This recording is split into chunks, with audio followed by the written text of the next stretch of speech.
with a tier 2 resub 40 months in a row. And I said, thank you for all of the awesomeness in the last 40 months. Kimmer's is usually the first one in stream, which is amazing. And she always says good morning to us in Discord. Basically every day. I think you've only missed like maybe 2 or 3 over the last 40 months.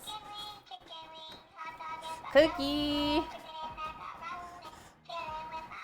Thank you very much for Cookie's resub as well, a tier 2. 61 months? Like, you think 40 months is a long time. And then we think about all of the things that we've done in 61 months together. Thank you so much. Are you done work for the day, Cookie? Hi, yet it is as well. We'll welcome everyone else in. Michael, good to see you. All done? Nice. That's such a good feeling. Guys, it is a straight up summertime here, but I definitely know it's not quite as warm as some other places in North America right now, so I'm honestly not gonna complain. We're just gonna try and stay cool as best as we can. Take care of ourselves. You lay down a feta trail for me. I don't know if she's gonna be here today. I feel like she said Friday, Saturday she was busy, but let's see, you never know. It's going good, Cookie. Yeah, thank you for asking. We can catch up on the week together. So I cooked for my clients Monday, Tuesday, Wednesday this week, and they really liked everything I made for them, which was awesome. The only thing that's like kind of bugging me is it's kind of a long commute some days. Thank you very much for the bits as well. 1090. Let's see if it draws her in. But yeah, some days the commute is like a nice little 30 minutes. Other days it can be like a full 45 minutes just to get there. So yeah, but I think I figured out the way that I can do it the quickest. But you kind of have to learn as you go, right? Every day is also different with driving. You're happy it's warm enough for peppers and not too warm to drop you, right? Because I was reading up about the heat wave because I was talking to my mother-in-law yesterday, and she said it's been 45 degrees Celsius where they are. So I was like saying, I hope the garden is doing good and stuff. And I just like quickly looked it up online. And it's like in temperatures of sustained 40 degrees Celsius or higher, like our cells actually start to break down, and like our muscle tissue can break down and release myoglobin into the bloodstream. So just stay cool, guys, especially if you're someone that works outside. Make sure you take lots of breaks. There are laws around that as well. So just take care of yourself. It's gonna get really hot this summer. What else, guys? I had my wedding anniversary yesterday. That was really good. Just kind of hung out at home. Yesterday was my one day off for the week. I ordered a really yummy like lunch/dinner for myself. I got some gluten-free chicken Alfredo from my favorite Italian restaurant. They had it on for a 2-for-1, so I can never pass that up. I got so excited, and it was like honestly delicious. So that was such a nice treat meal for my anniversary. And Samo ended up having a BLT up at work. It's gonna be 37 Celsius tomorrow and humid. Yeah, it's nuts. I mean, this is just the beginning, right? It was summer solstice yesterday as well. So the days are gonna start to get shorter. And yeah, I don't know about you guys, but it was light out here yesterday until around midnight. So it took me a while to fall asleep. And then around that same time, there was like a bunch of people just like yelling outside as I'm trying to fall asleep. So I just like leaned out the window and I said, shut up. And so this guy proceeds to tell me that he's gonna shoot me. I was like, yo, what are you talking about? And so like the first thing out of my mind, because I was like half dazed already, I was like, not if I shoot you first. And then it was quiet after that. Like, what? But it's true, Kimmers, right? BLT can be really yummy. He said he tried to have dinner and it was like really salty ginger beef and like weird Chinese food. So he chose the BLT and that's okay too. I mean, you can't be that picky when you don't cook for yourself, right? But there's always yummy snacks around. And then I also made like a lemonade little refresher for myself today. I usually call it like a lemon hydrator. So I did half a lemon juice squeezed fresh into there, a pinch of sea salt, and then just like a little bit of maple syrup to sweeten with ice. Oh my gosh, it's good. It's so good. Yeah, that's where we live, guys, downtown. People are just nuts. And like, I am so sick of putting up with it, so I'll just call them out every time. And like, I'm high enough up, I'm 3 floors up, they're not gonna do nothing. Me just fighting the battles for everyone else so we can all sleep. Okay, let's get into what we are gonna cook today. We are also gonna make some Chinese food. Pork was on sale again at the grocery store, so I decided to pick it up. So we're gonna make something that we've actually never made on stream before, sweet and sour pineapple pork. I found a really nice recipe from one of my favorite food blogs online, Recipe Tin Eats. So here's that. We're just gonna do some simple boiled jasmine rice, and then we're gonna roast the extra broccoli that I had from last week and just toss it in some yummy sweet chili garlic sauce after it's done roasting, and I think that will be so yummy together. And then for dessert, because it's still strawberry season, and like here, it's almost like every second week they go on sale. So I was able to get 2 pounds of strawberries this morning for $5. Usually they've been 1 pound for $5. And I found this really yummy looking recipe for strawberry shortcake cookies. So there's strawberries in the cookies itself, and then we make this like sweetened cream cheese filling to put inside the cookie when it bakes. It kind of blew my mind. I was like, I need to try this. And then if it's good, I'll make some for Sam when he comes back, or just freeze some for him to snack on. Sounds like Chinese food somewhat. An easy Chinese food night, for sure. Can't go wrong with sweet and sour pork. And hi, pal. How are you doing? Welcome in. Oh, this was also crazy this morning at the grocery store that I always go to. I usually go, like, it opens at 7, so I usually go around, like, 7:30. And it's usually just, like, me, the security guard, and, like, the other workers in the store, because no one here really goes to the store at that time. The security guard is showing me a video on his phone of him, like, arresting someone in the store a couple days ago that was trying to steal meat. And then it ended up being this guy that was, like, wanted for arrest for assaulting a woman. So I said, thank you very much, sir, for your services. And this guy is like 63 years old, the security guard. Frickin' love him. Amazing human. Hi, Sarl, hello. Right? I was just like, good job. Like, this is why I go here, because I always feel safe when he's around. I mean, that's how it is here in Canada right now, guys. Like, my 2 little bags of groceries today was still $60, and that's me saving over $10 on the bill already and like really budgeting of what I'm buying. It's so nuts.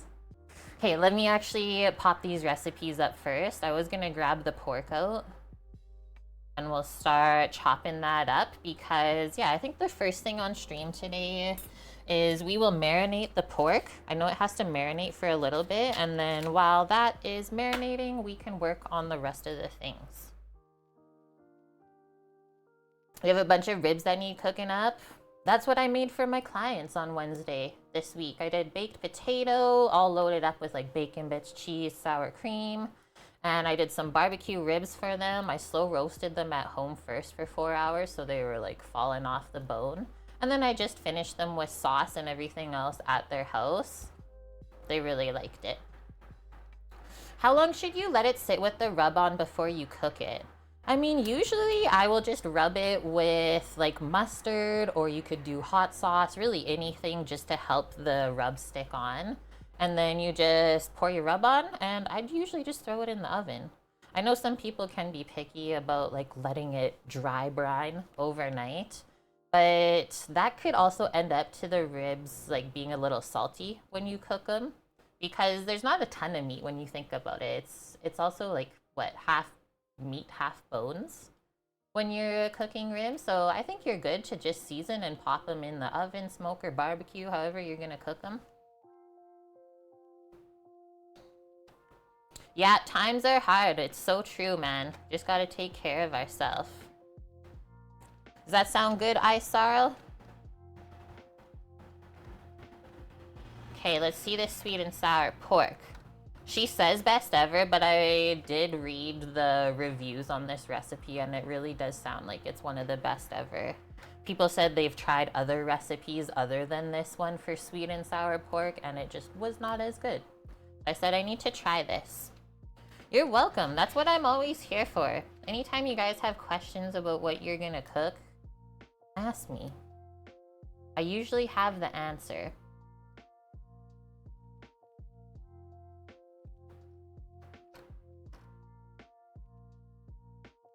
Okay, I'm scrolling down.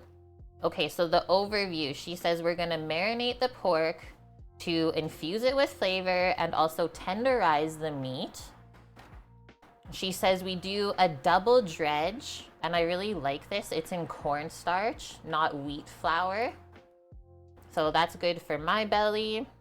She said we double fry the pork, which that one's optional. I did read further in the recipe if you don't want to double fry.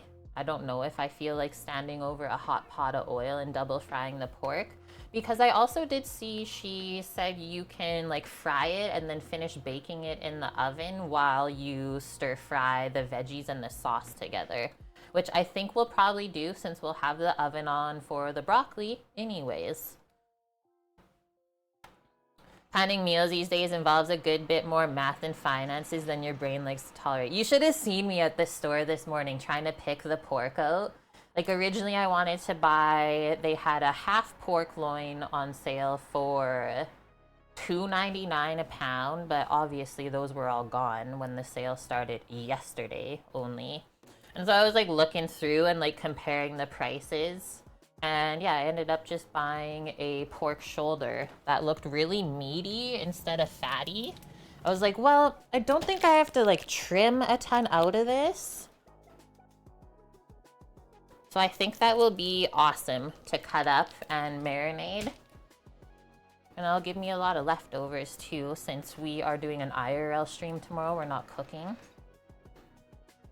Your bro did some pulled pork in crock pot the other day. It is so good, right? There's nothing wrong with a crock pot. I don't judge people like that. Okay, this is the order of preference, she says, if you are trying to pick a pork for sweet and sour pork. Number 1, she says pork, scotch, roast, or steaks. Which, if we look at this, it's kind of hard to tell with how the plastic is. Let me kind of smooth it out. But to me, this is actually like half of a pork collar. Is like when you can see the muscles separated by those layers of fat, and then that comes from around this area, right? If you think about a collar and neck. And like pigs, they don't use that muscle as much as their legs, so like their ham hocks, stuff like that, right? So it's usually a little bit more tender and fatty. Second one she said was pork shoulder, which is what I got. Third one is pork leg, which you don't often really see pork leg in the store other than like in its whole form to do a big roast like a ham. And then number 4 is pork tenderloin, which will be very lean, but like it says in the name, it will be tender, so also a good choice. Just make sure you don't dry it out. And then lastly was the pork loin. So once again, it is leaner, so just be sure when you're frying stuff up that it doesn't dry out. But even in the reviews, people said they used pork loin and it was totally okay. The third pork leg. And then pork cuts not recommended, pork belly, spare ribs, or pickled pork. I've never had that anyways. Nice, you did Cattleman's Carolina Gold Sauce. I think we had that one at work before, and it was really good. What's Fuzzy's Barbecue? Is that like a spot near you that you go?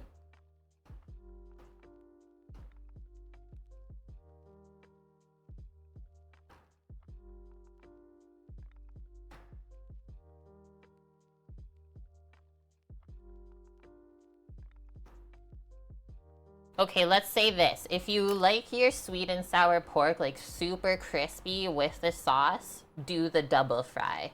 Because it looks really crispy after they do that. If you don't care too much about it staying insanely crispy after we sauce it all up, just do a single fry. And like I said, we'll just finish it in the oven while we do our stir fry on top. And I think that will be fabulous.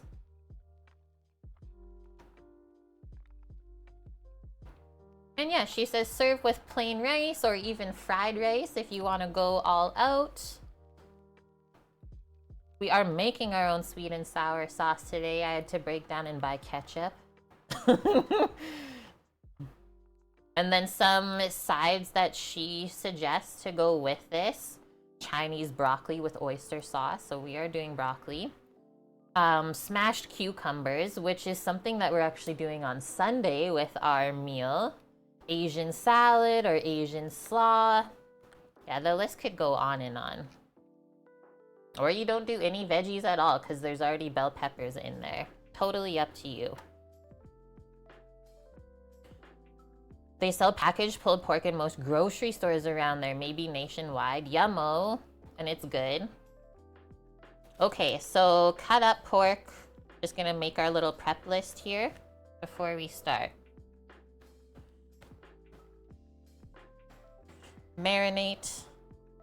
I think to get a longer marinate today on the pork, we're gonna vacuum seal it. And it can sit in the fridge while we work on other stuff. Is it Winnie Pooh's friend you're cooking today? No. Piglet, but we have actually done a suckling pig before. Was it on stream? I'm pretty sure it was on stream.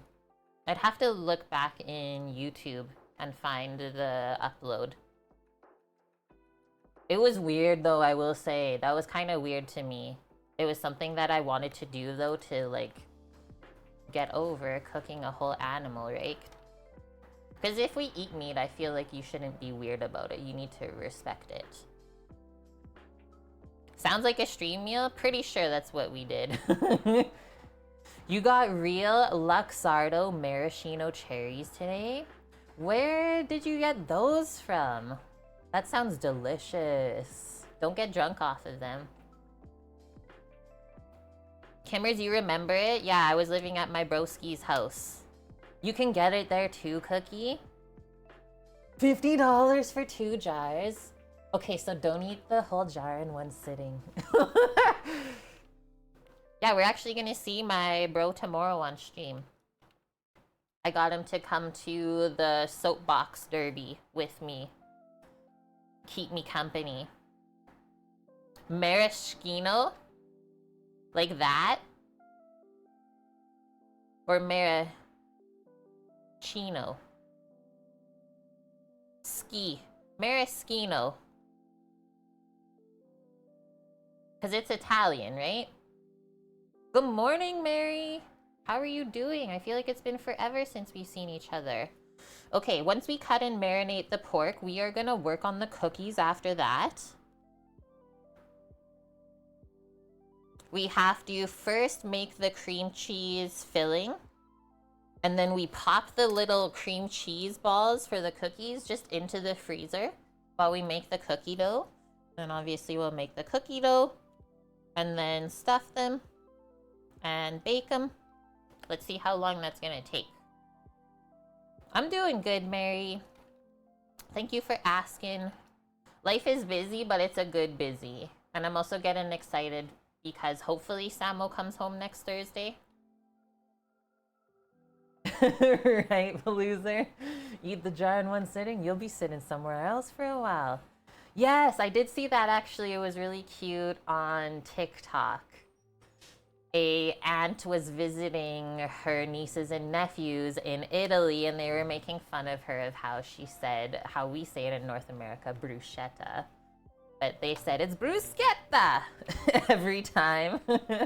And she just kept saying it wrong to bug them.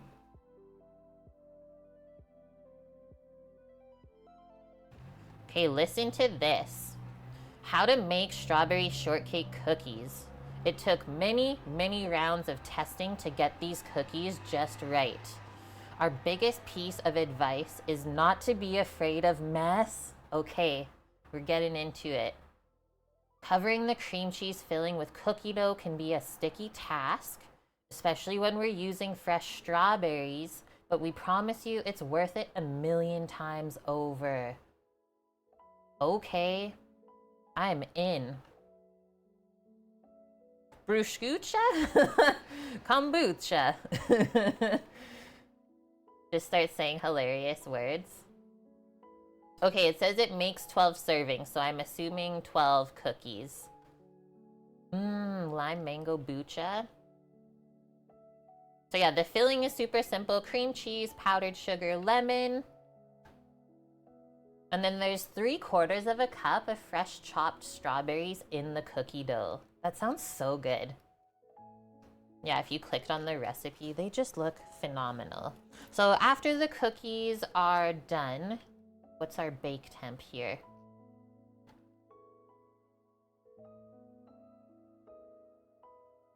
It says 18 minutes, but where's our temp? Okay, 350. Like usual, I would say that's a pretty typical cookie baking temperature.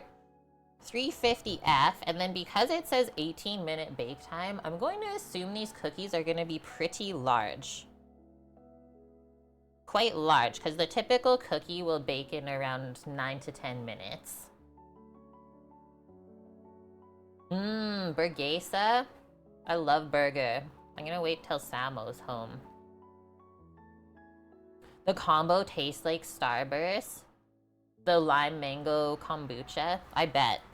Okay, after that, we will prep our broccoli for roasting and get that ready to go. We'll get our rice in the pot.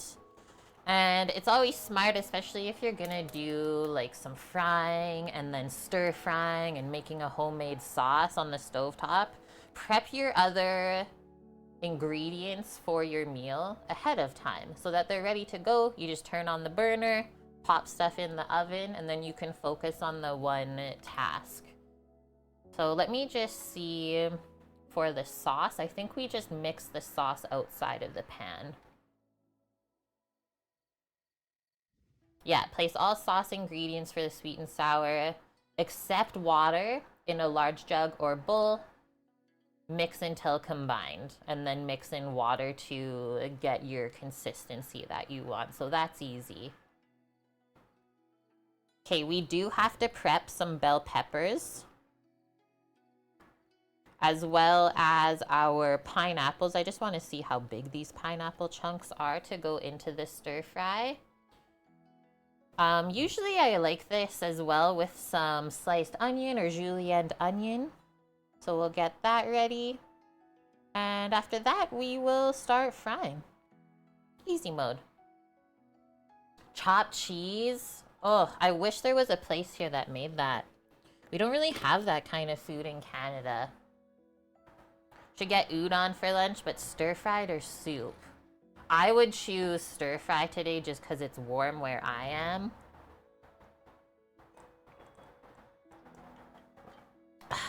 That's so refreshing. Homemade lemonade. Okay, we are going to cut up the pork first, and then we'll get our marinade ingredients ready. After that, we'll toss it all together in a bowl, and then we'll vacuum seal it for, what, an hour or two while we're working on the rest of the stuff. Is this a sourdough discard recipe? It is not. Yeah, I haven't like cheated and not done sourdough in a while, but I thought, you know what, these look so good, we have to try them. But we will be making some multigrain sourdough bread on Sunday together. I found a yummy recipe. Hi Weasel, as well as Walter Melon. Good timing, guys, we're just getting into it. Let me go grab a big cutting board.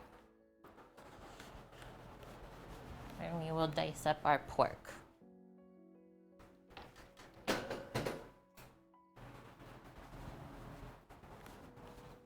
I need to buy some bleach because I've noticed that like my one cleaner is not taking the like herb stains out of my cutting boards anymore. So unfortunately, We need some bleach in our life to get that out. The one part that like sucks about white cutting boards.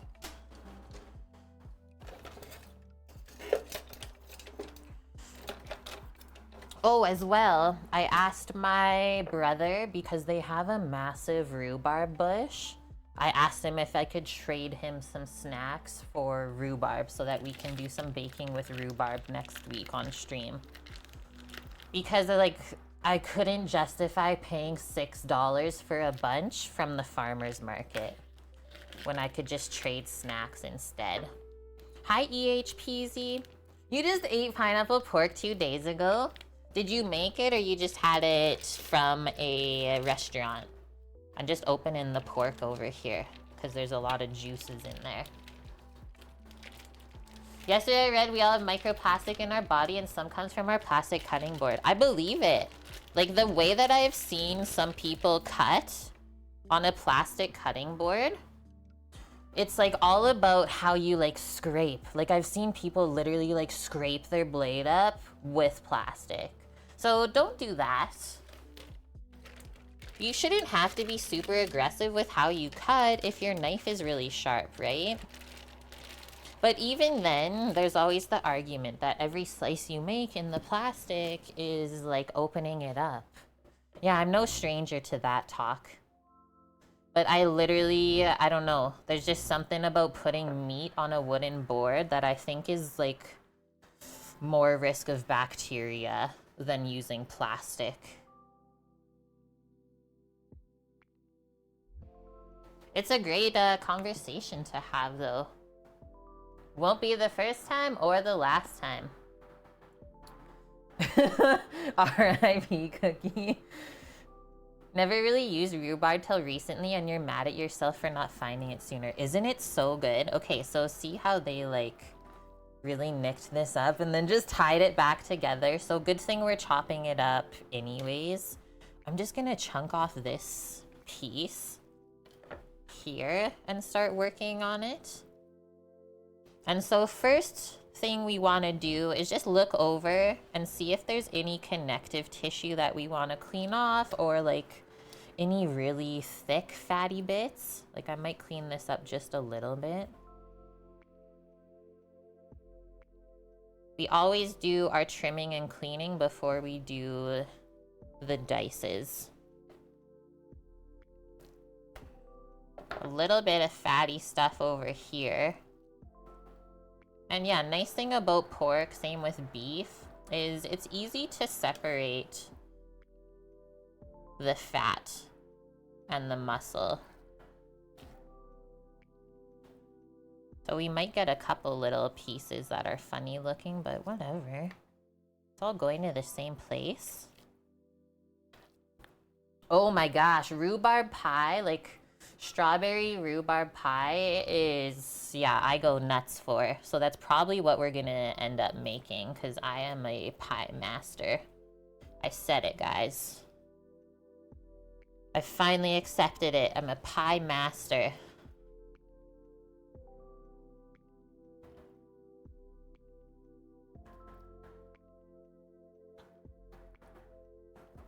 What else have I made with rhubarb? I've done muffins, is really yummy. You can do like a galette. I think this looks good now. And then there's just that little bit of fattiness inside of there. But I think once we start cutting this up into smaller pieces, that will distribute itself. So next, all I'm gonna do is just make like 1-inch slices through this way, and then we'll go back over and cube it. Yum, granita. One tart recipe you use has rhubarb in it and slightly poached using the syrup afterwards. Whoa, that does sound good.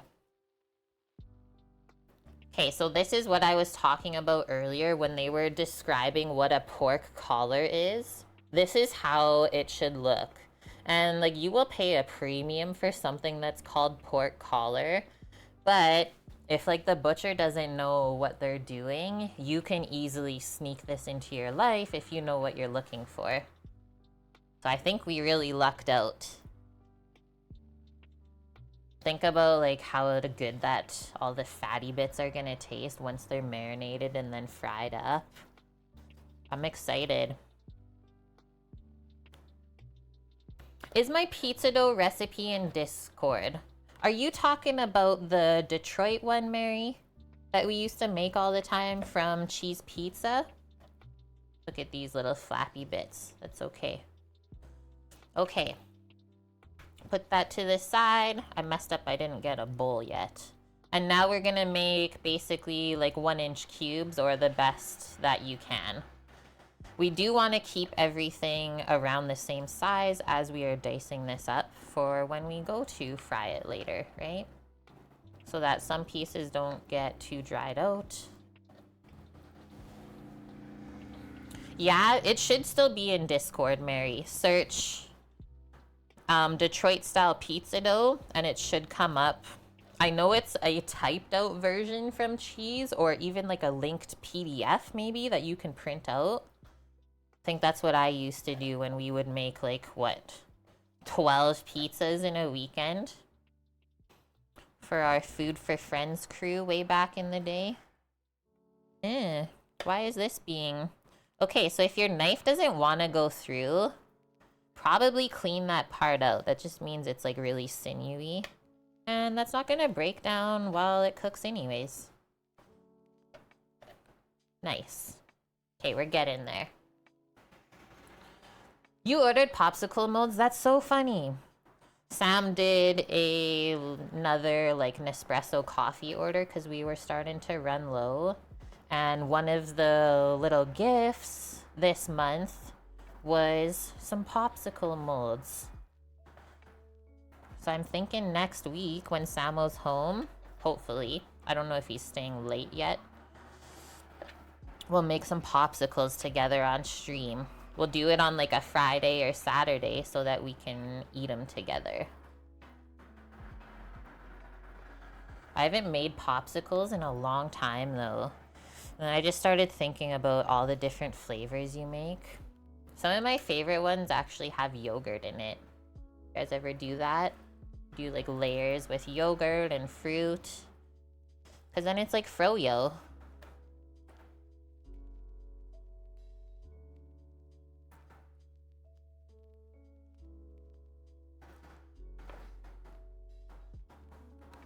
That is so much pork already. But it will shrink a little bit, right? Like all these fatty bits when we fry it are gonna shrink.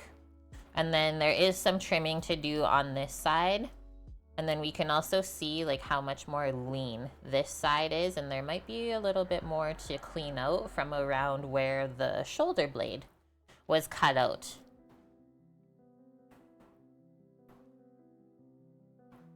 Go all the way under there. I can see some sinew. We might get that this round. Might have to go one more pass over. And then I'm gonna save all this trim and then just do like a quick little pork broth after stream. It's surprising like how much collagen and gelatin you'll get from that. All right, so this piece, I'm not honestly loving. If I hold it up, can you guys see like all of these lines of sinew? Like whoever cut out the shoulder here did not do a very good job. Or the shoulder blade. They made our lives difficult. Like I'm probably just going to keep this, vacuum seal it like that, and that will be a roast or something, rather than us wasting our time trying to clean it up perfectly. So let's just use the rest of this hunk here. That should be lots.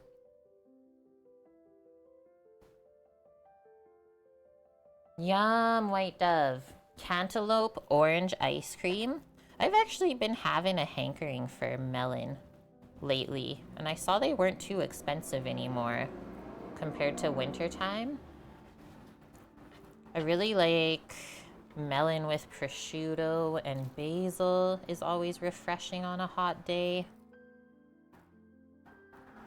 What's going on here?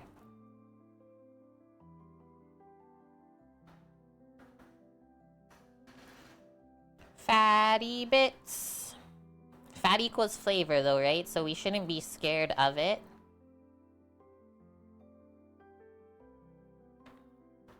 Who does all the butcher prep typically? They just have a back kitchen butcher set up at Costco, or do they do this stuff off-site? Well, I bought this from just like a regular grocery store. But Costco, I think they do a fair amount of meat cutting at Costco. Like, they have the bandsaw and everything there to like make their bone-in pork chops and like different beef roasts and stuff like that. But I would say mostly grocery store meats. Probably done mostly off-site. But just assuming with like how this one was packed, it was done by someone in the store. Because this was just like a hunk that was sitting with the rest of the full pork shoulders. And I was like, oh, well, that's like a perfect amount because I didn't want a whole piece.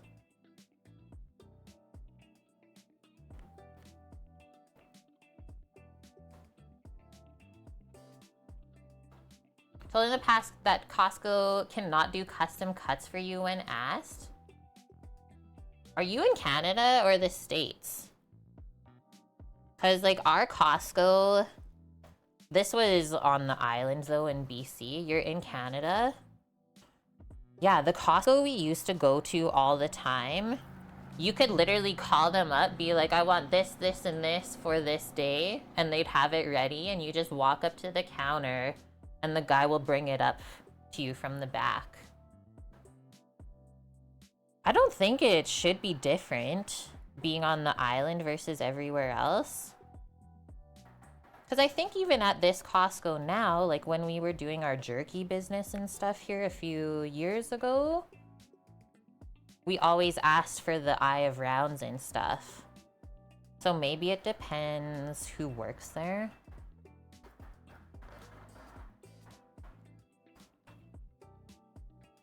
Guess what? Just found out your student loans were all discharged?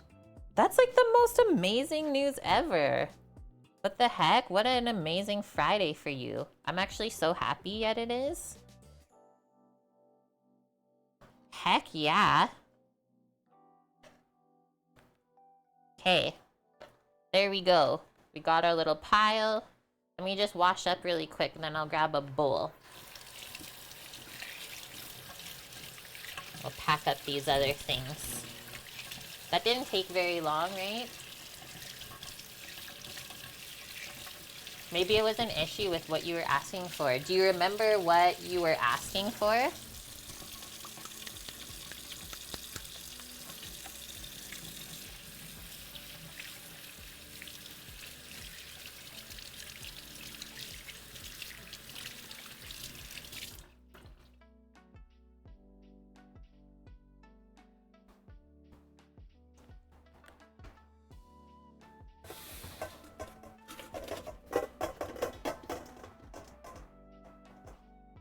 This one will be big enough. Yes. I'll pack up those other two things and just put them in the fridge for later. You wanted meat that hadn't been mechanically tenderized. Oh, like beef? That one might be hard. Because, yeah, it might be coming tenderized from the... What do we say? Not the butcher shop, but where they, like, process the animals.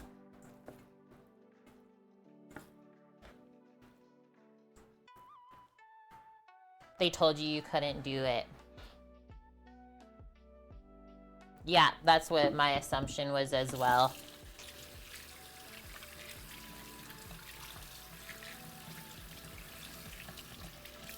Okay, just doing one more rinse-a-roo and then we'll get this marinade ready.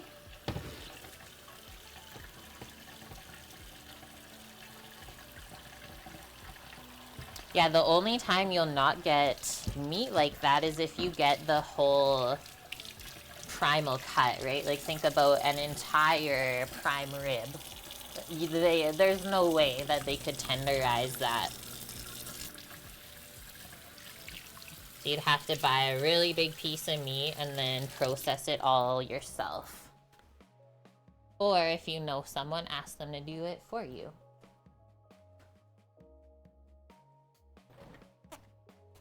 I remember though, like learning about that in culinary school, the tenderizer. And they did show us, like we used one in our butcher class, and that was so weird to me. Like it's literally just this like rectangular thing that's like a push thing. So think about like if you've ever done like stamps or anything like that, that kind of machine. And then it's just a bunch of little needles that you push through. Like what we were told in school is like, yeah, that is so risky to do, because if the person doing it is not careful, you can like make so many things bad. If like one piece of meat is bad and then you just keep doing the rest of them, yeah. Not my favorite meat either, so I totally understand. Okay, let's read this marinade. I think we got more than 400 grams of pork, but that's okay. Yep, that's why they have the notices. Exactly. Just because there's so much more risk of bacteria spreading. So we need half an onion. Okay, so we finally grate this stuff.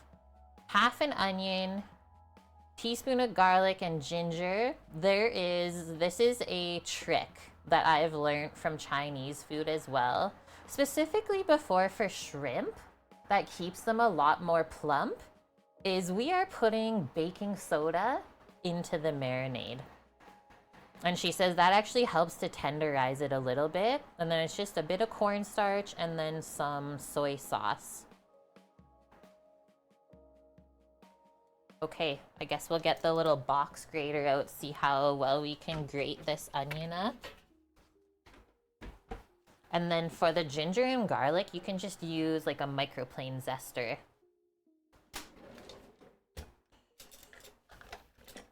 That will be the best way to get it fine. And then it will absorb all the flavors into the meat more.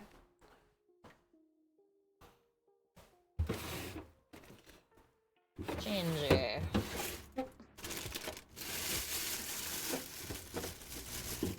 Garlic. And we have this little chunk of onion. I really don't see how this is gonna grate up very well.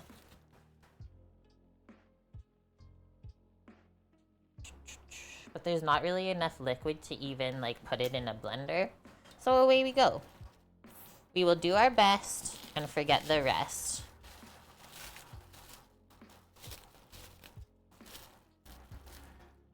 I wonder if it would almost be better like on a mandolin. I don't know.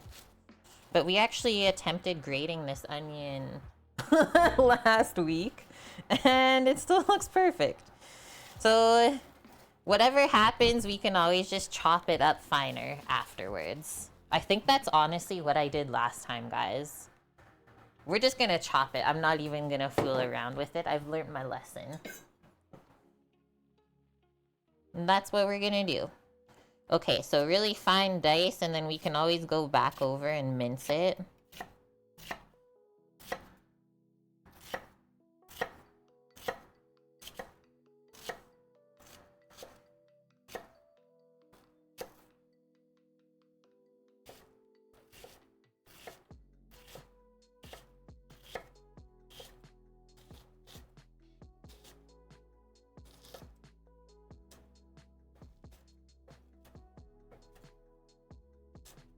If this turns out really good, I was thinking of making it for my clients next week.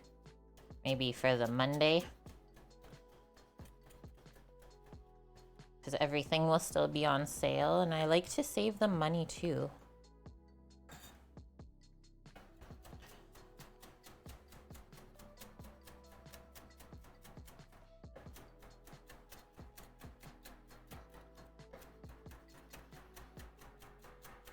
And then, excuse me, I was also gonna say Samo is waiting for just some email confirmation from his work about if we are going to be taking that like 6-week trip.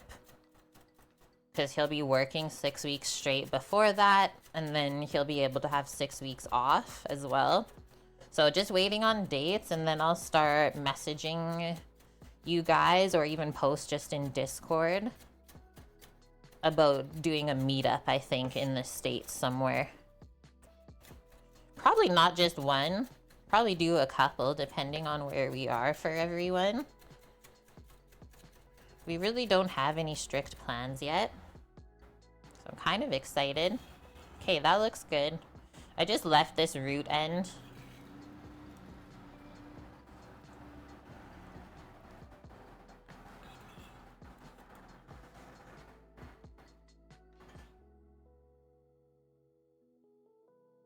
And that will be in October, guys. So we still have a while to plan anyways.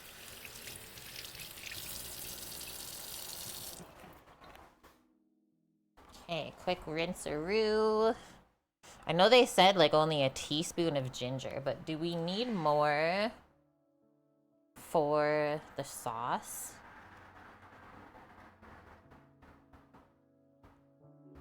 Okay, we need some chopped up for the stir fry. So why don't we do that basically at the same time? I'll just get a little container. Mary, you posted a pic of your tenderizer in Discord. Yum isarl, dan dan noodles. I haven't had those in a long time. Now you got me craving it. Spice up your life. Cool, Mary. Yeah, that's exactly what it is. So yeah, sometimes they're round. The one that I used was like rectangular. But they all pretty much do the same thing. It's like so dangerous for sure. Like when I said it's all just like little needles sticking out, it totally is. Just trim up a little bit of this.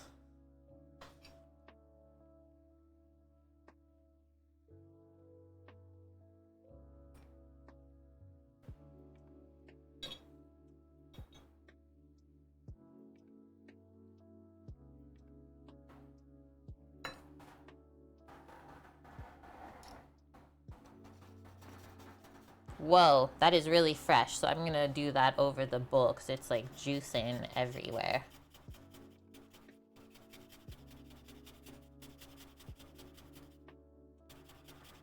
The microplane works really good for ginger because it cuts through all of the little hairs, I usually call them, little ginger hairs.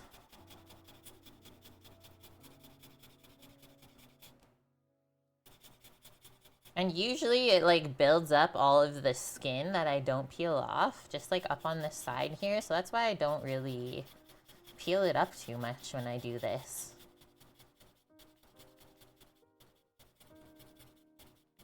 I really love ginger, so we might do a bit extra because it's so good for you. Get off of there. Okay, what is that? About a teaspoon so far? I think we can do more. Just pick off this skin.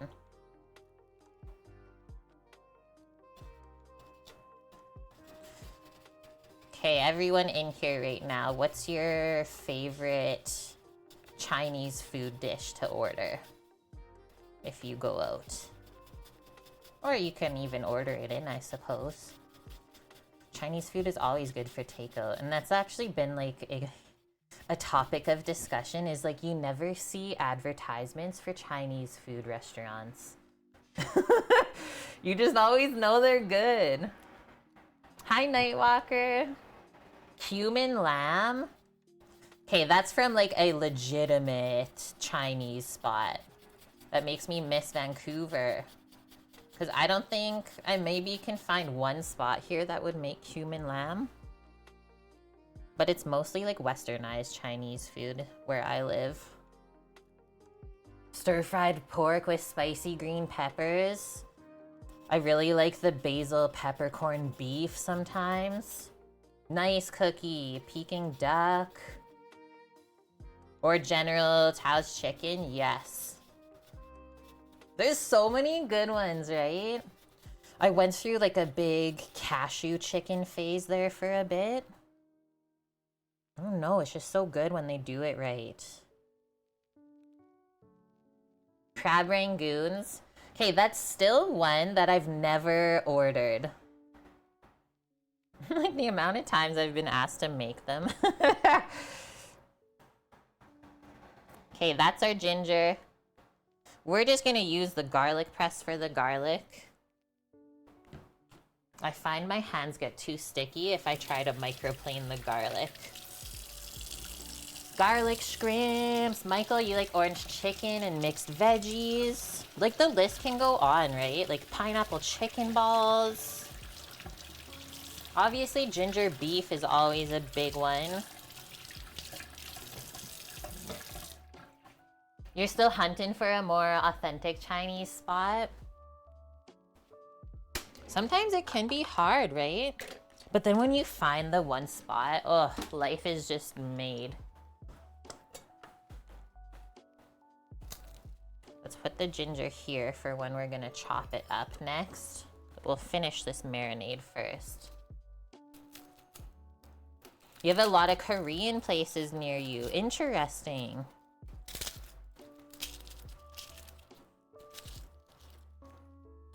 We will do those 2 big cloves of garlic to start, because there's more in the stir fry as well. Because they only said about like a teaspoon of each of these aromatics. Yeah. Has anyone here, let's ask that, actually been to China and had proper Chinese food? I couldn't even imagine. Everything we think we know, out the window.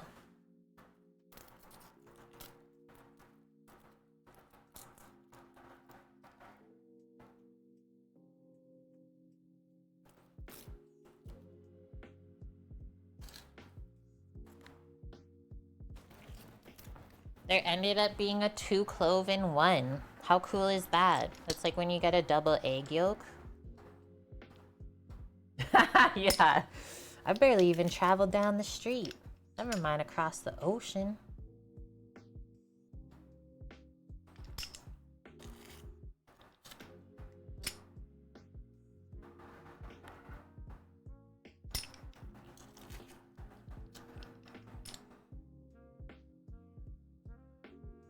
One of the best smells ever. Garlic. Okay, keep this as well, because we'll mince some more with the ginger.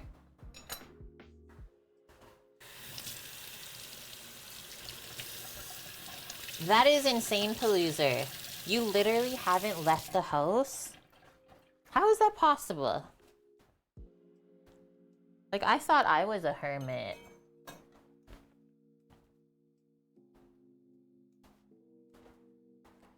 Been getting a lot of garlic like that lately. Just call them piggybacks. It's an organic Spanish garlic, so it's not like it's a mutant variety. I'm not too worried. It looks good already, like, oh.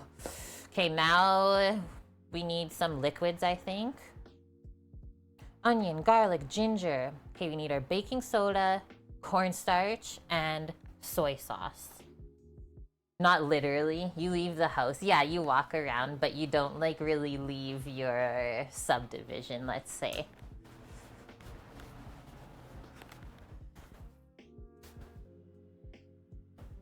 Cornstarch, baking soda, soy sauce. I'm honestly like salivating thinking about how good this is gonna be. Okay, this is a weird amount, 3/8 of a teaspoon. So let's say if there's like a 1/8 teaspoon measurement. I don't know, does that exist? Let's check it out. Usually it's just a quarter. So you do 3 halves of these, I'm pretty sure, and then you'll get 3/8. You guys know I don't love mathing here. Thanks, you like Dags. The subdivision. Is that not what you guys call it in America? Like here we call where it's just like mostly houses in a neighborhood, you call it a subdivision. A booty bandit? Hello there?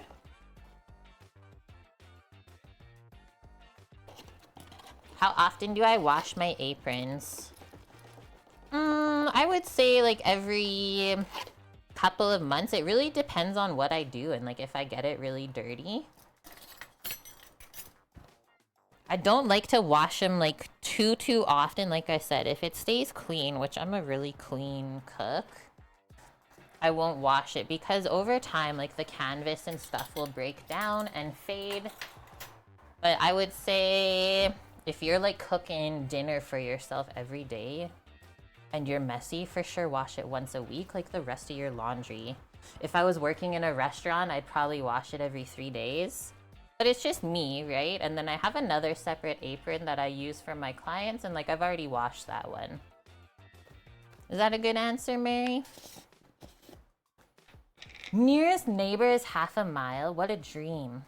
Okay, 2 teaspoons of cornstarch. And this is a good trick. In Chinese foods, I've also made, if you guys have ever had like the Chinese style fried chicken wings, you make like a batter with cornstarch and the marinade, and it makes it insanely crispy.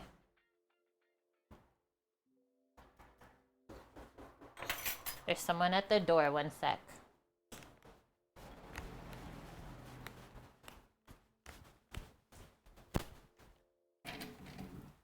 Hello. Hey, how are you doing today? I'm good. How are you? Not bad. I have this. A big old box. Wayne. Yeah, that's my roommate. Okay. It has customs going on it. Is he here? Okay. He's away for work for like a couple weeks. Is he? Yeah. Unfortunately, I need to take money for it before I can hand it over. Okay. Is it gonna go to Canada Post or? So what'll happen is, I'll card it out. I can give you the card. And then it'll go to the post office over at Kingsway. I'll try and I'll contact him and I'll try and pick it up for him and just pay it. Yep. And that way he can pay me back. For sure. Yeah, you don't want to put it on your credit card unless. And the thing about picking it up at the post office, you can pay however you want. Okay. Cash, debit.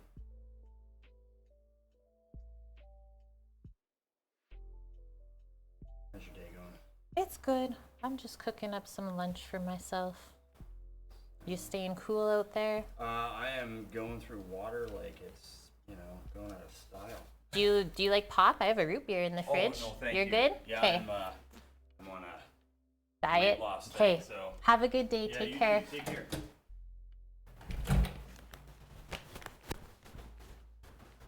Okay, guys, it's fine. Everything's fine. Let me just wash my hands.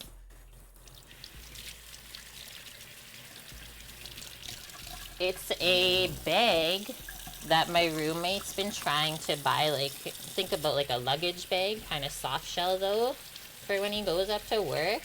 He's been trying to get it for like over a month. And so one just came in yesterday, and now there's another one. I don't even know what to do. So now he has 2 bags. Okay, next one, 2 tablespoons of our soy sauce.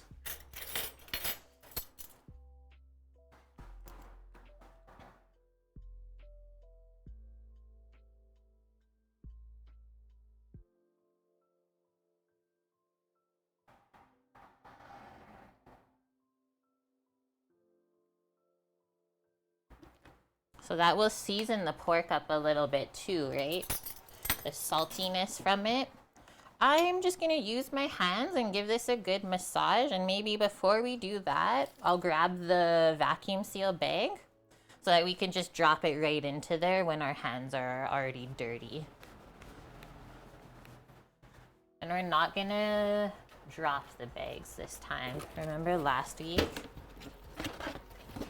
I did vacuum seal confetti. Maybe I'll have to make a bag from the bigger pack. Do do do. They do like cut ones that are smaller, but we need to make one from the big roll.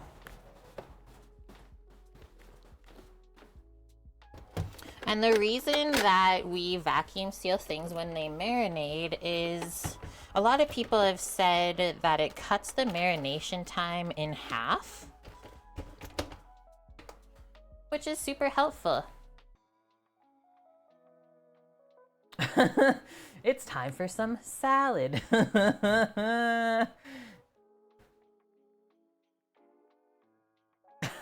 Baker got the dressing out.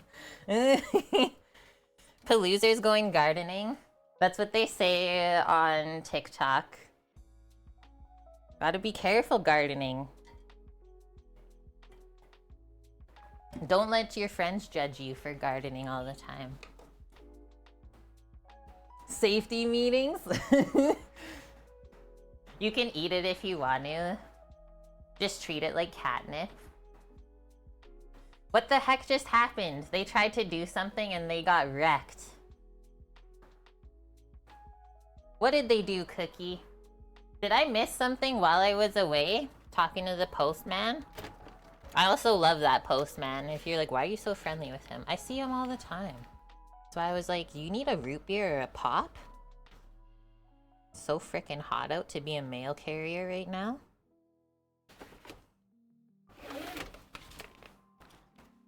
Just trying to sell me on something again. Hi, I'm sorry to bother you, but if you're interested, I think I've read the messages enough times that I could like say them verbatim.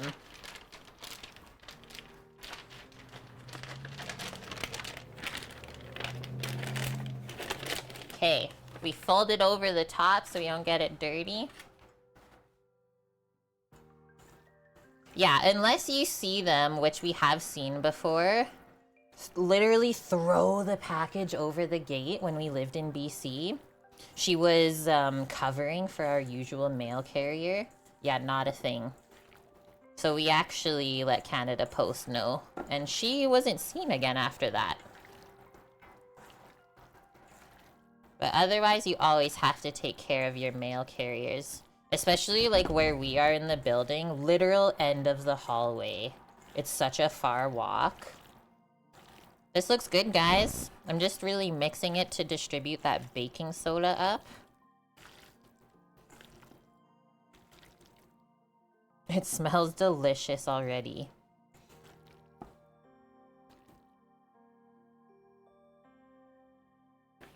Good one, Mary. Yeah, we just want genuine people. Like, I'm not on Twitch just to get followers. What the heck is that?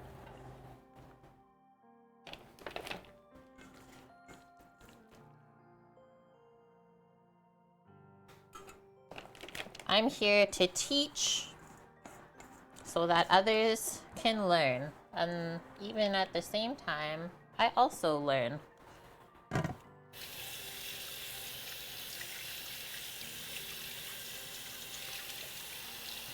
I really made a mess on the cutting board. Let me get some soapy cloth here and wipe that up.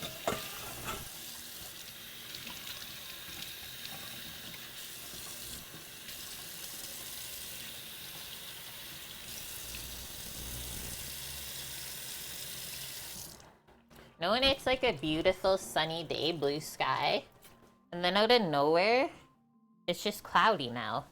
In the last like 20 minutes. How did that happen? I was planning on taking my little picnic blanket to the park after stream. Laying in the sunshine. But I don't think that's gonna happen now.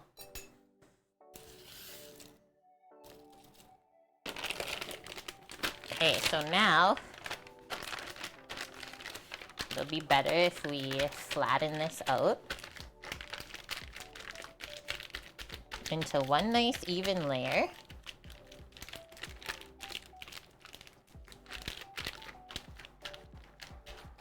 That looks good, guys. That almost looks like beef. It's so dark. I always say that with our pork shoulder here.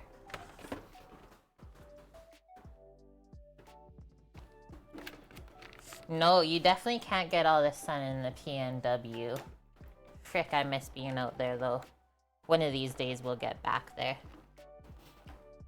It will turn back to sun. It's true. It usually gets really nice actually, like around 7 p.m. The clouds will clear. It's just super sunny out.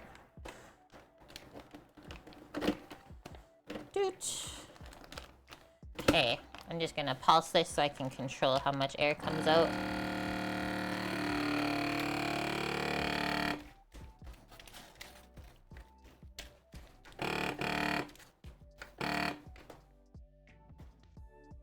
Good enough.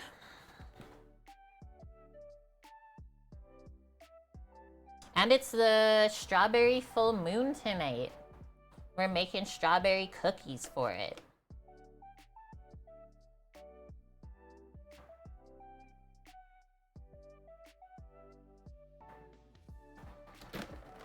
I've been obsessed with strawberries. Oh no. Okay, it didn't actually go in. I hate when that happens though, the liquid like goes past the seal.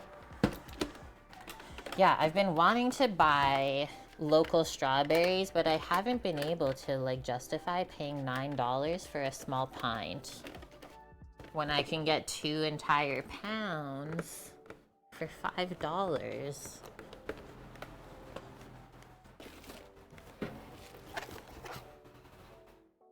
They're not tricking me.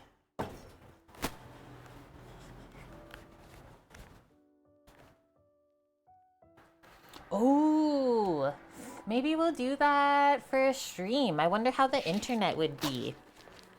Go to a U-pick farm, guys. Okay, so just put this in the fridge. We're good to go. Really quick, before we carry on to the cookies, we're just gonna deal with our garlic and ginger for the stir fry later. And then it's done. You had a table d'hôte last night which featured strawberries and a quenelle of strawberry gelato with the dessert. Yes, please. I'm a berry fiend. And then I actually discovered this new berry this week watching someone also in Canada. She does YouTube called Little Mountain Ranch. And they grow these berries called honeyberries, which are very interesting looking. I've never seen anything like it. And she says it tastes like a strawberry, blueberry, and raspberry mixed together. I was like, I need that in my life. Suzanne, you went to a strawberry farm last week. First time for you. It was very nice. Did you feel like the price that you paid was worth it for what you got? You dream of strawberry sorbet. A honeyberry. Yeah, look it up. It looks almost like a grape. It's like a long, elongated blueberry. I don't even know how else to describe it. The price was insane. Really? So you like paid for the experience more? Exciting, White Dove. Chamber vacs are honestly awesome. Once you learn how to use it correctly with the different pressures, like that's what we'll usually use in restaurants and stuff. Because you could do so much with them. You can do like infusions, different things. So nummy. They do faded. Honeyberries taste like strawberries and blueberries. I need to find this in my life.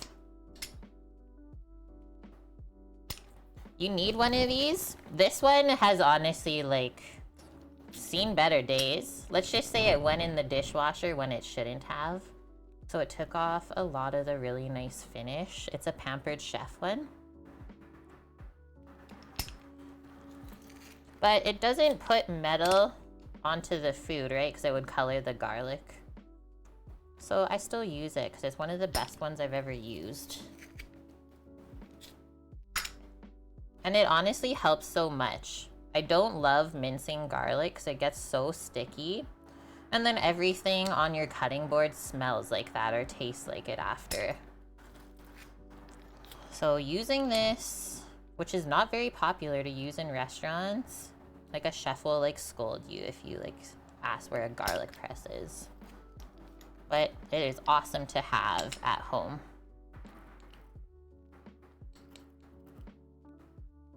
It's from the honeysuckle family. Ooh, honeysuckle is so nice.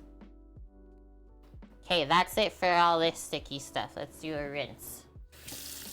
You don't regret the strawberry farm experience. That's good. Right? Because, like, when are you going to do that again? Now you can say that you've done it and you're good. Or if you really loved it, you can always go back. Maybe you can take other people along for the experience. I know there's a bunch of U-Pick farms around here, so that is a possibility. I also know that one of the big ones closed, though, recently. So I'll have to do a little bit of research. Okay, we'll use this chunk. Actually, I'll save that for grating into my bone broths in the morning, instead of trying to fool around with it. And let's do that amount of ginger. Just peel off some of these little, I don't know what to call them, knuckles? Little nubs that are dried.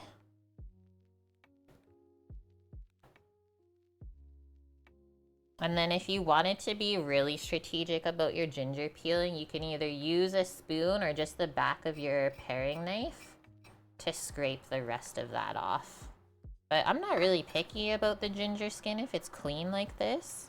I think there's probably lots of good nutrients in there. So now you're gonna do really thin slices.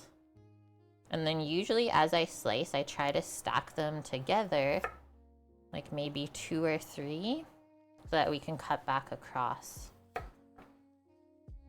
Look how nice and fresh this is. Lately, the ginger's not been this juicy when you slice it. Good batch at the store this week.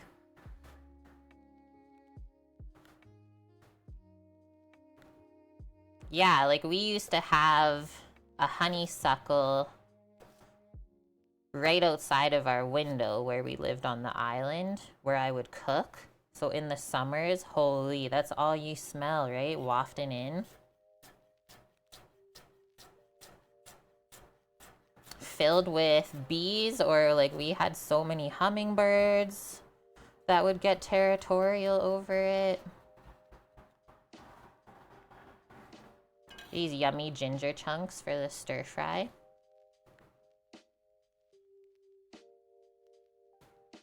You made strawberry sorbet last week, White Dove?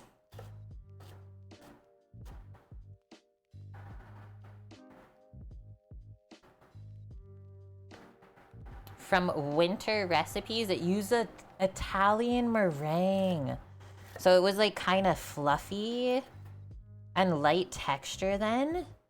I'm trying to think of this. This sounds amazing though. Right? That sounds so good. How fancy. How did you freeze it? Do you have an ice cream churner? Or did you just pack it into a container into the freezer? Best one you ever made. I can believe it.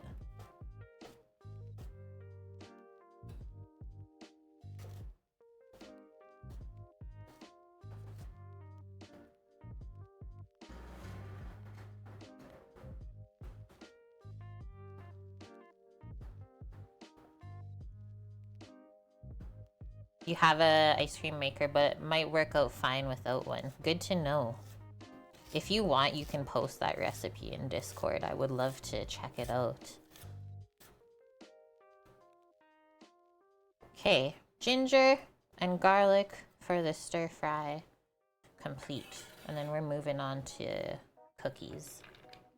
Just pop this in the fridge for now.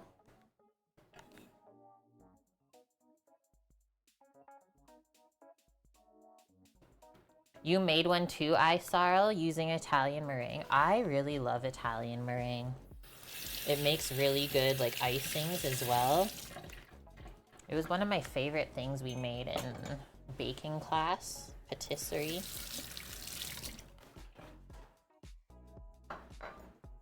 You think it was a pie, which you topped with the meringue. Okay. Still good though. Think about how aromatic this is gonna get later. And we start frying it up. Okay.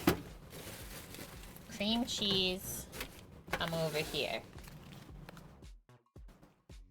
I think first though, we're gonna do one more wipe of the board just to get any ginger and garlic flavor off.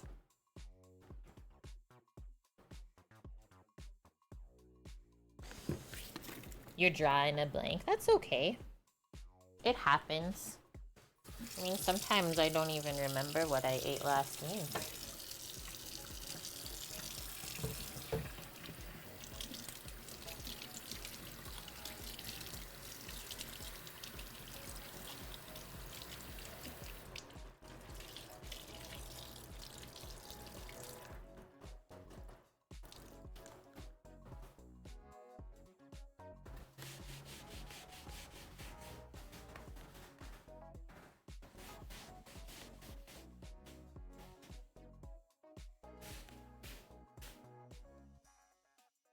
That should do it. Okay, we got cream cheese. This is for the filling for the cookies. They say line a large plate or baking sheet just with some parchment paper. That's where we're gonna drop our little cream cheese balls to freeze. And then in a bowl, we're just gonna combine 4 tablespoons of cream cheese with 3 tablespoons of powdered sugar, and then the zest of 1 lemon.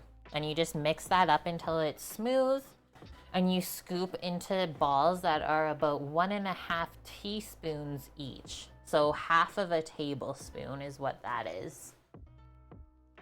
Really beautiful lemons for this.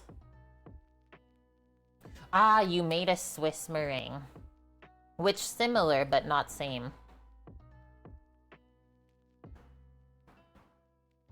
Okay, if it's only 12 little balls, I think I'll just line a plate with the parchment. Let's just grab our scooper out.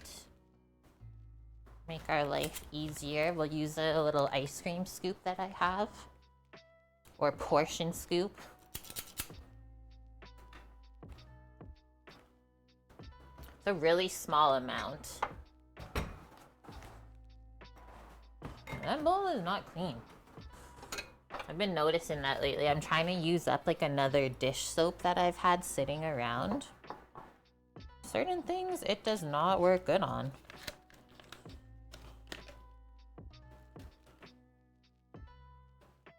Pumpkin chiffon pie. That sounds fancy too. Why are all the fancy things you use like the meringues with? If the cream cheese is too hard as well, you could always just give it a little warm up in the microwave. Grab another spoon for the sugar. Okay, so 4 tablespoons. Just like guesstimate it, guys.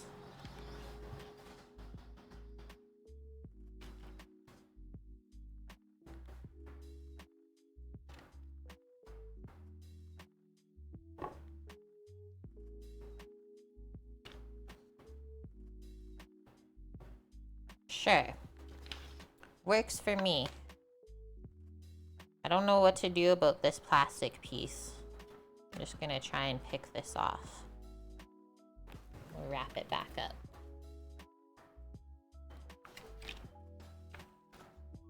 I've also been having, ever since we raided that one girl, what was it, 2 weeks ago now? She was making bagels. Been having a hankering for bagels. I almost made them this weekend, but then I thought I should wait for Samo, because he also loves bagels. And then I also have someone to help me eat them all. Okay, let me get a new zester, because we already used the other one I have. Really? I don't think you'll dox yourself. I mean, the amount of times I've shown my address live on stream, no one's got me. I always say, come and get me if you want. No one's got me yet.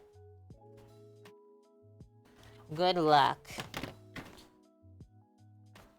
I can't even imagine how good they taste though. Like legitimate from Montreal. Let's wash our lemon first before we zest it, because usually there's wax on the outside. And we don't need to ingest that. You used to buy several dozen a week for work. I bet, and they're probably not even that expensive. Okay, so they said the zest of an entire lemon, which sounds like a lot, but let's go with it. I bet it tastes amazing with the cream cheese and strawberries once it's all baked. Oh no! Baker, yeah, when you find out what the wax is made of, that's like if you learn how they make chocolate milk, how they make tater tots. It will like ruin those things for you.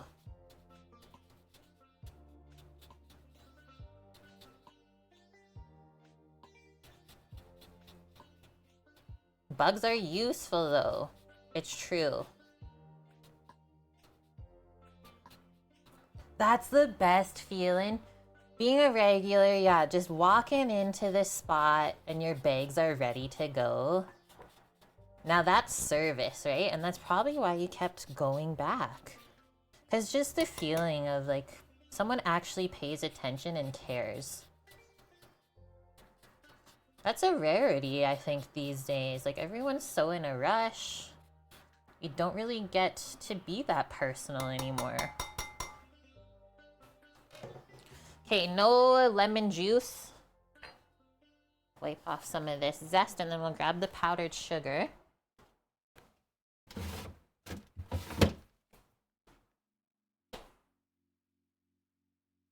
That's true, right, Mary? Yeah. You say it, is it Wasilla or Wasia?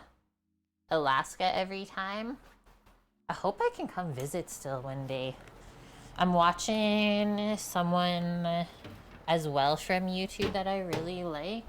His name is Trent the Traveler. He lives in a van and he like games and stuff and has a really cute pupper. He's currently driving up to Alaska. And he was just like going through the Rockies here where I live. Went to one of my favorite mountain towns, Jasper. And then after watching, I was like, yep, I need to get my butt to Jasper again. Wasilla. Wasilla. Okay.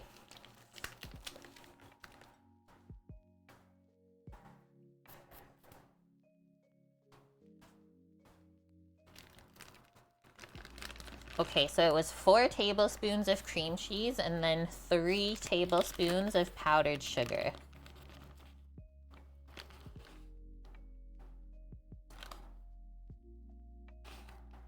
Just a little bit of sweetness to cut through the rich cream cheese. I'll just do a little bit more.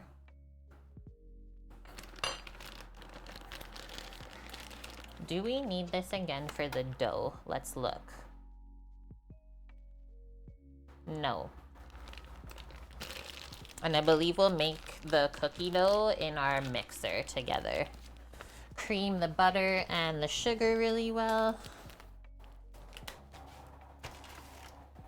First, let's try mixing this up. Let's see how it goes. I'm just gonna smoosh it all together and then as we work it, it will warm up and get all happy. As well as we smoosh the lemon zest with everything, it's gonna get really fragrant.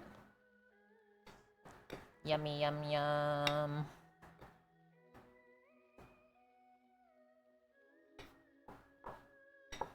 Yeah, I've been craving bagels with cream cheese and smoked salmon in my life. So that will be had in probably the next month or so, let's say.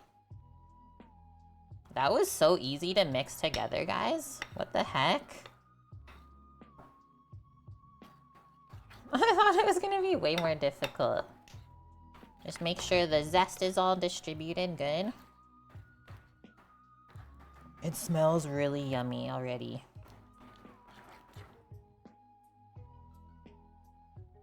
I think I'm gonna get a small spatula just so that we can make it easy to scoop all this. My miniature spatula.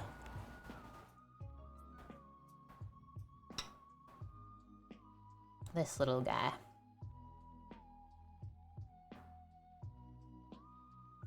Scrape all the goodness.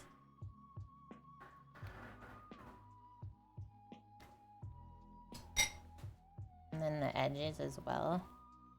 Basically put it back into a pile.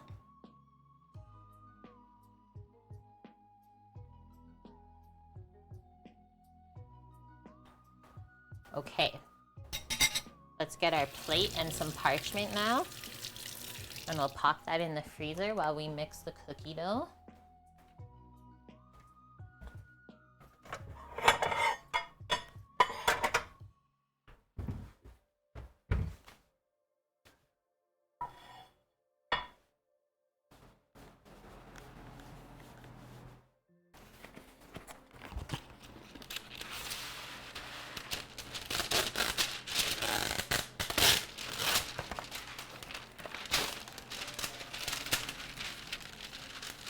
And we want 12 balls. Remember, it's 1.5 teaspoons, so not that big. Like, it won't be this entire scoop, but hopefully it makes it easy to distribute it. Because I think this is a tablespoon scoop. So fill it half. And then just press it out. Sure.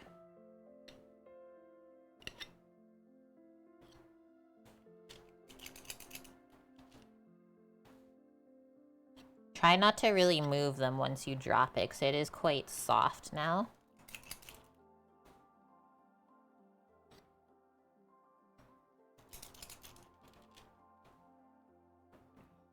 We should get 3 by 4.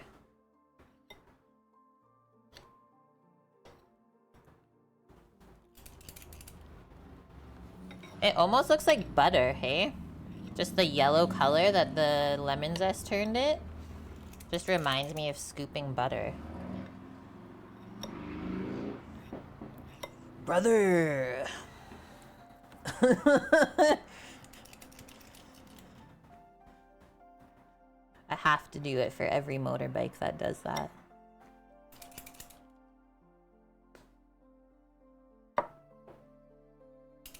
He's still backfiring, like 3 blocks away already. Oh, someone just got told.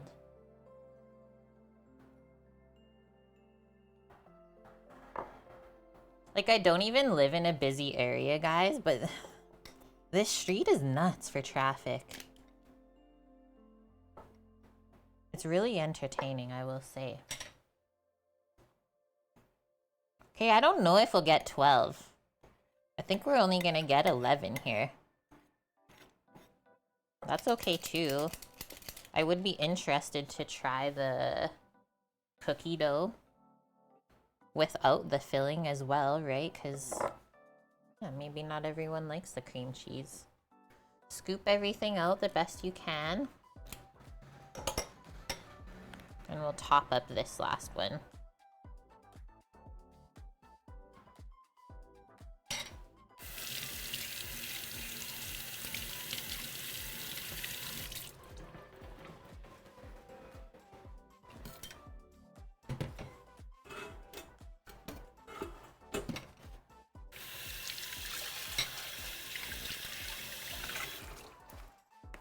All right, into the freezer, and then we'll get our butter out.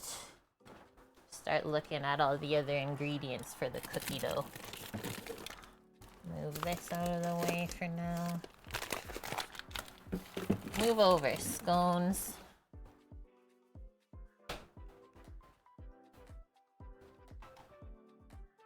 Okay, let's see. 3/4 cup of chopped strawberries. What is this hair doing? There we go. Chopped strawberries. Okay, we do need some lemon juice into the cookie dough. So we'll take that lemon back out.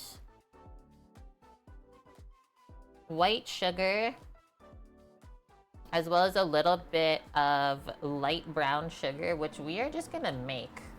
We're just gonna use some white sugar and put a little bit of molasses with it. And then baking powder, not baking soda. 1 egg in there, some vanilla. So I'll try and take all those ingredients as I put some of this stuff back.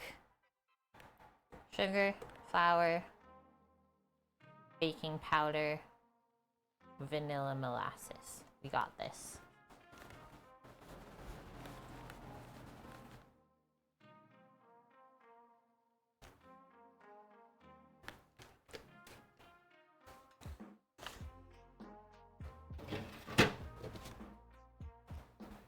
Oh, we are pushing it on the flour today.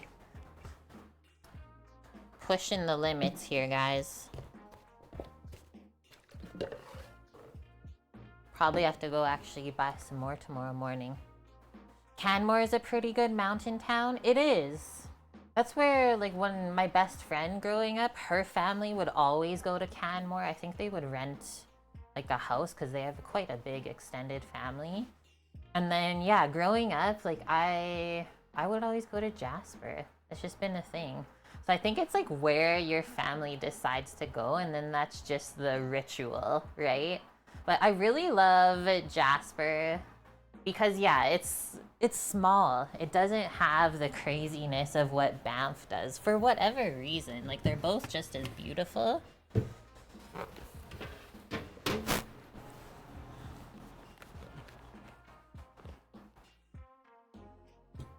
Have I chopped the strawberries? Are they ripe? They're ripe. I have not chopped them yet. Thanks for reminding me. I need a little cutting board for that. Just because we've been dicing up ginger and garlic first, so I don't want my strawberries to taste like garlic.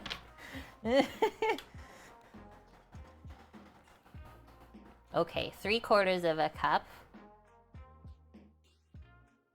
Move this over.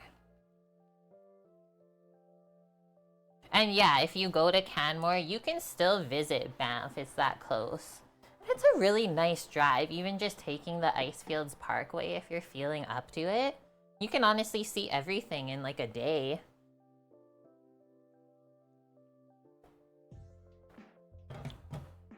Have I heard about peeled strawberries? No. Please enlighten my life. Okay, we got this older pack. But I think I'll just save those for myself. Like, they don't look super bad. But I think the strawberries that I bought today are more ripe. Or at least there's a couple that are more ripe.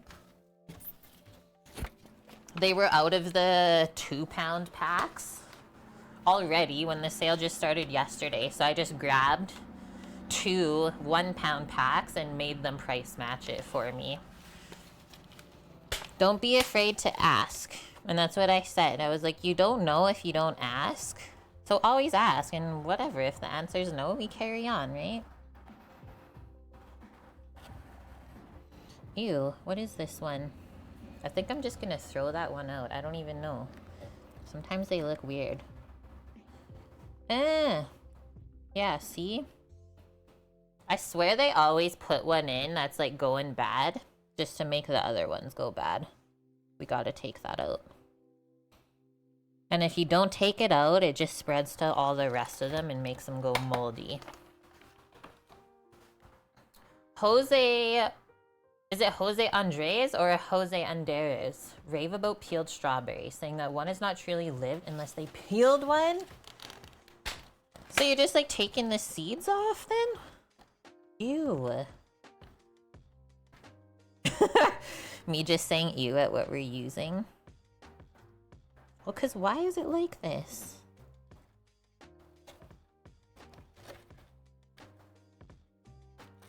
Are they like purposely spraying mold in the container? Let you find the video. Okay, post it in Discord so I can watch it afterwards. Okay, first things first, we're gonna wash all these. And then I'm gonna grab our little measuring cup to chop them up. Ugh. Wash them up good.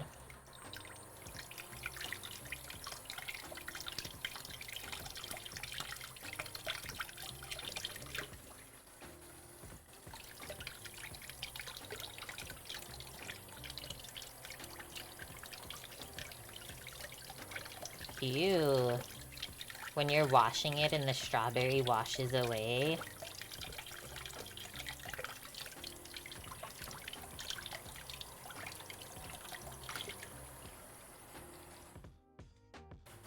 I could see if it was like the middle of winter and the strawberries were like this, but it's like summertime, it's strawberry season. They should be the best quality ever, right?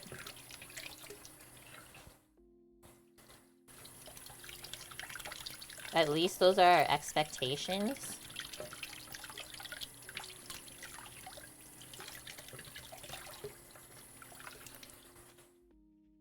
I don't know if we'll use all these, but smart to take them out of the package so it doesn't make the rest go bad.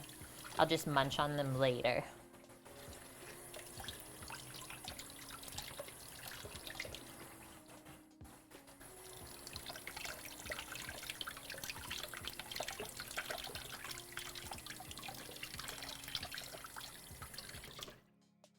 Oh, almost missed a spot.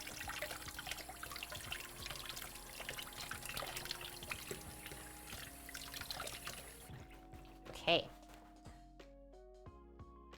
So the best way to trim the top off of strawberries is not just like cutting straight down. You take your paring knife and kind of like the heel of it, and you just dig it into where the stem is, and then you kind of pull up and then twist the strawberry. This one kind of fell apart because it's soft. But yeah, usually you can just get like a really small amount of the strawberry with the green that way, rather than wasting it cutting straight across. These are weird as shit, the strawberries. It like cracked apart like a freaking apple. Hello? World? What's happening? It's Gig. Earlier I was talking about meat tenderizing. You were wondering what my experience with velveting with baking soda has been. Is the velveting what we're doing with the pork marinating today? And like how I was saying I've done it with the shrimp with the baking soda? I've only done it a couple times, and like I said, only with shrimp so far. I've never done it with actual meat, but it honestly helps. Like, it kept the shrimp so plump and juicy when you cooked them up. It kind of blew my mind. So I'm really interested to see what it does to the pork today, because she said it's supposed to tenderize it. Thank you, friend. So glad that you could be a part of our kitchen crew, and I'm happy you found us. Thank you for the tier 1 sub. Our adventure starts now. You post in Discord and you tag me? Thank you. The way he describes it is super sensual.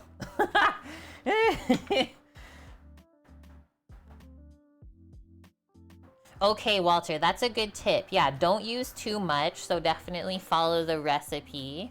Otherwise, it could turn bitter. And then, guys, as far as like chopping up our strawberries, I think I gotta use my paring knife because these are pretty small. We'll just do our slices and kind of the same thing we did with our ginger. Just go back across and make little cubes of strawberry. And then we'll load it into the measuring cup beside until it's 3/4 full.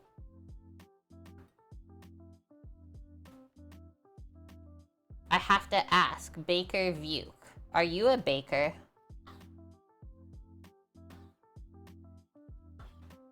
Just going by your username.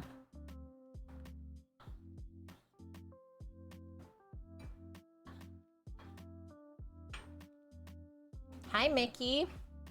How was your week? It wasn't me, I swear, guys. Mickey comes in and the cops are coming already.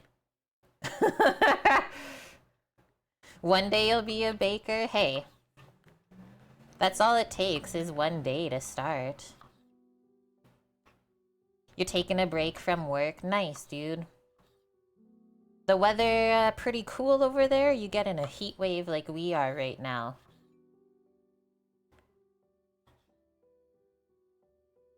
You want to try it, Walter? You think you're gonna hit up the farmer's market and grab some berries and then peel them up?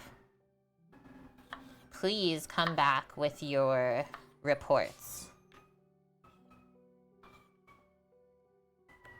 It was only 20 degrees yesterday. Had a good barbecue at home. Nice.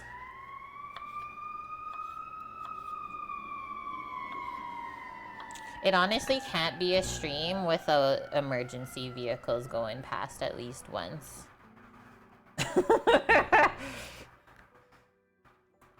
Welcome to living in the middle of like one of the bigger cities in Canada, we can say. I'm just trimming this off because it looked kind of gross. You got John the Young to try it last night on stream, but you did it on a super unripe berry? Okay.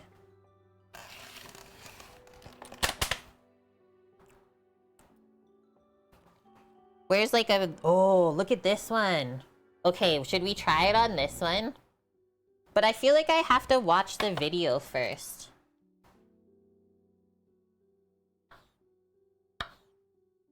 Just the way that you described it.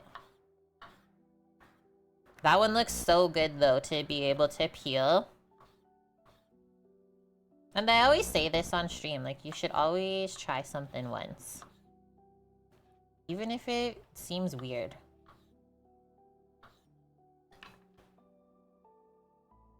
A couple years ago, and oddly not a COVID-era baker. Ah, word.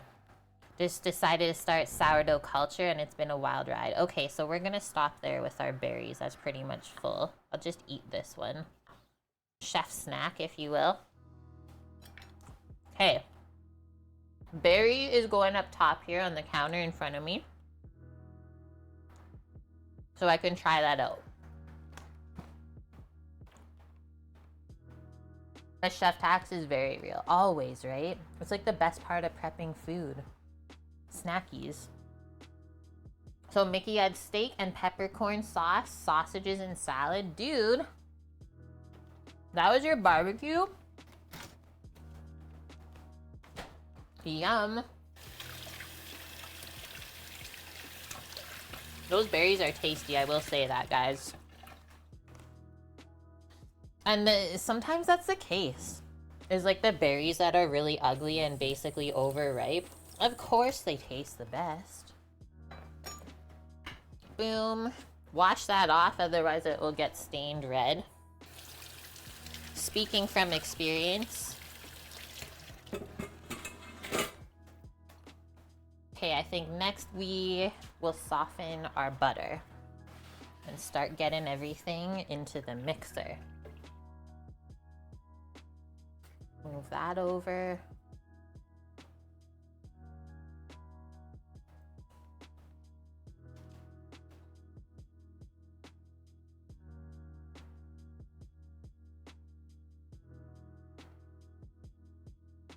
Wait.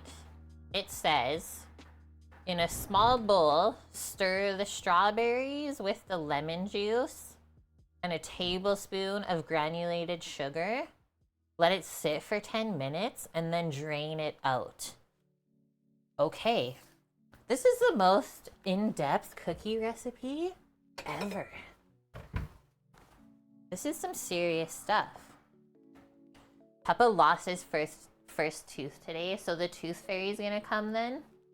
Grab a spoon. Macerated strawberries. So good with ice cream. And then if you put a little bit of like fruit liqueur with it for the adults, me oh my. That's something special. Yeah, why are we gonna drain it? You know what I'm gonna do? We're just gonna drain it into my lemonade. Right into the lemonade. Okay, just like a pinch of sugar. Or like drain it into an ice cube tray. strawberry ice. It probably wouldn't freeze though with all the sugar, let's be honest. I had a half lemon already cut from my lemonade, so we'll use that up. Right? I need to get some soda water in my life now. It's usually my summertime thing.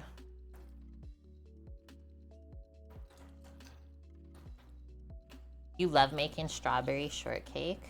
I tried to make it for my clients like the first week that I cooked for them. And I was like not happy with the shortcake recipe I used. It was from a baker that I always use her baking recipes. But the shortcakes were just like not the best. So I got kind of sad and disappointed. So maybe this is gonna be a type of redeem myself.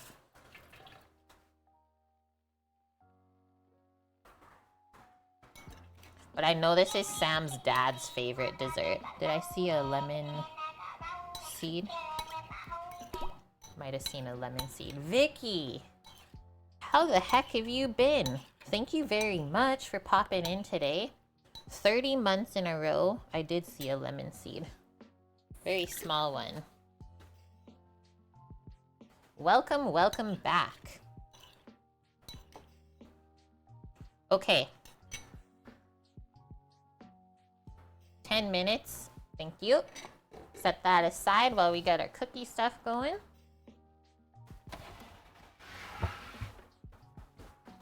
This big beast. Am I primarily an online recipe hunter, or do I rummage through books for ideas? I have a lot of cookbooks. Just, let's say 98% of them are in my storage locker. Like, I have 4 huge moving boxes worth of cookbooks. But my roommate also has a lot, so I'm not gonna like stuff them into his bookshelf that he already has. But totally. Like, we've even read through cookbooks on stream together. I love them so, so much. I got all the timers. It's true. I do. That's like the only reason I basically wear my watch is for timers. Okay, let's get our plastic container. We'll soften our butter. They said you could also use like one of those little hand mixers if you had that. I really loved using that when I was younger to help my mom make cookies. Okay, butter. Half a cup of sugar, a little bit of brown sugar. Cream it all up.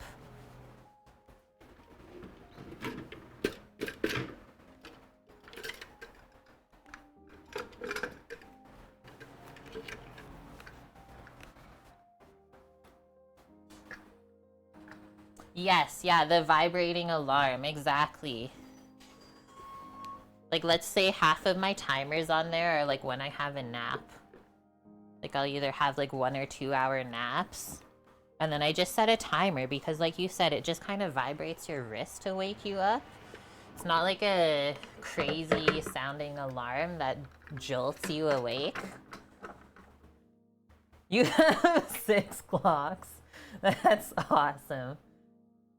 You have too many timers in the kitchen. Egg timer, tea steep timer, the meat timer. It's important stuff. That's how you make some really good food, right? It's all about temps, timings. I believe it's half a cup of butter. Yeah. And I always use unsalted butter for my cookies. Ah! I ripped the paper. No! No! It's never gonna be the same. That's true. Yeah, baking you can get on by look and smell, for sure. It's like, oh, it smells like it's almost done. And then, like, usually it is, like, a couple minutes away. Okay, that is 1 cup. You have macerated blackberries, Walter. You add a smoky liqueur. Yum. Okay.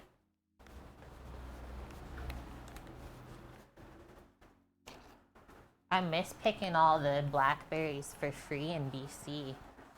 I haven't bought blackberries since. Actually, okay, I haven't bought fresh. But there is blackberries in the frozen berry mix that I buy. I feel like that doesn't really count though.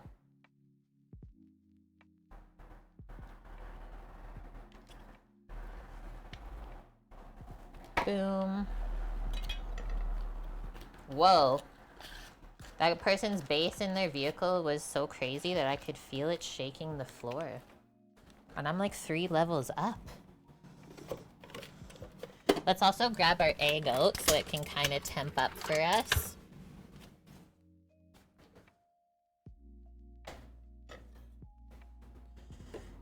I think I was saying that the other day. Is like you could cook blind.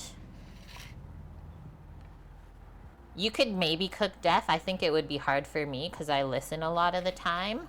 But imagine trying to cook without being able to smell. I feel like that would be so difficult.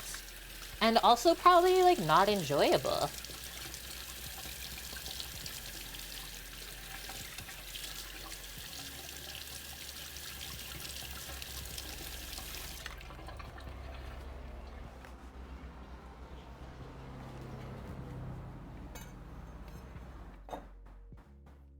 Caretaker. The fire department's at your house. The food might be overdone. Oh no. I mean, sometimes if you're like us, the people call the fire department and think the house is on fire, but really you're just starting your smoker.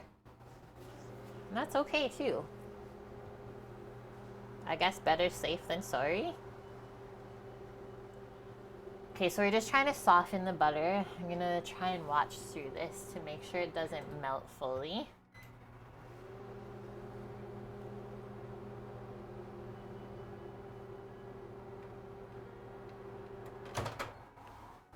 What we got.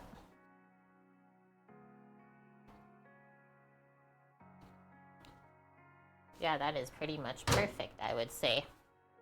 If you can put your fingy in it, beautiful. Perfection. Just grab a spatula, then we'll get our sugars. Sugar, sugar.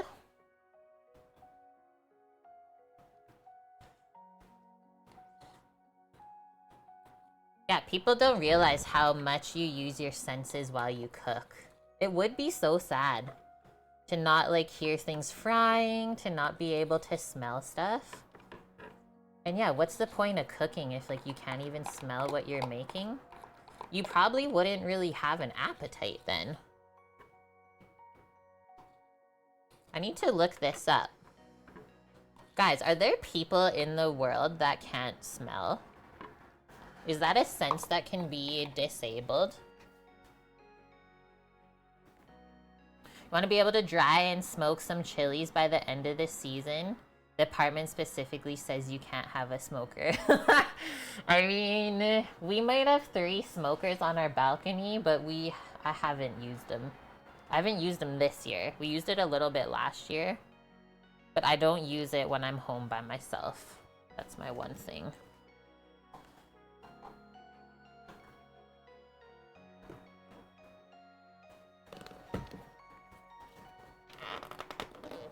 Ooh, okay, good point. Yes. Yeah, if you've had COVID, some people have lost their sense of taste and smell. I remember actually Samo had it, and that's how we knew. He's like, I can't taste anything. I think I have COVID. And we're just like, no. You're always skeptical until it happens to you, right? Because it sounds unbelievable. Oh, we need this actually still. We're gonna make our own light brown sugar. I need a 1/4 cup of it. Do a little bit more. So we'll do half of the 1/2 cup. And then just a little bit of molasses. Because that is literally how you make brown sugar.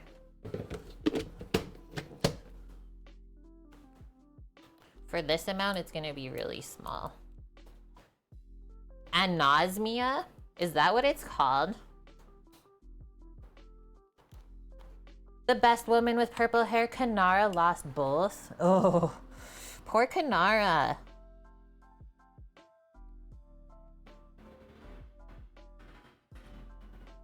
I'm going like a teaspoon of molasses, I think. I'm gonna stop there. Maybe half a teaspoon. Ah, drizzled all down the side of the bowl.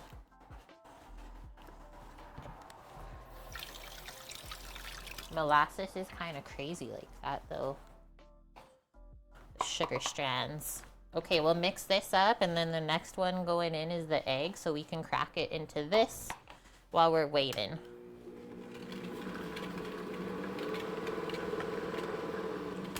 Let me just wipe this because I put the butter up here too. Let me just make this work well. Okay. Carry on.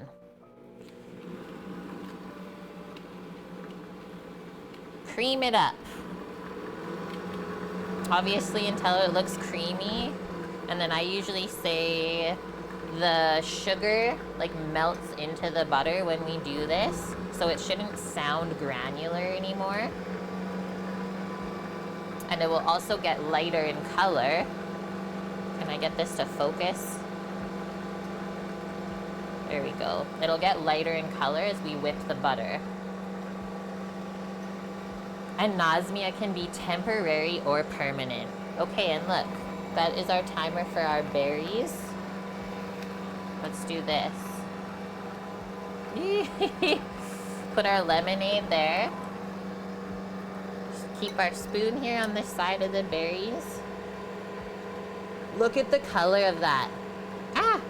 It dribbled down the side of the bowl.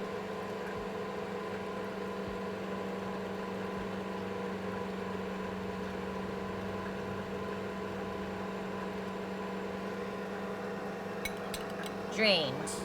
Let's wipe this.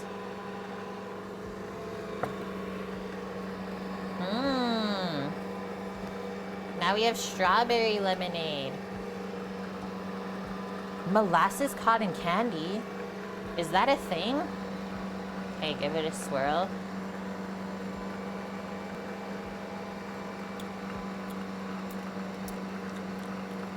Don't like really taste it. I will say, probably we'd have to infuse it for a couple hours, the maceration, for the strawberry flavor to really go in it. Let us do a quick little scrape here.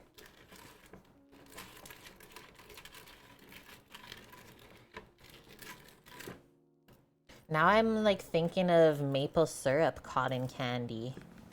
All these other cotton candies that can be made.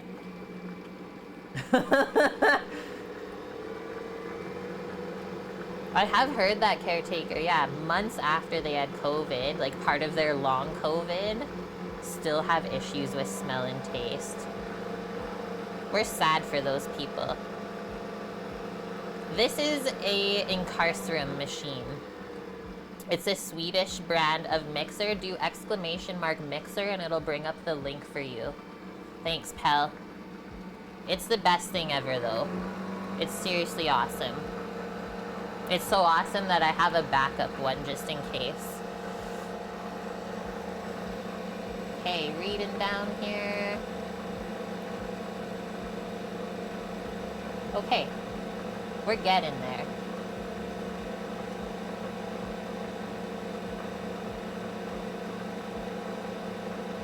This is a task here today.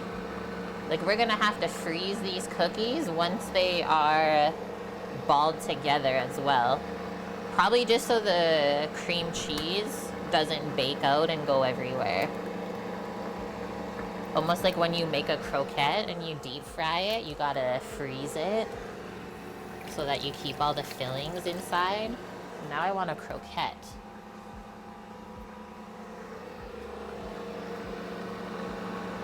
Yeah, you get so much with the mixer too. Okay, so the butter is getting lighter. It's looking good, but the sugar is still a bit granular. You guys can hear it on the spatula.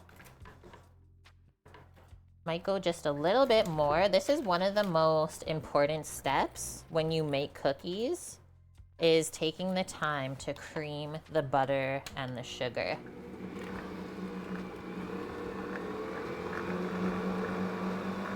Good to know, Baker. Like, I know roasted strawberries are a thing, and then it concentrates the flavor. Is so good.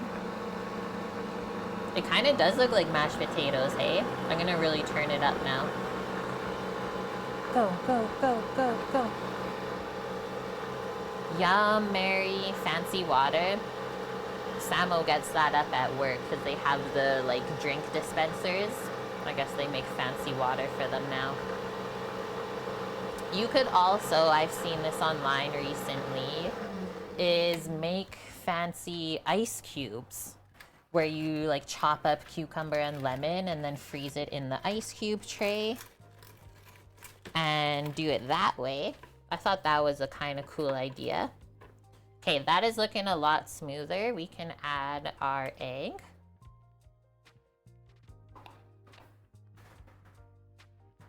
And usually I add my vanilla now too, so let's do that.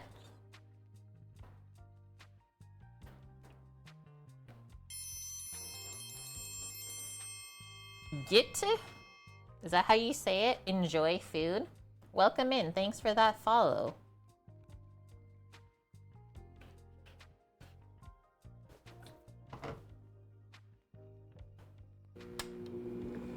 Now we'll whip this up together until it's light and fluffy.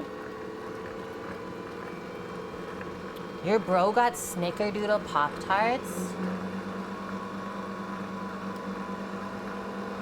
I'm just like thinking of Cinnamon Toast Crunch flavor on that.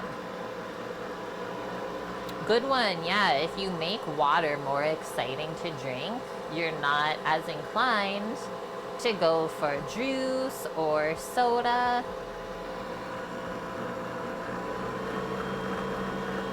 Look at how fluffy that got now, just with one egg.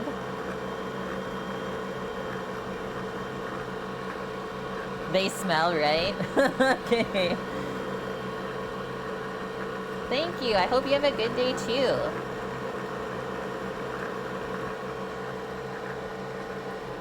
Okay, that looks proper.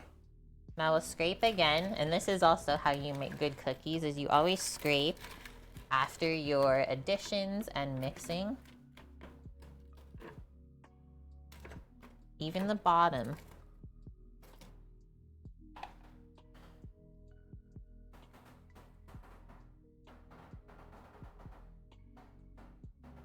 Stir in our dry ingredients. 2 cups of flour. I think we just have enough. This is nuts. I mean, I have other flour, but it's whole wheat. And this is organic all-purpose flour is what I use. Where did the strawberries get mixed in here? Right at the end, I'm assuming?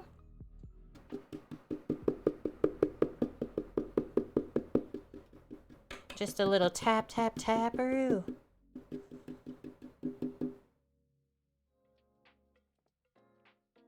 Maybe a touch more. Ah! Okay, we're good. That's all we got left. Woo, baby, we're cutting it close.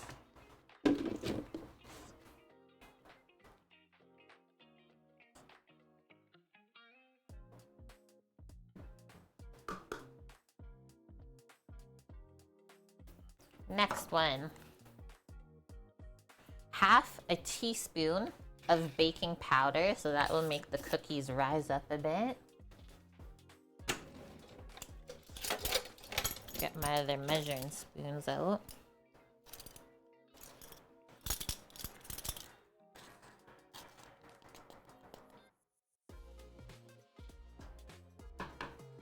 And most recipes will say to mix your dry ingredients together first, but I find that if you just distribute them around in the mixer like how I do, there's no reason to dirty another bowl to mix it ahead of time. And then we just need a pinch of salt.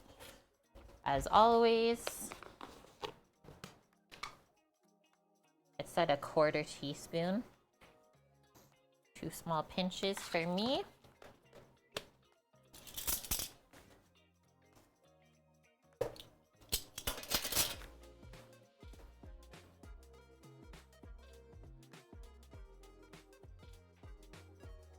Okay, so we just fold in the strawberries at the end.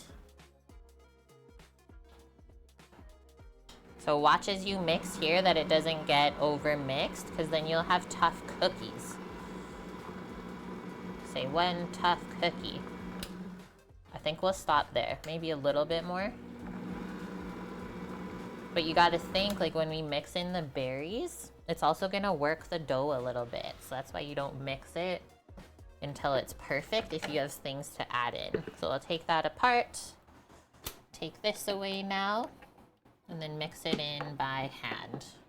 Otherwise, I feel like the mixer would have really crushed up our little perfect strawberry bits. I mean, that's probably not a bad thing either.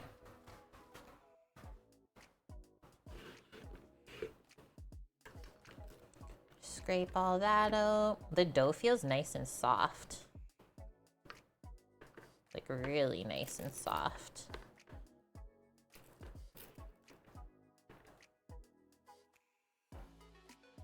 It's kind of sticky.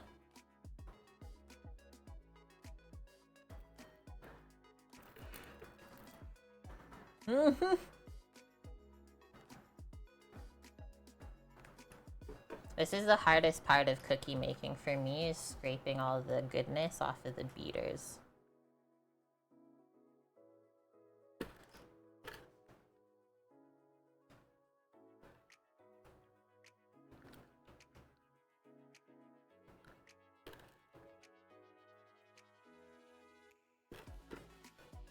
Okay, let's do the other one.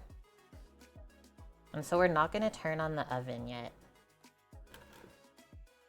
because these are going to have to chill after we assemble them one more time. So they might bake with the broccoli and stuff. I guess we'll see how it goes.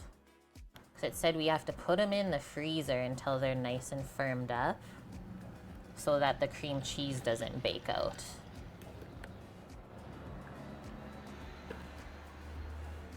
Now I gotta figure out how to turn this into the sourdough cookie recipe, because those are a no-chill recipe. You just mix the dough, scoop, and bake, and it's been like the greatest thing ever.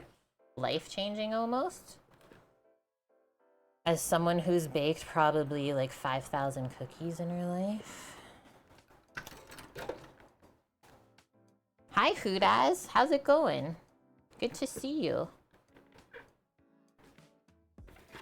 You having an okay day? Okay, so there's quite a bit of dry stuff still down here. That's why the dough is so sticky on the beater. Get one more little mix up like that. And then, yeah, there's not really juice left in the berries. I tried to drain them as best as I could. I'll still kind of just scoop it gently like this. So I can see there's still a little bit in there. And we just don't want to add too much liquid to this because it's going to change the cookie dough. One more. Pour that into our glass. Don't waste anything. Do I do any drinks on stream?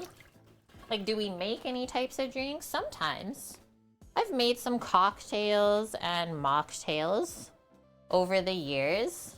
I was thinking on Sunday we'll make a strawberry basil lemonade that I've been wanting to try because I have all the ingredients for it. And I think that would just be fun for all of us. This is going to change now. So I know they said like fold in the strawberries. But I think whatever you do, it's gonna turn out. I'm just trying to watch as I mix that it doesn't get too lumpy in certain areas.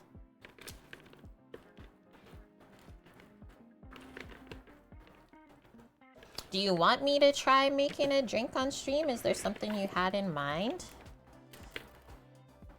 And yeah, I saw that it was midsummer. I follow a girl online who's Swedish. Her and her fiance.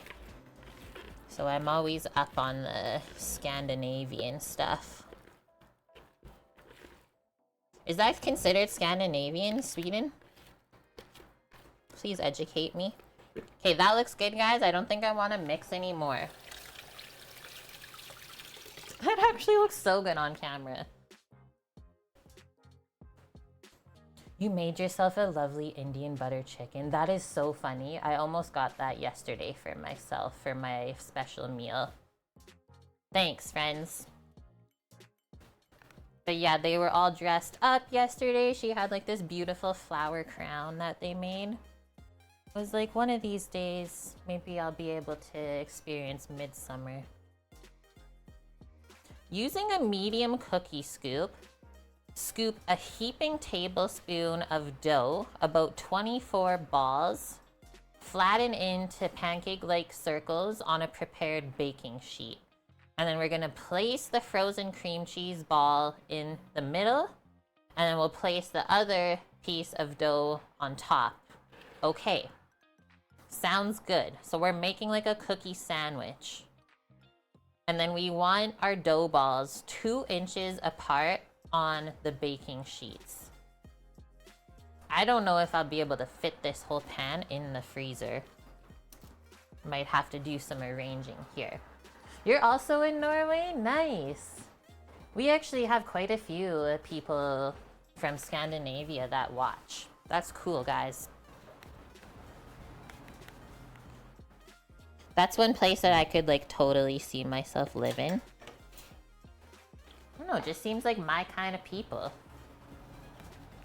So I'm gonna do just the silicone mat on the baking tray. Don't need parchment. And yet it is, that sounds delicious, the strawberry basil lemonade. Yes. I have this huge bag of basil that I got from the farmer's market, but I haven't used it. I think what we're gonna do first is just scoop the first 12 cookies and flatten them.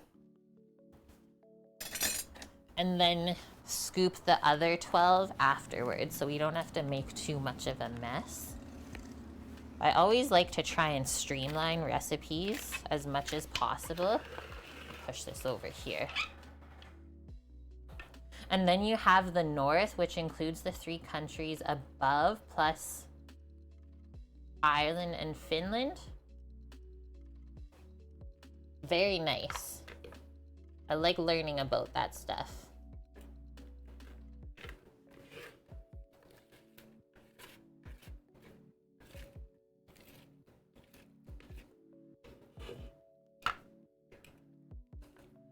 Okay, so 1 tablespoon of cookie dough is not that much. Also, we only ended up with 11 of the little cream cheese bits. So let's just watch as we scoop, kind of eyeball what we think we're gonna end up with. It should go 3 by 4 though.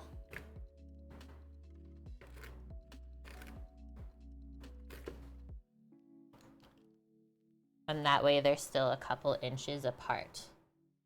I'm gonna scoop that bit of dough there because there's a lot of strawberries, but not very much cookie dough.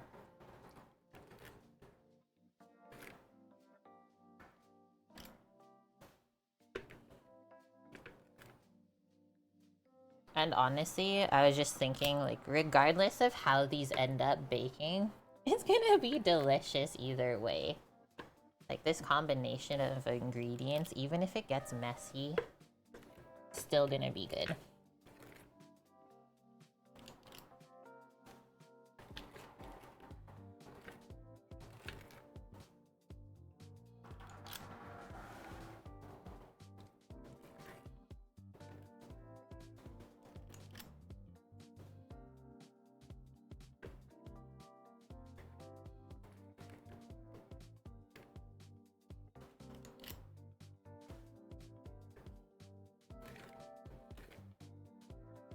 I need a little bit more on that scoop.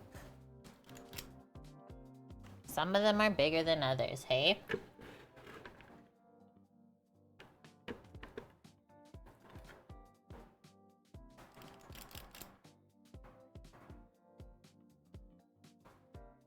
Okay, I think this might get a little bit messy. I'm gonna use a spoon.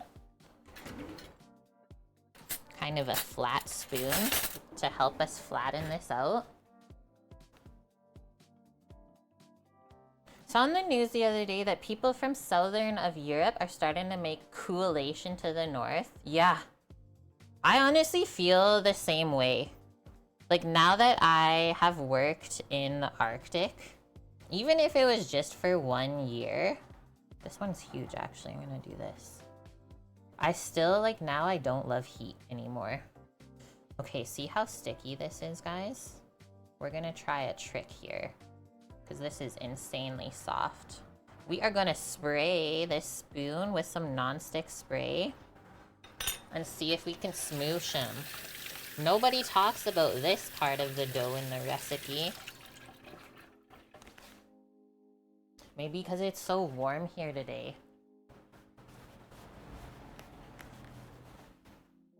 And yeah, I will say, if you're ever a baker, baking on hot days can really give you a headache. Beware. Environmental refugees. What about just making them thumbprint? I was also thinking that. I was like, what if you just didn't sandwich it and then just stuck the cream cheese ball right in the middle and baked it like that? I mean, whenever I try a recipe the first time, I try to follow it as much as possible. Okay, so that worked. And then after we do it once, we can decide whether or not we want to make some changes, right?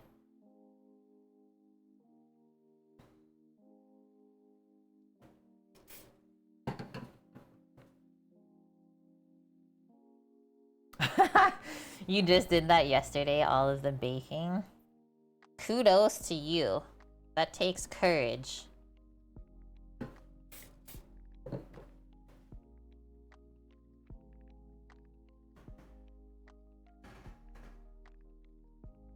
Stop it. It's so sticky. I hope they turn out too, Cookie. This is like a labor of love. Imagine trying to make these for a bakery. You'd be charging like $5 a cookie.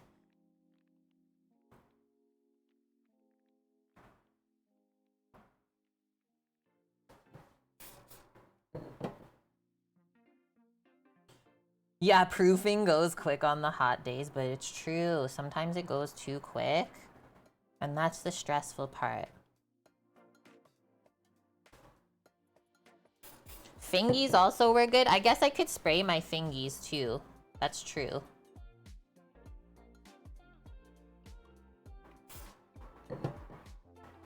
$5 just for labor, exactly. Okay. We did it. Let's save this spoon just in case. I would be scared to like wet my fingers and make the dough wet for the cookies. So there's our cream cheese. It's flavored with some icing sugar and lemon. And these aren't even like completely solid yet, but they're solid enough for us to distribute. Put this bigger one in over here. This one's kind of small.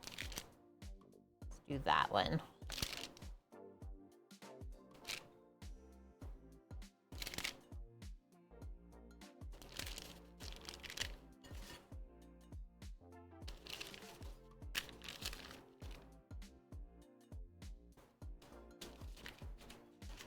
Just a misting, you do it with your coffee cake. Ah.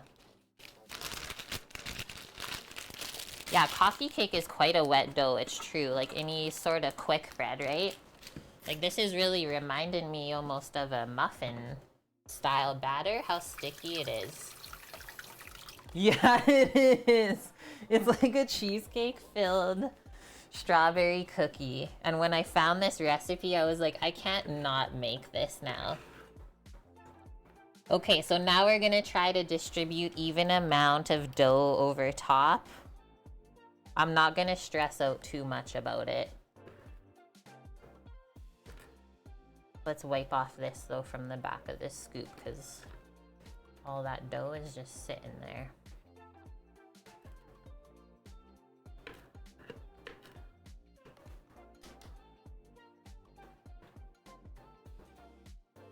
I mean, they did say in the recipe that it took them a lot of variations to get this perfect. I can see why.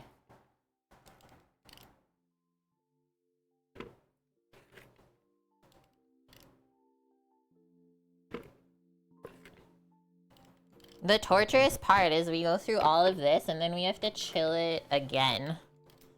But that's okay, we can work on the rest of our meal while it's chilling.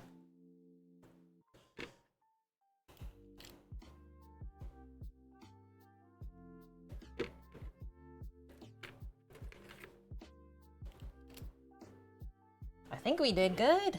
There's still batter left over. I'm totally calling it a batter because that's what it feels like. Doesn't even really feel like a dough. That was a huge scoop. I'm gonna put that over there.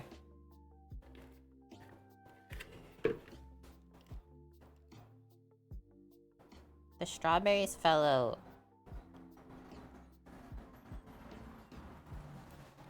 Okay, one more scrape.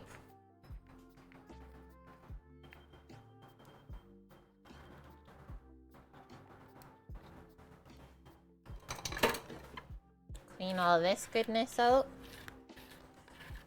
No strawberries left behind in this endeavor, it's true.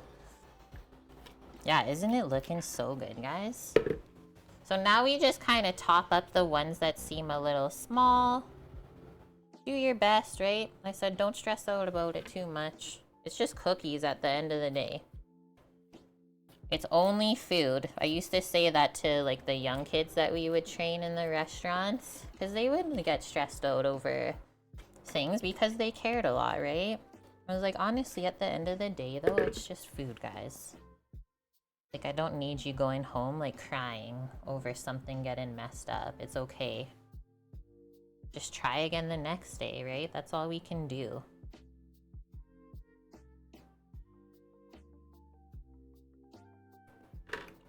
The batter tastes so good. You got it, man.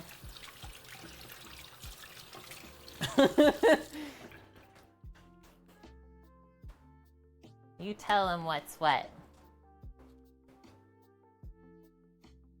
Okay, now can I use my fingers? I don't think so. Let me spritz them first. I feel like it'll be easier to form. Just kind of wipe the spray over your hands. Nice. And then we press it over and kind of just seal it and smoosh it together. Okay. That looks pretty amazing. I'm in.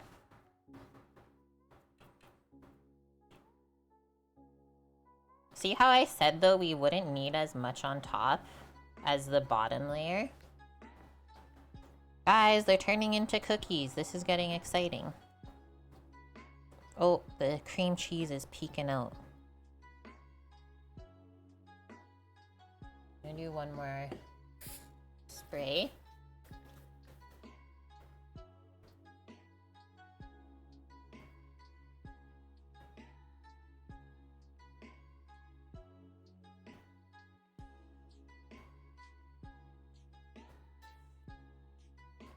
And we want to do this pretty quick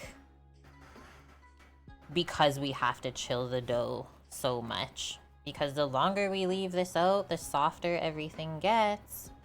And then the longer it has to stay in the fridge or freezer afterwards.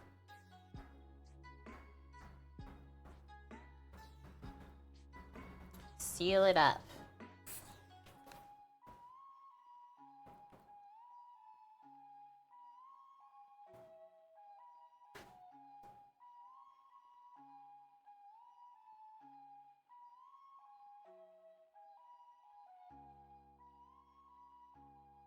Okay, that was easier than I thought it would be.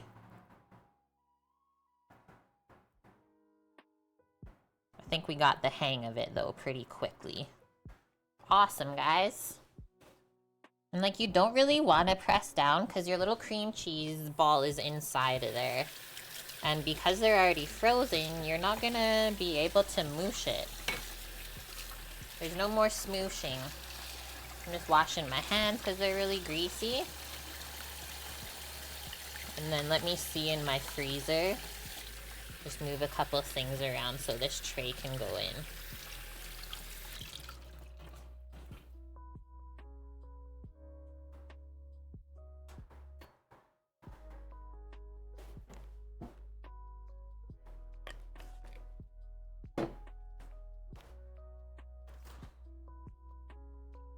That was a labor of love, but I can only imagine how that's gonna taste.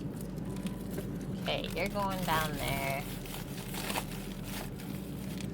I think we only have to move the walnuts out of the way. Stay. Oh no, I made the whole thing fall apart.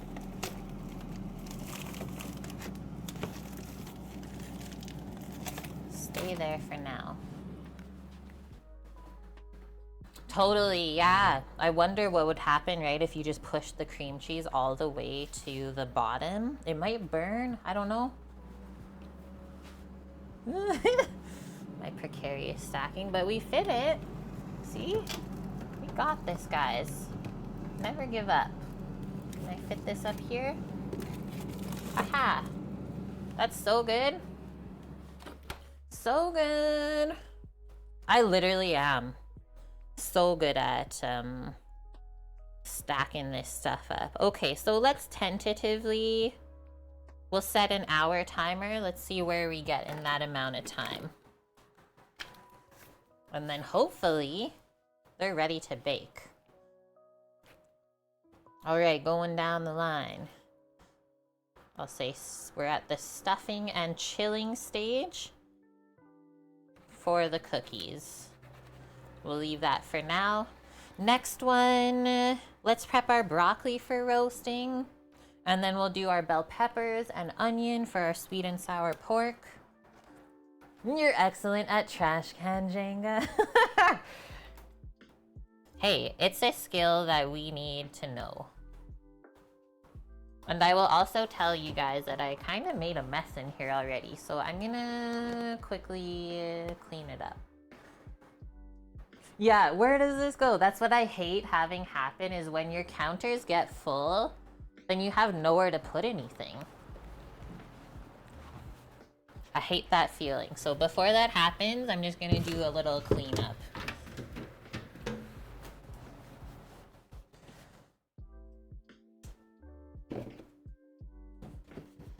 Gotta remember to buy some more organic flour while I'm out tomorrow so that we can bake our bread on Sunday.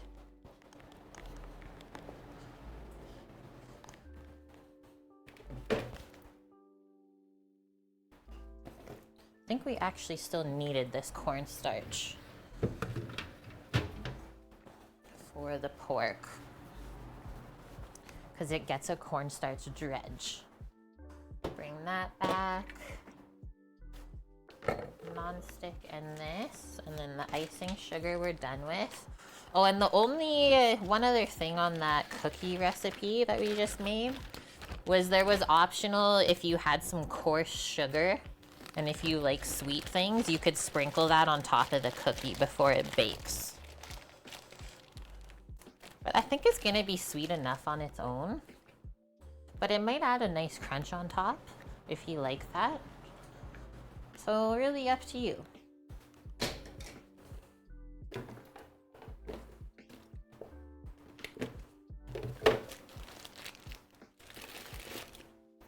Okay, awesome. We're gonna line a pan for the broccoli roasting, so bring the foil and parchment. Yeah, sometimes we like the crunchy sugar, other days you don't need it.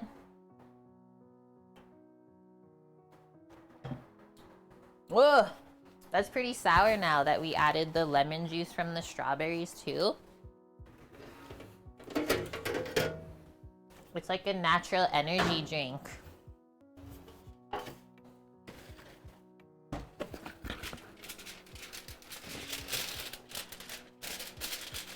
It's almost time to get a new box of foil. I think we're on like a couple more rolls. That's it out of it.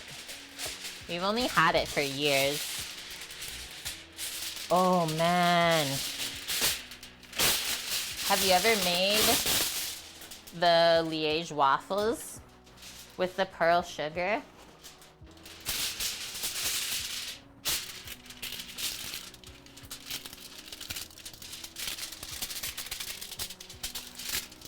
I think I still have pearl sugar from the day that we made that on stream, and we had to special order it. Oh man, yeah, imagine the price on a new roll. Hopefully it's on sale when it's time. That's all I really hope for. Or one other thing I do when I'm noticing that something's starting to get low is just pop it on your grocery list, and then kind of every time that you're out and about, just check to see if it's on sale. Because like eventually one of the weeks it should go on sale. We might need that later for the finishing the pork in the oven, so let's keep that foil and parchment here for now. Gonna put this to the side. And then I usually just cut up the broccoli into a bowl so we can toss it with some oil, salt, and pepper. And then we'll roast that at a nice high heat in the oven so it gets a little bit browned and crispy. And then all I do after is you can just put the broccoli back in the bowl that you prepped it in. And then we just toss it with some Thai sweet chili garlic sauce. And like as simple as it is, every time I've made this broccoli for people, they go insane over it. It's even better if you grill the broccoli. Oh. But yeah, try it out if you've never. Really good. Hi, Kayla. How's your Friday?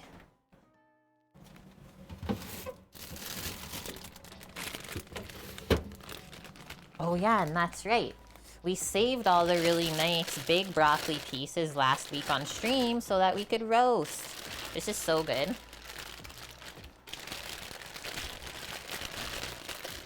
And yes, I bought this bag from Costco because the broccoli heads fresh here have been $4.99 a pound, which is more expensive than what I bought the pork shoulder for. But then I can buy all of this, basically 2 pounds worth, for $5. So you choose what works best, but obviously make sure you can use it up in that amount of time too, so it doesn't go in the garbage. It's going good? Nice. Yeah, pano raisin. Yum. Making me want to like bake so many things. And then we're just watching, like this one has a little bit of brown stuff there. Just trim that off. And then we're gonna leave it this size. That's just water, it's not gross. So anything that's kind of bite-sized like this already, you don't really have to cut up anymore.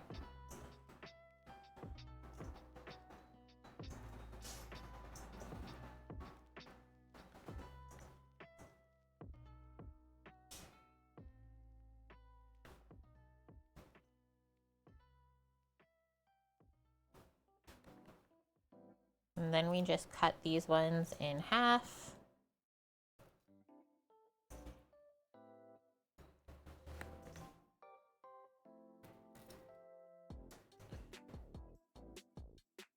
There was a piece over here that looked gross. This one. Get out of there.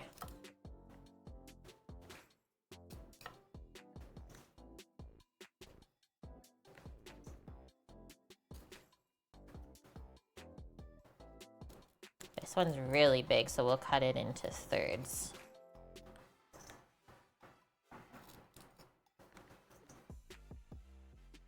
Oh, yeah, that's right. Did you make a spicy mango marinade for the chicken, right? Guys, Kayla came in asking, that was last week, I believe. Sometimes the weeks merge into themselves now that I cook for other people again. But yeah, she was asking us for a yummy chicken marinade. Came up with all these ideas. Nom. That's awesome. I'm glad it worked out. Because, like, I know how stressful sometimes going to a potluck can be. You always want the food to be really good.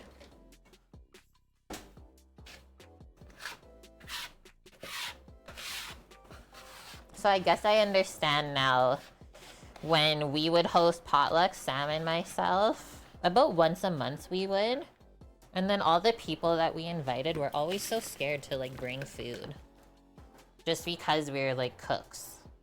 That's not how it works.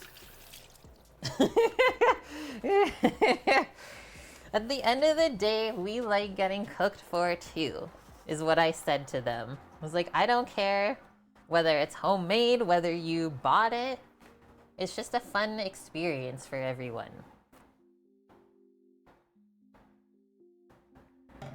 Okay, grab some olive oil.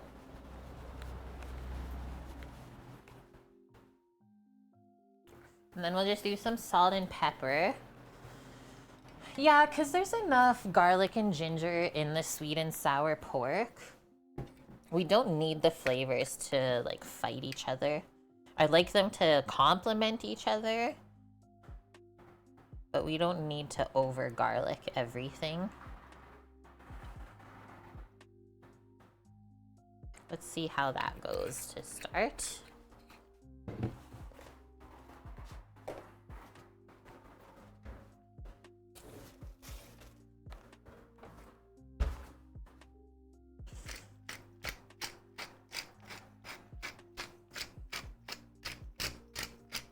And I think the broccoli, when you roast it, it turns out better if you dress it like this a little bit before you plan to cook it, because it kind of marinades with the oil and seasonings.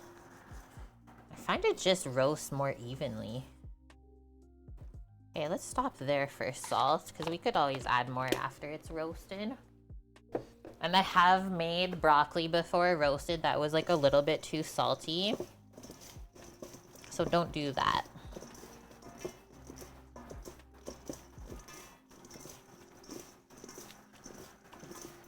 I still ate it though because it was really yummy and crunchy. But still, when the salt is like burning your tongue, you know you've hit the limit. Ah! They're jumping out of the bowl. And you'll also be able to tell as you toss the broccoli, it kind of goes deeper green color as it absorbs the stuff we're mixing it with. And that's when you know.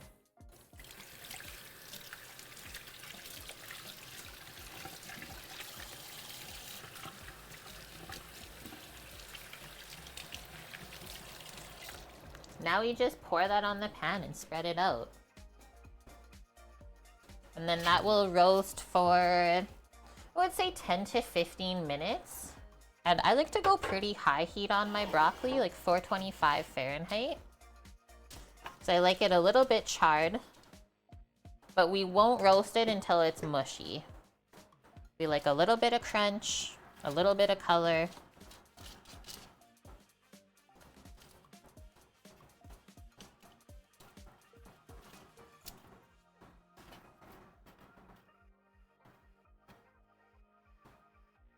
That looks pretty perfect. Okay. As long as it's all not piled up together, that's what matters the most. Let's do some more veggie prep. Grab our onion out. I'm actually so excited to eat this meal today. I don't think you guys understand.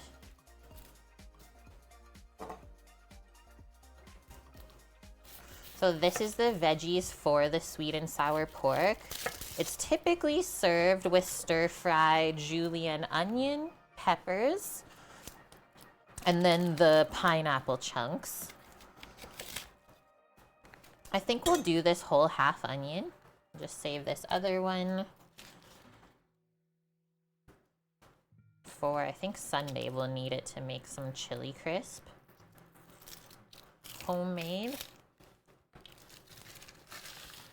Just leave our little trim pile up here on the corner. And then just grab a container to put these veggies into. Or a bowl, I guess.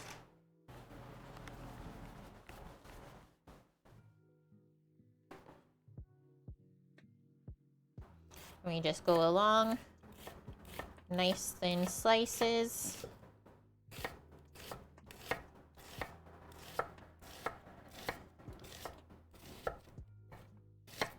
Let that fall over because it wants to. Done.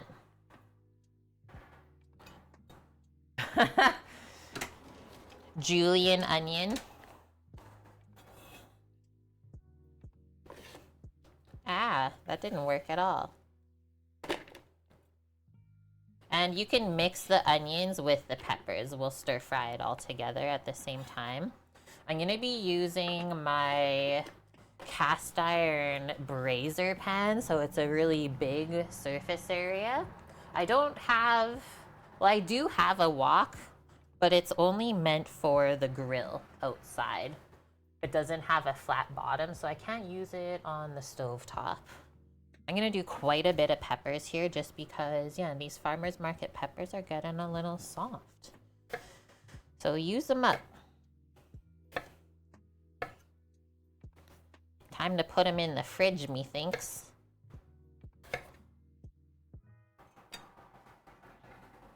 Hi, FCB. How's your week going? And these long ones I'll just cut fully in half to scoop the seeds and the core out.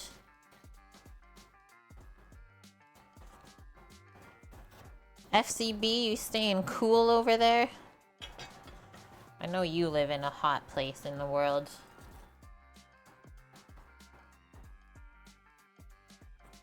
It's so easy to pick the core and seeds out of these long peppers. Just take it from the top and literally pull it out. Just working like usual. Me too. Things have been good though, hopefully. A good busy, as I say. Tap all these seeds out.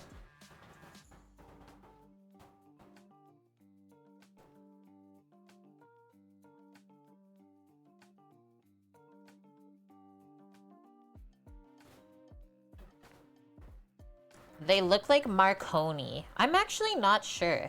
I picked these up from one of my favorite farms at a farmer's market I go to sometimes on Saturdays. And I can't recall if they actually label their veggies. Maybe I'll ask them if I can remember next time. I also just noticed this piece there. No thank you. But yeah, usually they have like normal peppers, long peppers, about 6 different varieties of tomatoes right now, big cucumbers, small cucumbers, 2 different types of eggplants, fresh herbs. Yeah, it's just the greatest farm stand ever. It's like a one-stop shop usually, and then I just go to this one other place to grab my carrots and potatoes usually. Yes. For sure. Like I was saying earlier, I don't know if you were in here, caretaker, but I was looking it up because I was talking to my mother-in-law yesterday, and she's out east where it's been like 45 Celsius every day lately. And so then I looked it up. I was like, what happens to the human body when you have like sustained high temps like that? Yeah, you actually physically start to break down at a cellular level.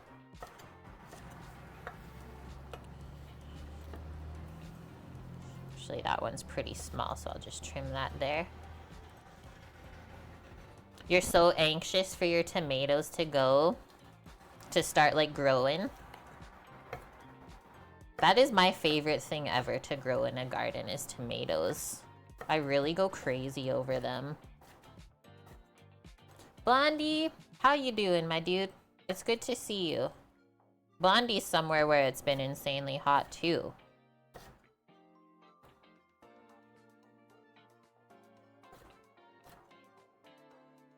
Blondie, I need to ask you about a restaurant that I seen my friend Gus from Published is currently cooking at in Toronto. Have you ever been to Hexagon? I need to eat this piece.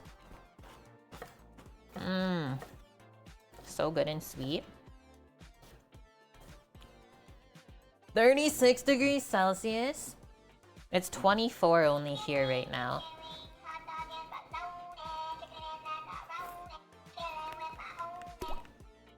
Hi, Dust.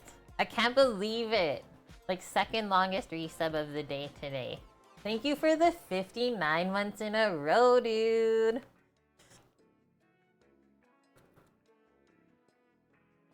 Let's do a month-by-month recap of the last 59. I hope you're having a good week, though. Hexagon? Okay, it's in Oakville, about 30 minutes west. Yeah, I think one of the sous chefs or chef de partie from Published works there now. So Gus is there, like, helping out and stuff. It looks so good, though. Holding at 34C for you over there. Just stay cool, guys.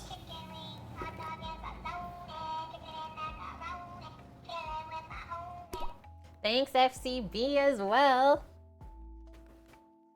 We are at 6 out of 10 on our sub goal. We are over halfway for 44 months with you. You're headed to work? Okay. Stay safe. Have a good day at work. And thank you for popping in. I'm happy with how this looks. I don't have green pepper because I don't really like green pepper. So we're going with orange and red today. Good to go. Just get rid of this little trim pile. Yeah, heat domes as well as polar vortex. Both pretty aggressive when they come around.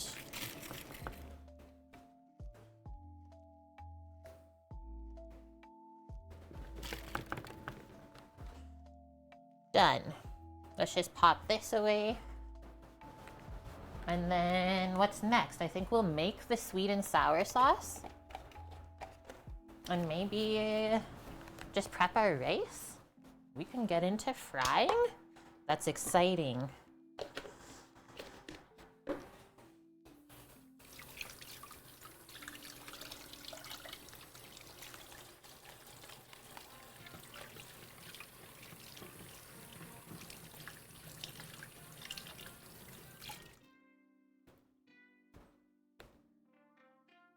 We get to open up our canned pineapple. Oh gosh.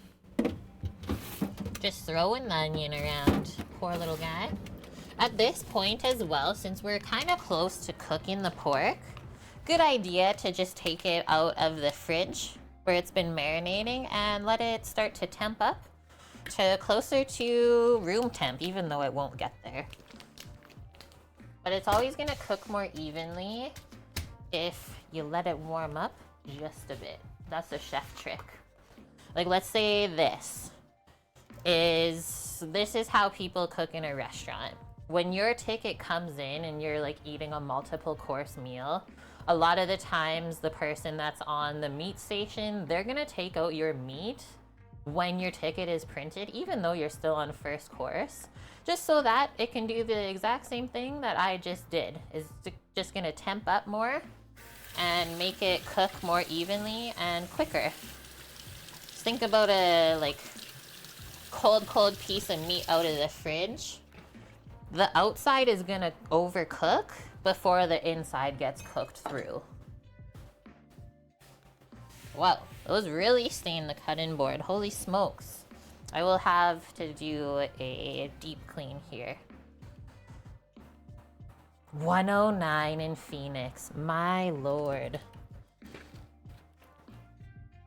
Brocco, bell pepper, onion. It's sweet and sour sauce time. We need quite a few ingredients, so let's look it over. Okay, we need white sugar, apple cider vinegar, the pineapple juice from this can. I got ketchup today. It was on sale, so yay. Worcestershire sauce or Worcestershire, some oyster sauce,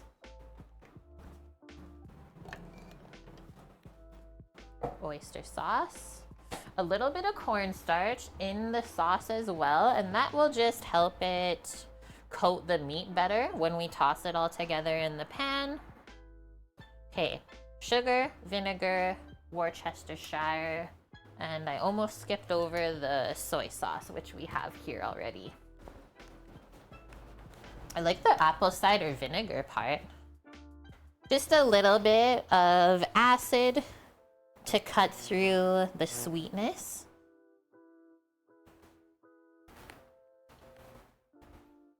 Get my big bottle of Worcestershire. There we go. And some more sugar. I wonder how good this would taste if you use like honey or something else instead of just white sugar. Okay, we got all the bottles. Let's just grab a bowl, and I believe we'll just mix this all together.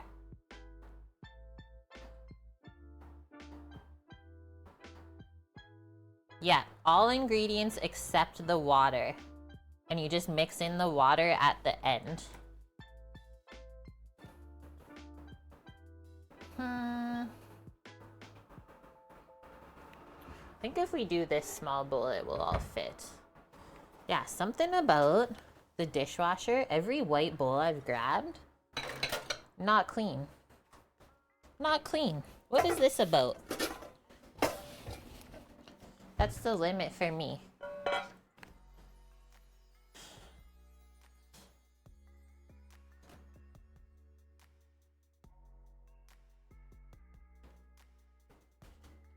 We need a 1/3 cup each of the sugar and the vinegar. So measure the sugar first. You can pour the vinegar in afterwards.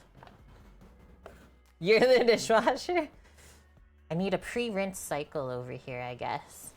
And like, I'm the person that will rinse every single dish before it goes in the dishwasher. That's why it's kind of blowing my mind. How is that not clean?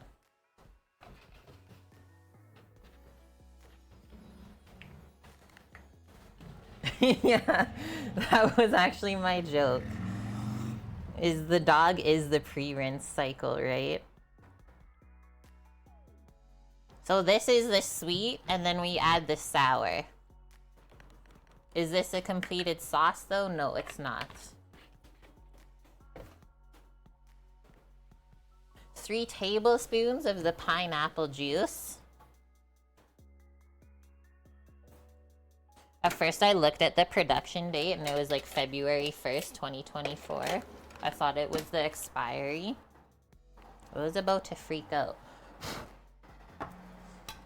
And it is pineapple chunks we want. Even though some of the reviews did say they used some crushed pineapple and it was okay. But I think the chunks just are better. You could also use fresh, she said, if you had fresh pineapple. And then just use a little bit of water instead of the pineapple juice in the sauce and it will still taste as good. So 3 tablespoons of that. I love how they packed this as well. That's like so satisfying to my OCD. Yeah, you're not supposed to put the dog in there. Okay, let's do our best here. 1, 2, 3.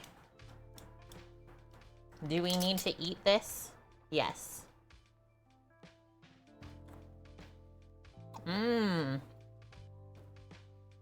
Good batch. It's a good batch. Okay. Same amount of ketchup.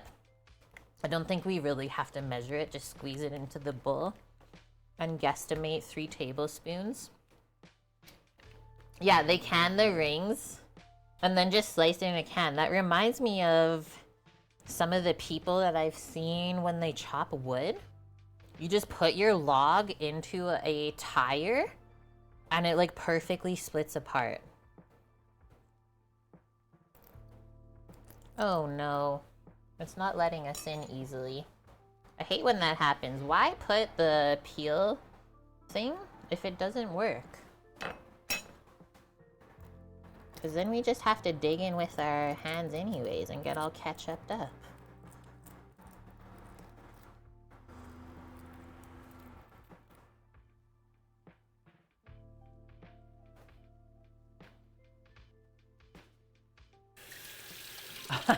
You were trying to do dishes in a dog bath at the same time.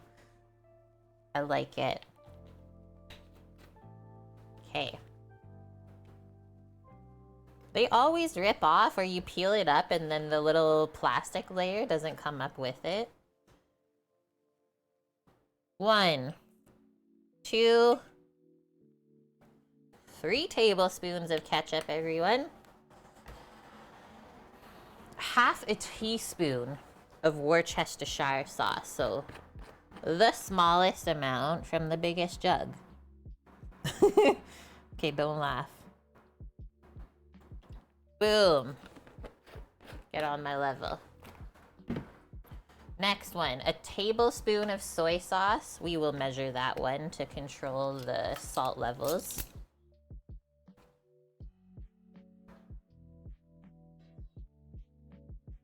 Whoa, almost went over.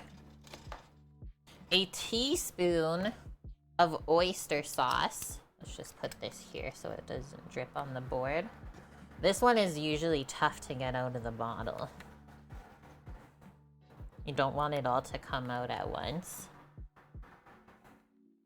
Take it easy. Just a teaspoon. Okay.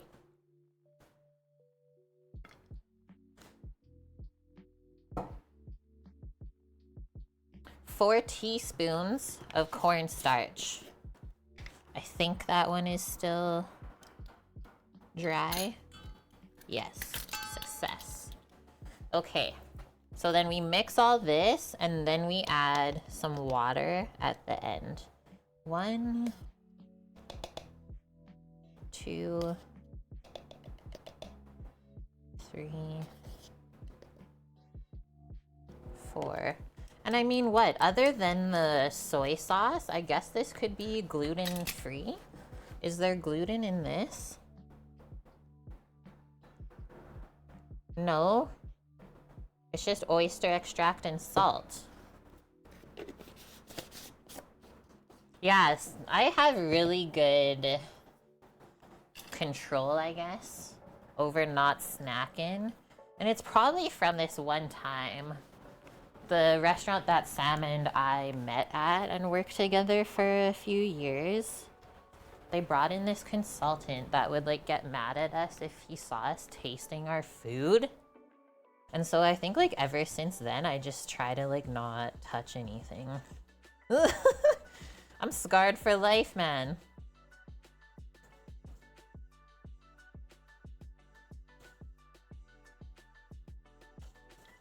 This one time at food camp, I should honestly like start a podcast and then just tell stories like that. They don't even have to be long, right? Like a 5-minute story. I think that would work. This does not look good at all, I will say. The color of it, not very appetizing. But it will turn into a really nice glaze when we cook it. It will go deeper in color and will also clarify when we cook the cornstarch. It won't really look milky like that. Someone told you should write your memoirs last night. I think we all should. Okay. Mix in the water. This sounds like a lot. Like half a cup of water. Ah! But I guess we have quite a bit of pork. So we're gonna do it. No one said it didn't work. I guess that's not that much. Because you kind of want to dilute the cornstarch, right? And then we want to make sure it's actually cold water, not hot water.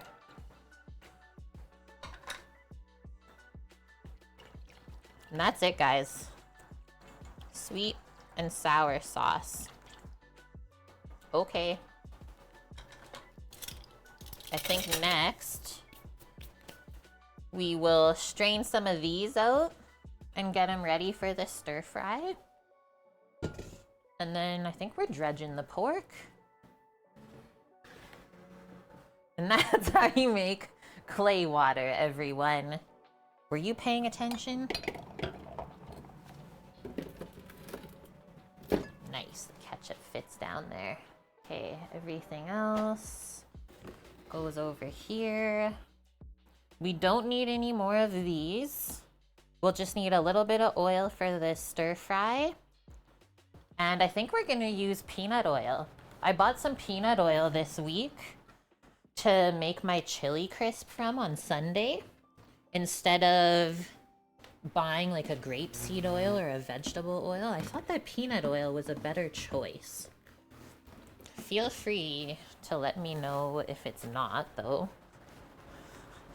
And also, it is not that cheap either.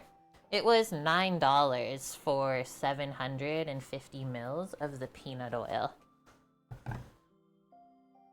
Okay, how much pineapple we need? 1 cup worth. I have a 1 cup measure over there still? I don't. We can just do this other one. Fill it halfway. Okay, guys, should I put the pineapple juice into my drink too to sweeten it up? Pineapple strawberry lemonade. It's happening. It's slightly better than some of the other oils, Cookie, but still not in the good for you category. But it honestly is like one of the best tasting. It's true. Torino. Sweet and sour pork. I remember when my kids were small, we went to the Chinese restaurant. Okay, I don't want to say the word anymore. Dolphin? Dolphin? I remember last time I said this, you got so mad at me. When the waitress asked what we wanted, my youngest said in his best Chinese accent, says, sweet and sour pork. That's like a running joke, though. Even when you cook it in a restaurant, you always kind of say that. That's like kind of racist, though, when you act like that. But I feel like when kids do it, though, it's way more innocent, right? Because they don't know. It'll still make everyone laugh regardless. And yeah, these pineapple chunks are perfect. I don't think we have to cut them up any more than they already are. I'm pretty happy with that. So that's our 1 cup. Dauphine. Are we making pineapple syrup? We are not. But we are gonna pour some of this. We're gonna pour the rest of that actually into my drink. We're just making mocktails over here, all stream.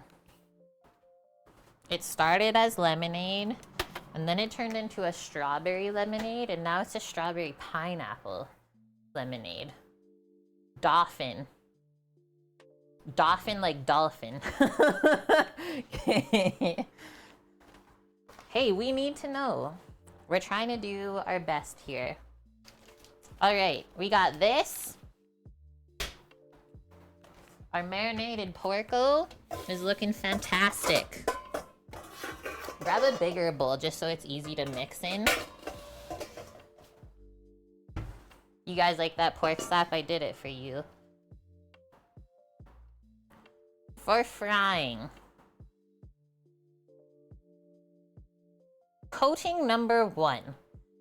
Mix 5 tablespoons of corn flour into the pork and leave it for 5 minutes. At first, it will be white from the cornstarch. After a while, it will sweat and make the cornstarch kind of wet and sticky so that we can then dredge it with 1/2 cup more cornstarch Obviously shaking off the excess. That is a dredge now. So you just want to coat the outside evenly. Shake off the excess and you're good to go. And so we are just doing a singular fry on this pork today. If you like it really crispy, do a double fry in the pan, but we are gonna do a single fry and then pop it onto a sheet pan and then just finish baking it in the oven while we do our stir fry and sauce, because that was the other option. And because it's quite warm here today, I don't really feel like standing over a hot vat of oil for many minutes. Also, yeah, maybe safer that way too. I really don't like deep frying at home, or even just frying in general, right? It just destroys your stovetop. Too hot to complain.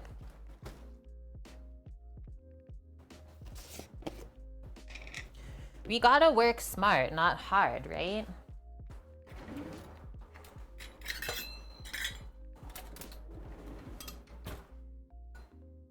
We accept this. Thank you. Torino. Baker Vuke is someone new that found us today, and they subscribed to the channel, and they've been actually wonderful part of our community. I think they fit right in. So only 5 tablespoons. 1, 2, 3. Is that not half a cup? 4, 5. That almost seems like the same amount of what we were supposed to add before. Do we want to use our hands? I guess we can, just to make sure it gets evenly coated between all of the pieces. Too hot to deep fry? Holy, it's 27 Celsius where you are? I know Samo's not looking forward to working up north when it starts to get hot, so he's already asked to like work nights all summer. And then I also found online they make like battery powered cooled hard hats, which I think would be amazing for keeping the bear cool, even in the Arctic. See how it gets really sticky and shaggy, but that's what we want. Go ask Cursed Kitchen about you. I like how in some channels like we're behaved, and then in other ones, like sometimes we say it's Feral Friday here on the stream. If we get some of the right people together, it gets really crazy. Okay, that's like stuck together. Okay, I think we're stopping there because I literally can't mix it anymore. My hands are stuck together.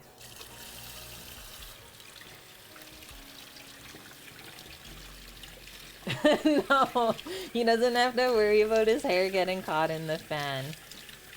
So true. They make hats with ice packs as well. Good to know.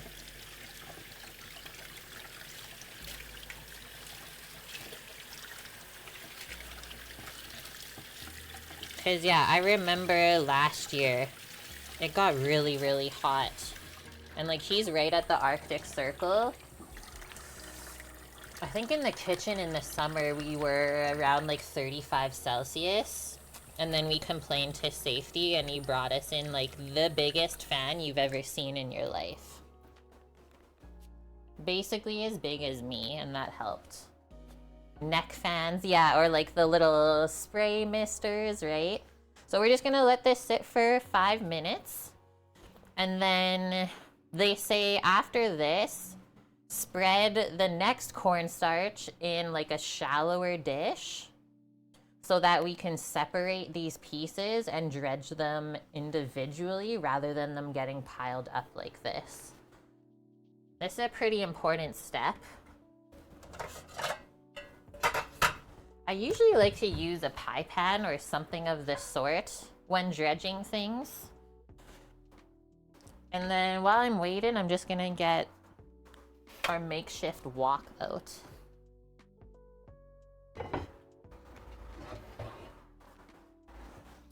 we can also prep the sheet pan. After the pork is fried, it will go on to that.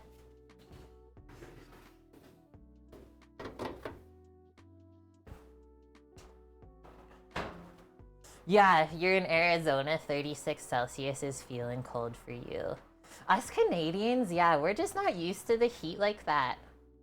I find it really affects me now as I've gotten older.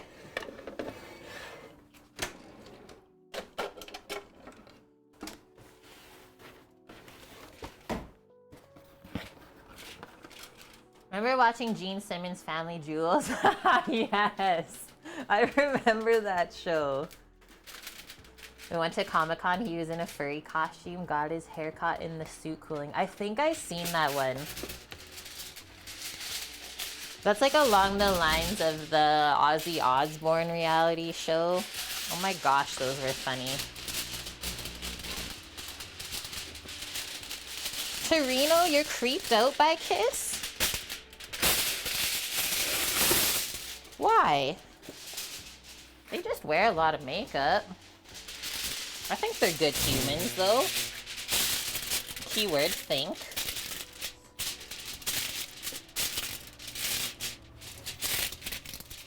Now, to get the pork more crisp, should we use an oven rack to pop it up? I think off of the bottom of the sheet pan, because it'll get soggy where it's sitting. I think we might, actually.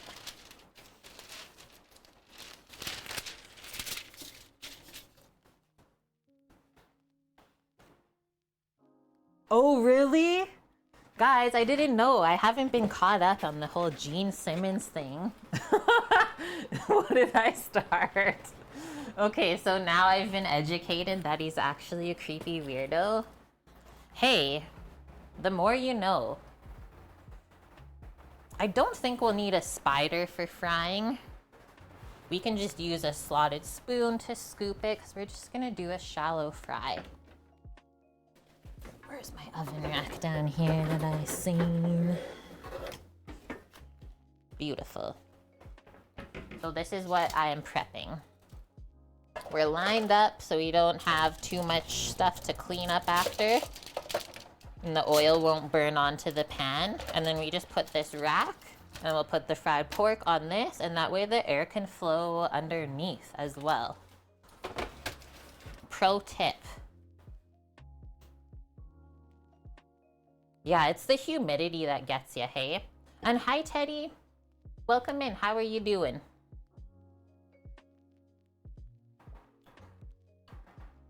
Pineapple strawberry lemonade. Really good. Okay, what else do we have to prep though? Because we also need something to put the dredged pork onto. I'm not gonna line this pan at all, but you for sure want a flat surface to put the pork pieces on. So I'll put that beside where we're working and then just do a little shake and then put it on there. About to head out of the office for a week. You have to contact a friend to make a plan for later. Nice. You got any plans for the week? Going on holidays? Can I fit this in here? No. Okay, so half a cup of cornstarch.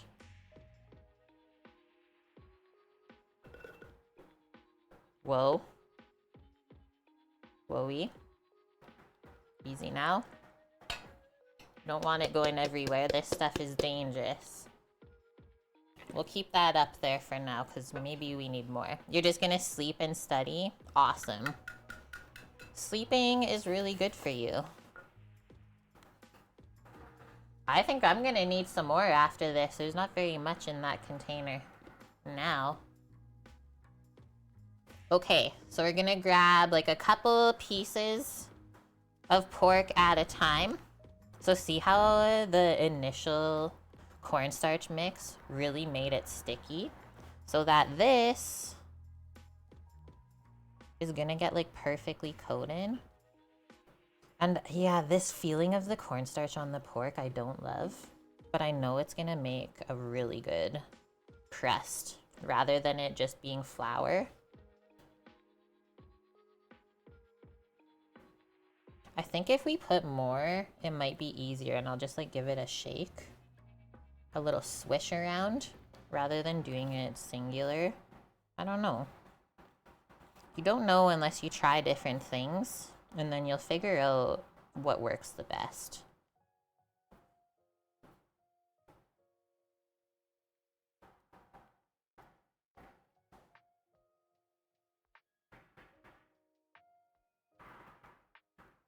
Bob passed away earlier this year? Wait, what? Oh, Bob's Red Mill. I was like, who died? I did see that actually. I remember posting that. I got Sag. But I think the good news is Bob's Red Mill, aren't they fully owned, employee owned? They didn't sell out. And that made me so happy. Okay, so this is how it's looking. I did see that. Donald Sutherland passed away. And like, he's done some crazy stuff over the years. Not just being an actor, but an activist.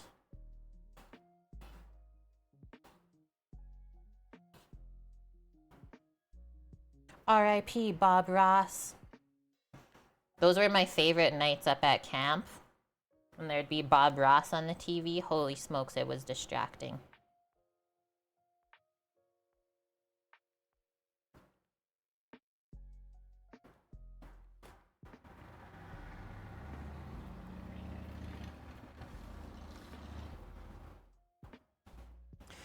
Tap, tap, tap. Try not to make too much of a mess with the cornstarch.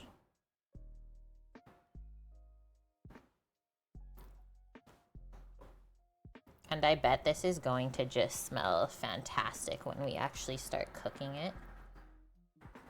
All these fatty bits are gonna start crisping up.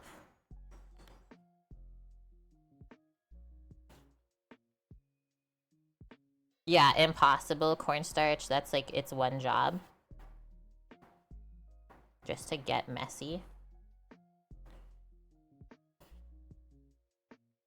And sticky, right? Like my hands. Pretty sticky, the way that it builds up. But this is really the secret to getting crispy fried foods. If you ever ask a restaurant where you're like, wow, this was like the crispiest deep fried thing ever, I bet you any money that they put a little bit of cornstarch in with their flour. Or just straight up like this.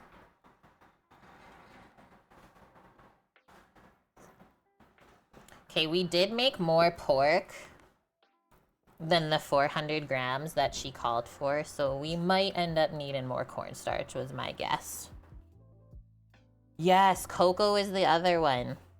I was actually trying to think, but I was having a brain fart. Cocoa is also can be bad.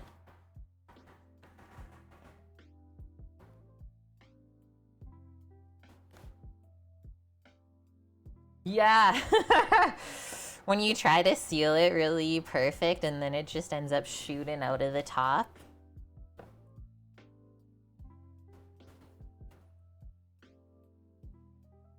It's like, okay, most of the time a baker will be wearing white compared to chefs will always wear black. But then the worst time is if you're baking something with cocoa and you're in all white. Yeah, good luck with that. But then also no different if you're wearing your chef clothes and you are baking something or using flour or cornstarch. Yeah, you're covered. Hello, Mish. Everyone was trying to summon you earlier and I said she might come by later, and look at this. How was your day? We're just dredging some porco and then we're almost getting cooking. The only thing I forgot so far was to prep the rice, and then we just gotta turn on the oven to heat up while we're frying. Yes, that's exactly it. Summon you for chaos. At least that's my assumption.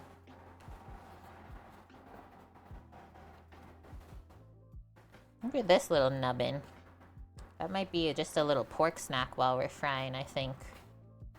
Little crispy bits.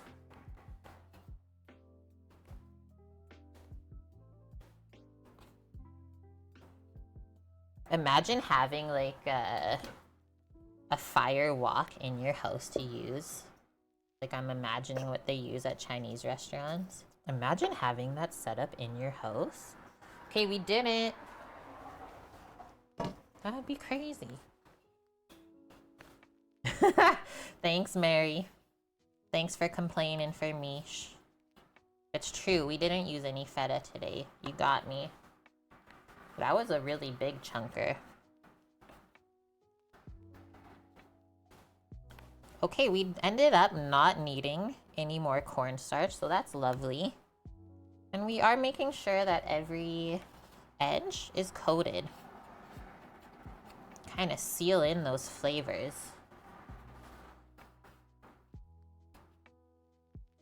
What would be crazy? The wok burners? Yeah, like the one with the pedal and everything. Imagine having that in your house. But I feel like it would be so fun.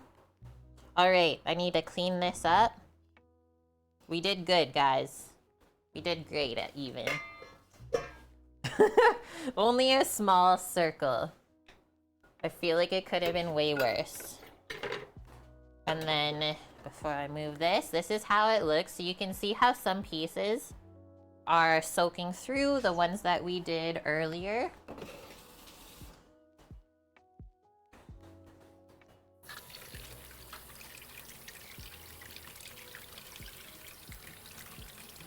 Feta and sweet and sour pork. You don't know if unless you try. It's the onion of the cheese world. I mean, it kind of is. Like, we're using feta on Sunday for, excuse me, an Asian dish. Because I've seen it made like that before. Chili crisp eggs with feta.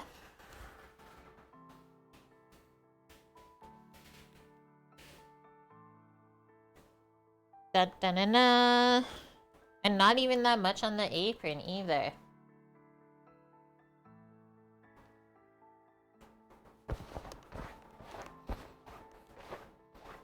This week is for sure apron wash week though. Torino's idea of war. Shoot. Makes my life. Okay, before I take some stuff back, I'm turning the oven on to 425. So it might take a hot minute to heat up. Literally out of control right now, you guys. See? It doesn't become feral until you say the word. And then it's like, all hell breaks loose. Just careful what you wish for, really. Cute! A handful of ladybugs on the peppers. They're eating all the aphids up.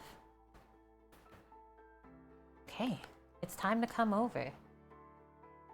You're not feral tonight. You're calm. Okay, that's what we got. A dry pan. We will put some oil in just to start heating it up. And then on this other little burner in front here, we'll just prep our rice. Oh, we gotta get this out of there. Calm as roadkill? That's pretty calm. And then I suppose I will be straining this peanut oil and we'll reuse it. Heck, maybe we'll even use it to make the chili crisp from. So let's just do a medium heat on that. I think that will be good. And then we'll get a small pot out for our rice. We gotta open this up here. Perfect. How much rice do I want, guys? That's quite a bit of pork, so I think I'll do 1.5 cups of rice and then 3 cups of water. Butt full of honey sounds like a rap lyric. Yes, it does. Hello, fresh cut fries. Also delicious. Fresh cut fries? Honey filled ants. Oh, I think I've seen those on like a Discovery channel.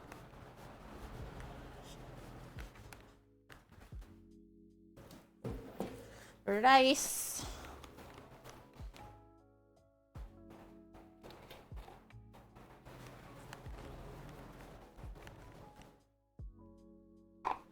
You can eat them. I wonder if it tastes like bitter and sweet.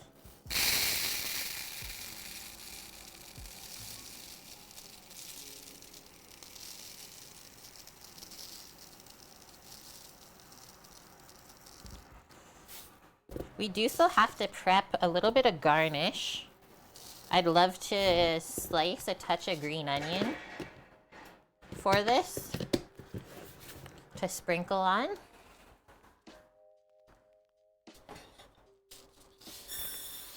So I always pour in my rice dry, and then I'll fill up the container with water so it's ready to go.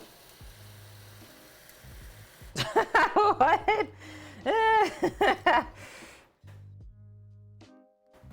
Send help. Oh yeah, Cookie did that. Cookie might have done that. I mean, no, he didn't. Thanks, Mish. 6,001.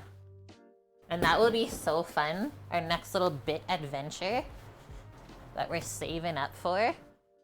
We're going on the riverboat and having burgers. That is the 1-hour timer on the cookies. I think at this moment we should check them.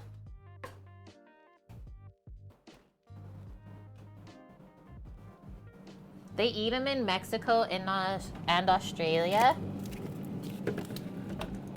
Ugh. But these will have to bake at the end because now the oven temp's not right.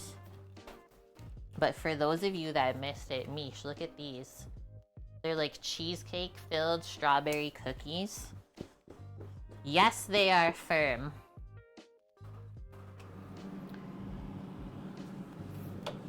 I'm scared though. How are we gonna bake these at the same temp? I'll have to bake them afterwards. Oh, they're frozen. They're straight up frozen. What is with this strap over here? It's making my shirt weird. Michael, you just got to work. Have a little bit more than half an hour until you clock in. Awesome, dude. Okay. This is heating up. Let's get a slotted spoon. The oven is heating for the pork. I'm just gonna switch this because when we're frying the pork, it's gonna get scooped onto this rack back here. The broccoli will be in and around the oven momentarily. And then I'll bring the pork to fry over on this side. Yeah, they said to actually freeze the cookies. So I said, okay.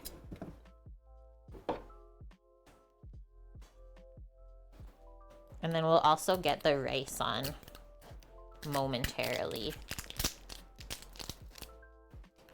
Oh yeah, that's right. Michael also left a feta trail for you.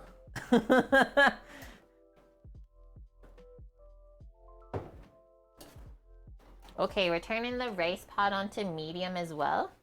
Gonna go grab a spoon. So I always toast my rice dry, the jasmine rice, before we put the water in. It makes the kernels not stick together, makes it taste more nutty. I think all good things. So we'll use this to scoop the pork. Smart to start the rice first so you don't really have to touch it while we're frying the pork, because one of our hands is going to be gross as we scoop the raw stuff into the pan, right? So we don't want to be touching too many things while we're doing that, in fear of cross-contamination.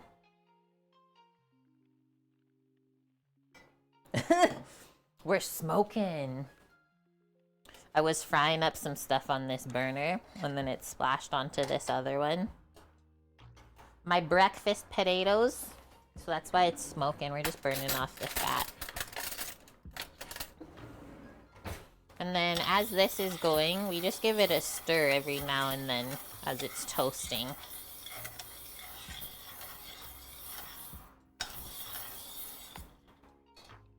Guys, if I turn on the top fan, is it really loud? But I feel like I should probably exhaust some of this oil scent as we're frying.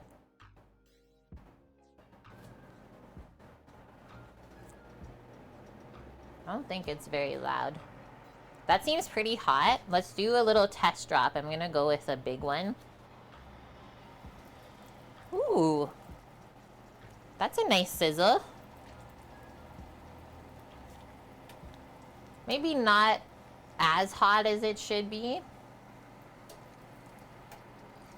We'll let it heat up just a little bit more because the bubbles can be more aggressive.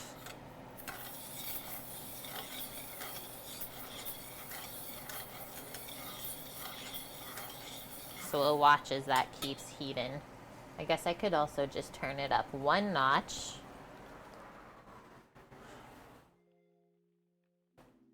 It's quiet, you only really hear it when I'm facing the stove. Okay. It's on.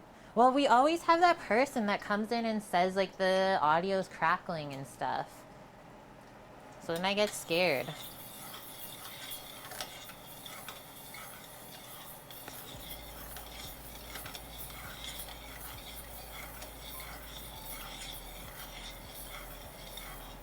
Almost half of the rice kernels are toasted, and then we can put the water in. Let's see if we flip this. Okay, so it is actually frying pretty nice, guys. Maybe we don't have to turn it up anymore because that's already golden. Yes, I'm gonna start loading it up with some more stuff. So you don't want to pile it on top of itself. You don't want to load up the pan too much that it's gonna drop the heat a lot. So I'm thinking like 2 to 3 rounds of frying and then we should be good.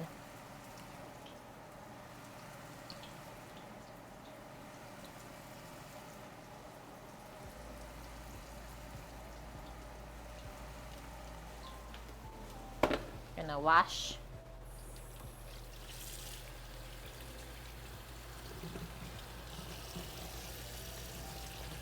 Wash my hands. Oh no! What just happened? He vanished in a puff of smoke. How is that even possible?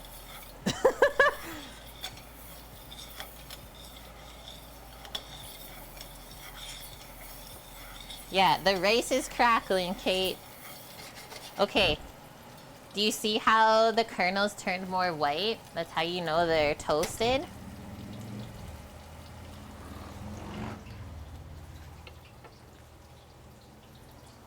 We are gonna pour our water in now. So I need 1 more cup of water.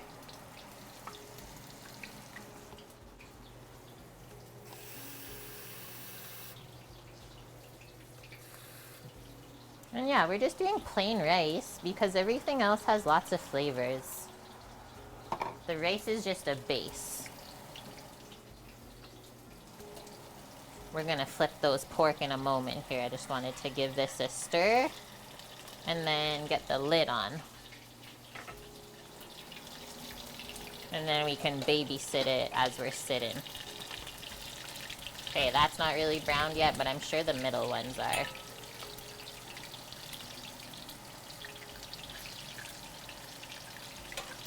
Might be easier with tongs. I'll see how it goes here. Or sometimes I just like use a fork to flip these little nubs.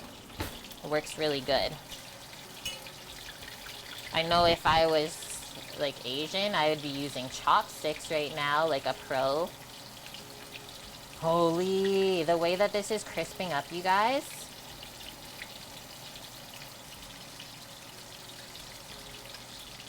This might be the most insane sweet and sour pork I've ever had.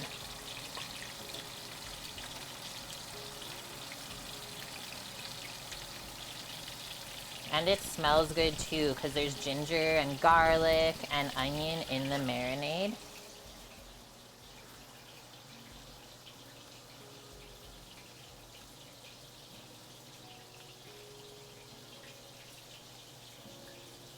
I feel like it's a thing when you hit 30, your body instantly starts to break down. It's looking so good, just want to eat it like that, hey? Check on this piece. Okay, we're still good. And I think we only have to flip it once, because the edges are getting browned on their own. You were fine in your 30s. Well, la-di-da. Throw it in our faces. Alcohol. See, that's the problem, I guess. I don't drink anymore. Who would have known? Not me. Ouch! It's trying to get me, the porco. Ouch! I think we're good to start scooping some of these out. Yeah.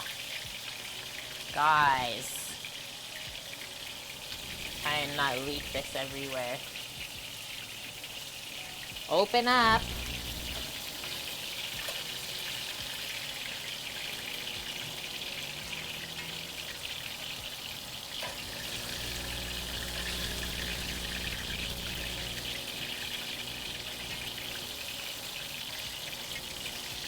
Scooping some of these other pieces that are a bit light just over here.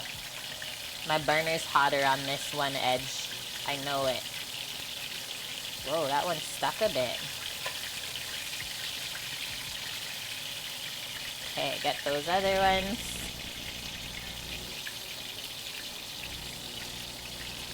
Oh.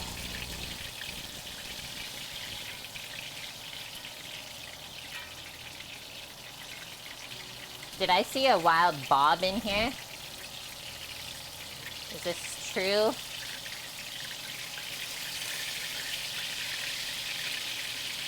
Okay, that didn't take long.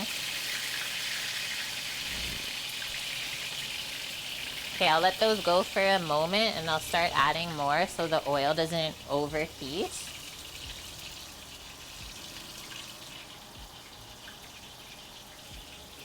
It is a bob. I can see from all the way back here. I don't need glasses. Hi, Bob.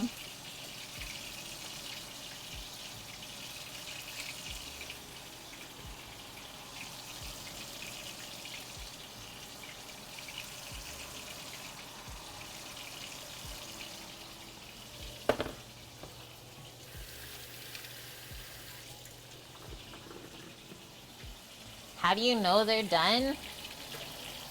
When they look crispy, because we're finishing them in the oven. I chose the easy route today. If you wanted to go crazy, you could do a double fry.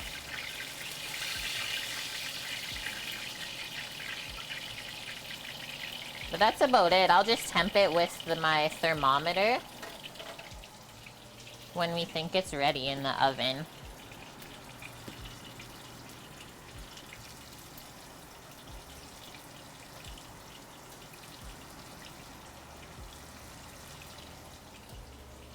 This is going great, guys. Honestly, I feel like I should just throw the cookies in the oven as it's heating up.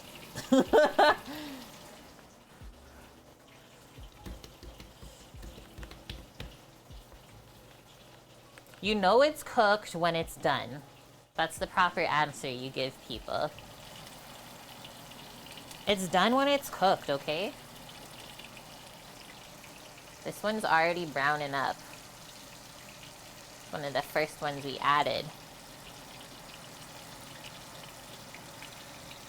And I think we've nailed our oil temp that we want to. So this is a 6 out of 9 on my burner. Don't even say it. Actually, yeah, you can say it. It's Friday.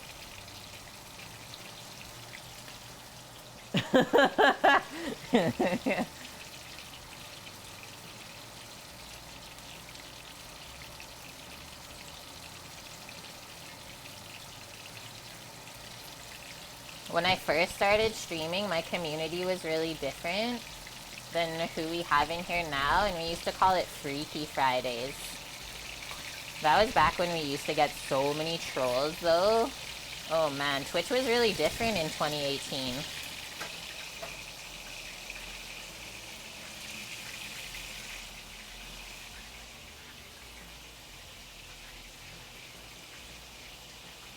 Someone just record this audio for sleep sounds right now. Rain falling outside. It's Friday. See, I wasn't around when it was JTV days. I've only heard some stories.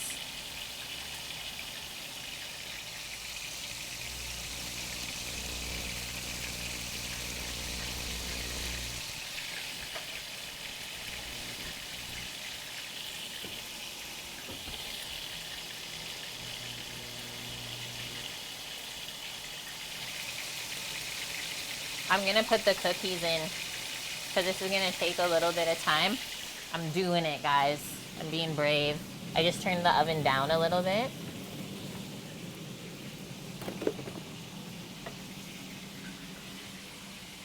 It's Friday. Okay, we're going in. It's supposed to be 350. Oh, look at the pan just like steaming, holding it over the frying area. I'm gonna set just a 5-minute timer to check on them, because I'm wary.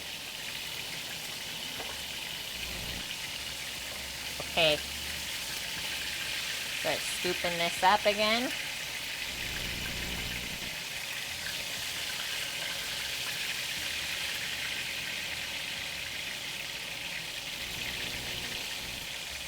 Yeah, because we'll still have to stir fry the veggies.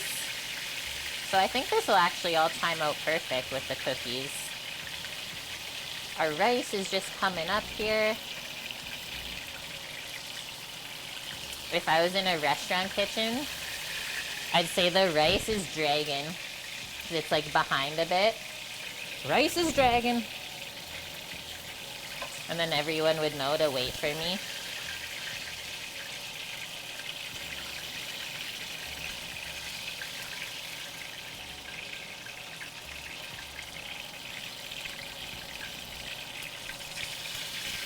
Okay, we'll do the next load, and then I'll read your thing, Michael.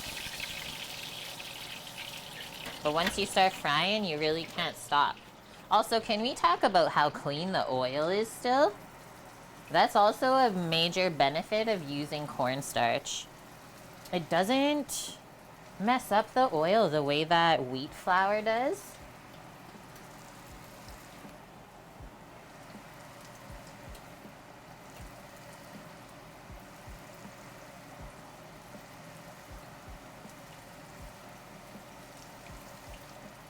Okay, one more small load after this.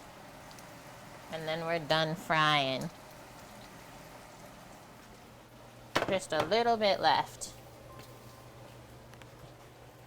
Speaking of trolls, you found the channel the same day that there was a troll in the comment section that got booed in. And you got a gifted sub saying what the troll said. And then you still get your gifted sub to this channel. That's just how we are, dude. I'm all for like fun and games and like wordplay, but just don't be a bully, right? Like no one should be a bully. It doesn't matter what age, where you're from, anything like that. Just don't be mean. Getting rid of that cornstarch so I didn't get it all over the rest of the house. It is smelling so good in here. The ginger and garlic and onion is really fragrant as we're frying this up.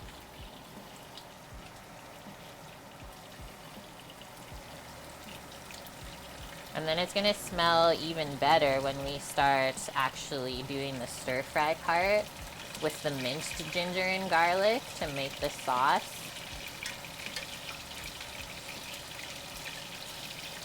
I'm glad I made as much of this as I did, because this is gonna be the most delicious leftovers for the week.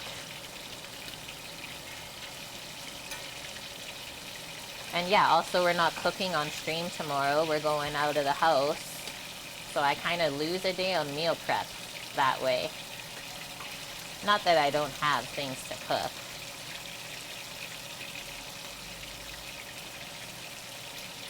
It's just not the usual routine that we're used to. Can I also say how much I love working with peanut oil right now? It doesn't really splatter that much. The neighbors and you are competing for best smelling meals. You do that with grandma down the way. Oh. Yeah, sometimes it smells really good in the hallways here. Other times it just smells like usually on Fridays it just smells like fish or shrimp. Like, please. Please don't.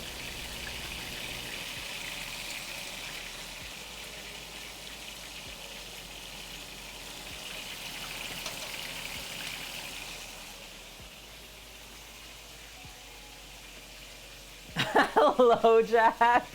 Yeah, depends what floor you go to in this building. Our floor used to actually be really bad. Like, probably half of the floor toked it up. But now I think people have moved. I don't know. It's been smelling pretty clean this way around.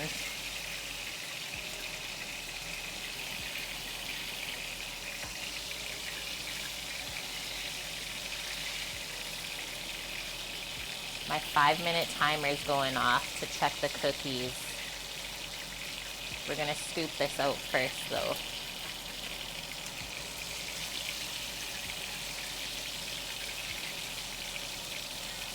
We'll leave those couple.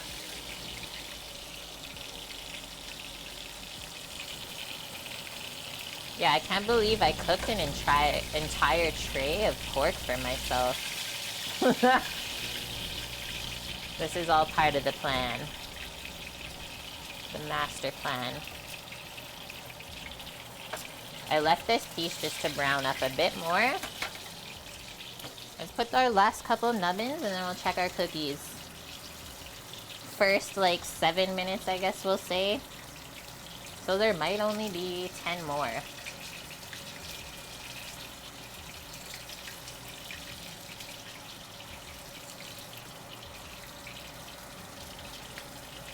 We'll keep it at 355. That should be safe. Oh no! Guys! Oh. Is my camera being weird? My camera's being weird. Hey, don't do that.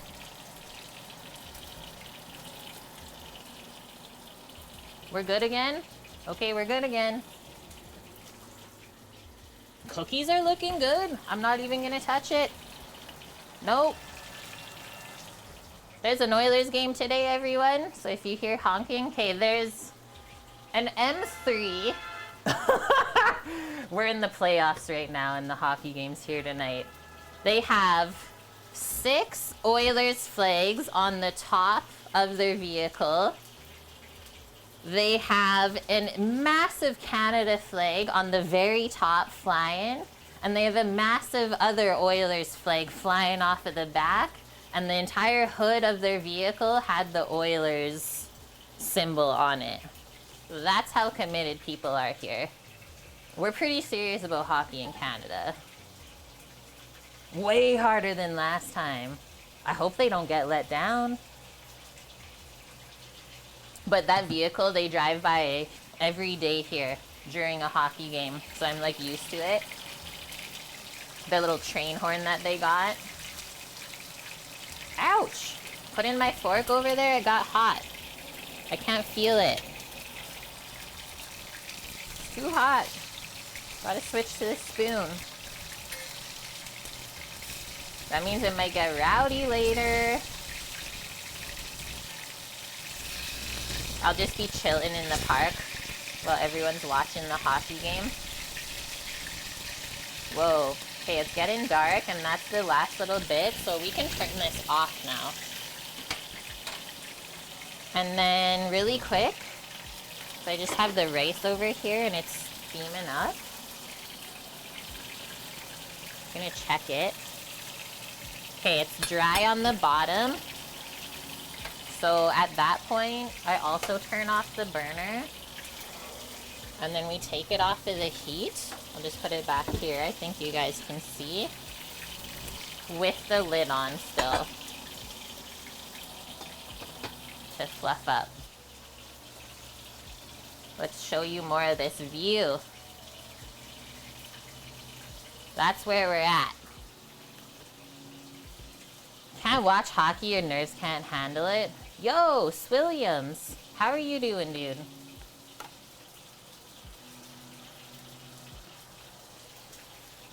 Welcome, welcome in. I used to be massive into hockey, like when I was in my youth. But when I moved away to BC and like just started cooking and stuff, yeah. I didn't really care about sports anymore. I had other things to do.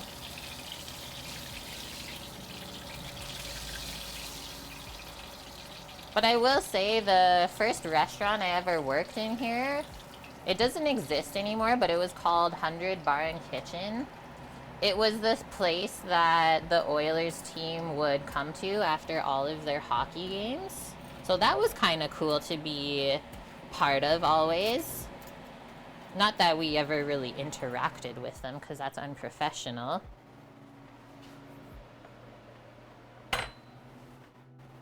You're really good. You just finished up work? Nice. That's awesome. I'm not in my youth anymore? I don't think so.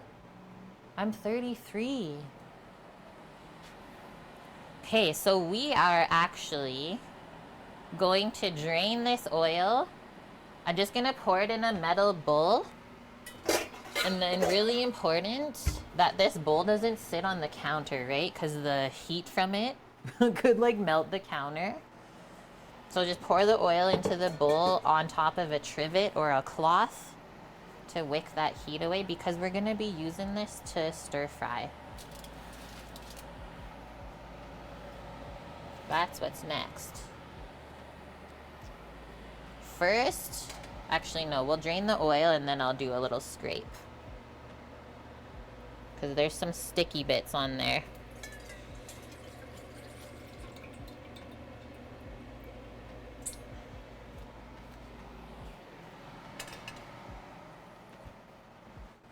A little spatula should work good.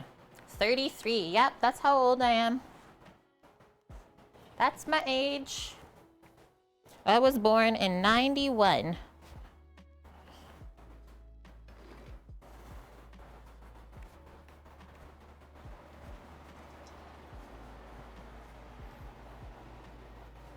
Still a pup yet, this one. I like to think so.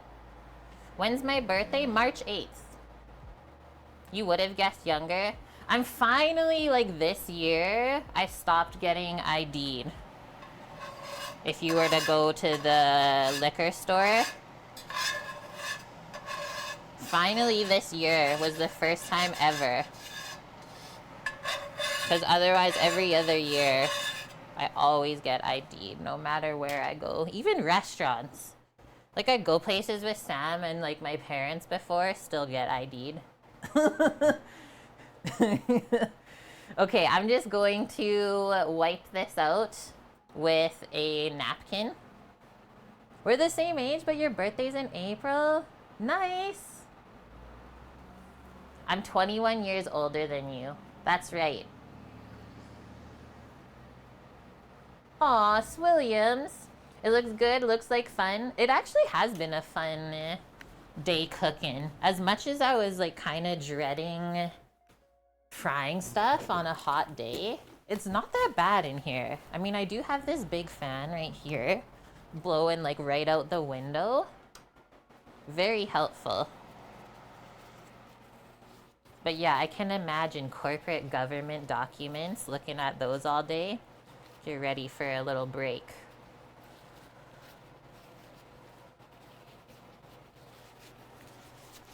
If you get ID'd now, yeah, it's like it bugs you. Sometimes I guess for like a girl, it's a compliment.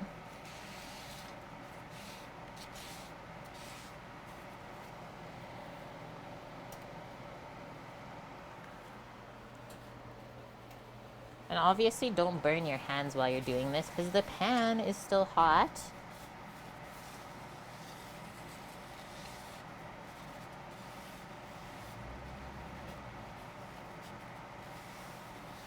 And yes, the oil in the napkin also gets hot.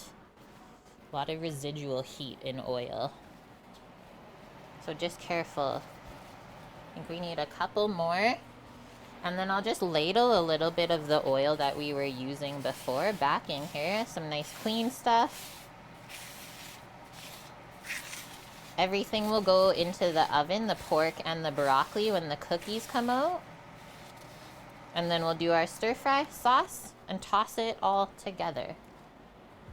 We did good. It was a long cook day, but everything's gonna be really nummy. Hi, Scoots. I'm still on. I'm doing a longer day today just because we're not cooking tomorrow on stream. We're going out to watch the Red Bull Soapbox Derby here that they're doing in the River Valley. I thought that would be so fun to go stream. Like, I'm assuming that I'll be allowed to stream the event because it's free to get in. I would think that if you had to pay to get tickets, you maybe weren't allowed to like do video content. But if it's free, I don't think we'll have any issues.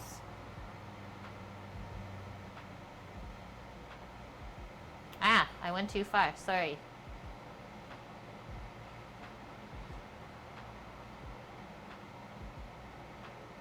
Da-da-na-na. Okay. Little bit of oil for our peppers and onion and ginger and garlic. And then we already mixed up our sweet and sour sauce on the side. So that's ready to go. And I'm actually just going to peek at the recipe to see the next steps here. I'm assuming you fry the veggies and then pour the sauce in. Heat oil in a skillet over high heat, add garlic, ginger, and onion together. Okay, I'm gonna just do the garlic, ginger, and then add the onion and peppers.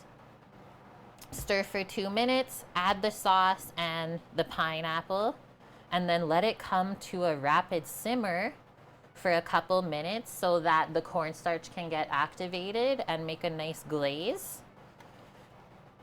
And then we just add the pork after that. Toss it, coat it, good to go. Sounds good to me. Strawberry shortcake cookies, Amp. They're coming out of the oven hopefully in about 50 seconds here. Let me turn this back on to a medium heat. We can get this in here. Ginger and garlic. And then I'm gonna use a flat spatula, I think, to stir fry all of this. Konnichiwa, hello Vograx, how are you? Just moved to Tennessee, they require ID for everyone. What? Even if you're 90?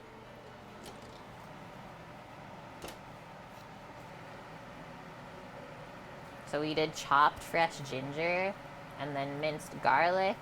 I'm gonna like push it over here where the oil's pooling a bit. If you guys can't tell, my stovetop is uneven. I think the people that lived here before us sat on it or something. Cause it's just like literally bent in the middle. Which I think I'm gonna like get a maintenance request form and ask for a new stove.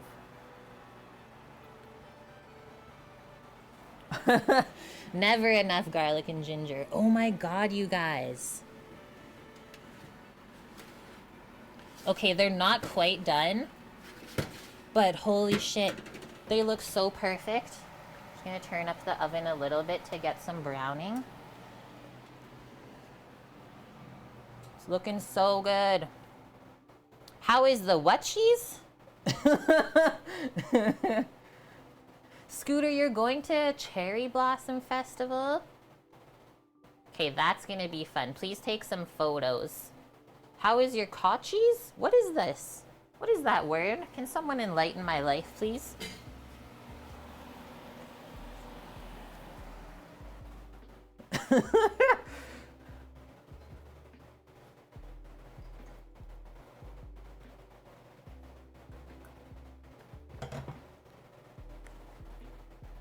Mish finds a new friend in here. Okay, stir it because we don't want it to burn. We just want it to get a little fragrant. I think I need more oil though. I really soaked it up. So I'm gonna do another small ladle worth. Like, we thought it smelled good earlier when the pork was cooking. This is crazy.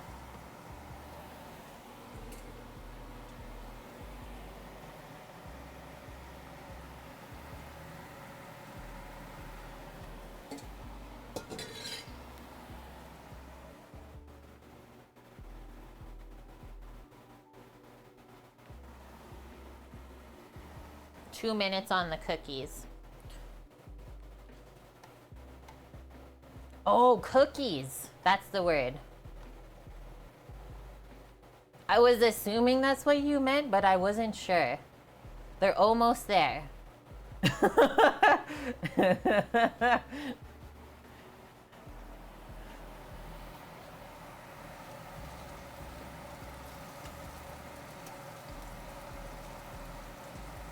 This is gonna be the best sweet and sour pork of my life. And yes, I take food seriously.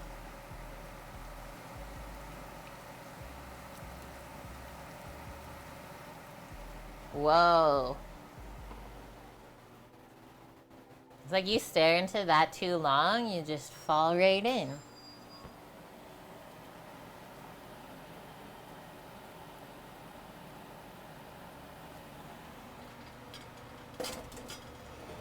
Prepping an area for cookie cooling.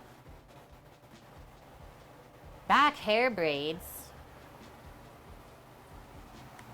Who's doing this? Okay, see how the garlic is starting to get browned? That is the moment that you cool off the pan. Add your onion and peppers. Stir it all up to get it incorporated. Get that stuff off of the bottom of the pan.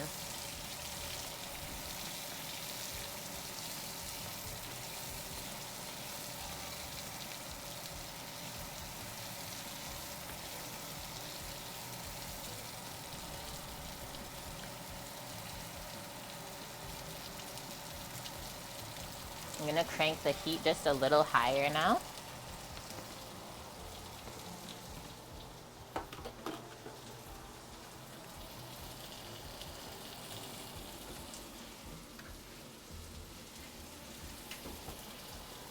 Guys, look at them.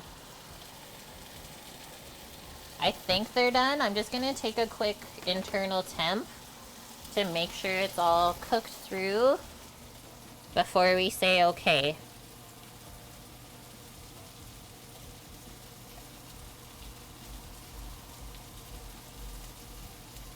The cream cheese is at like 180.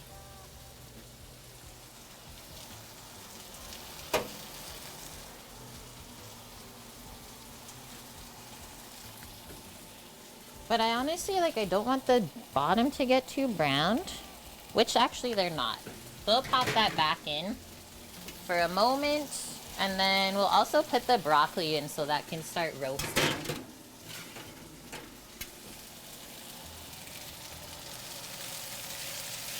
Don't let your stuff burn.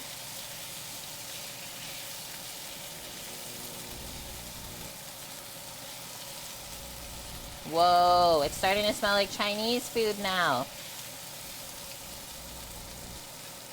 Oh. Who's coming over? We'll do 2 more minutes on the cookies. Where's the cherry blossom event? Where did she say? Denver? I think Scooter said? Yeah, in Denver if you live close.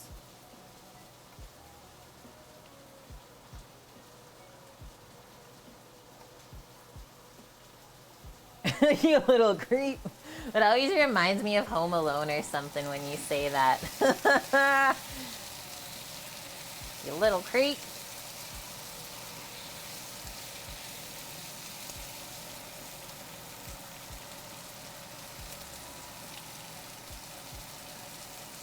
This is about the one of the few times as well that I'll eat onions that aren't like super cooked. They can be a little bit crunchy still, and like it's okay. Nice, Scoots. Thanks for posting the link. Like I said, maybe there's some other people that live around.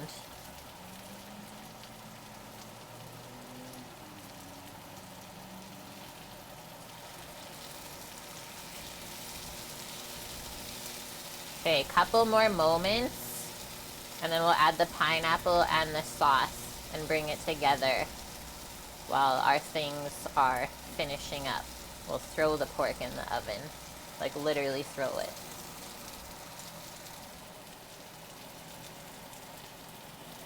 Plus, like, I just want to like try one of these nubbins that we fried. One, to see how cooked it is. It's just like popcorn pork. If anyone knows what popcorn chicken is, or we can say pork karage. Pork karagi.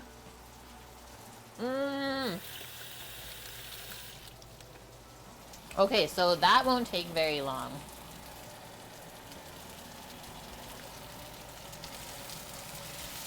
Alright. My stuff is getting dark, the ginger and garlic, so we'll add our pineapple. That will cool it off.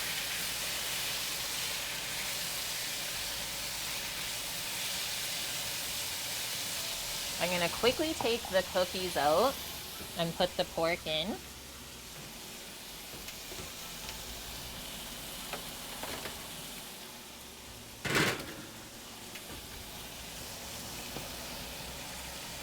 Crank that heat. And then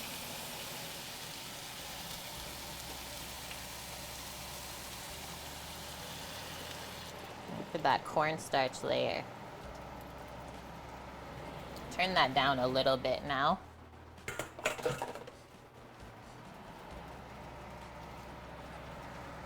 And we want to stir this up as it's coming together, so the cornstarch doesn't get lumpy. I think that will be a good amount of everything to combine with the pork as well. And then I'm not going to sauce it all right away. I'll just sauce what I'm eating today, and then leave the rest separate if you have leftovers, and then just combine it when you want to eat it. But look at how nice and thick that got. And see how it totally changed the like gross looking color before.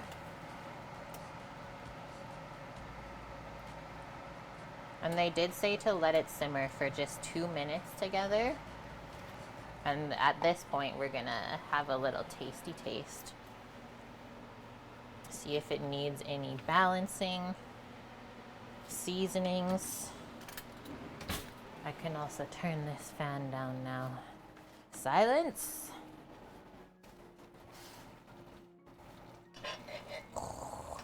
It smells sweet and sour. Thank you, Bob, for the 1, Mish for the 2.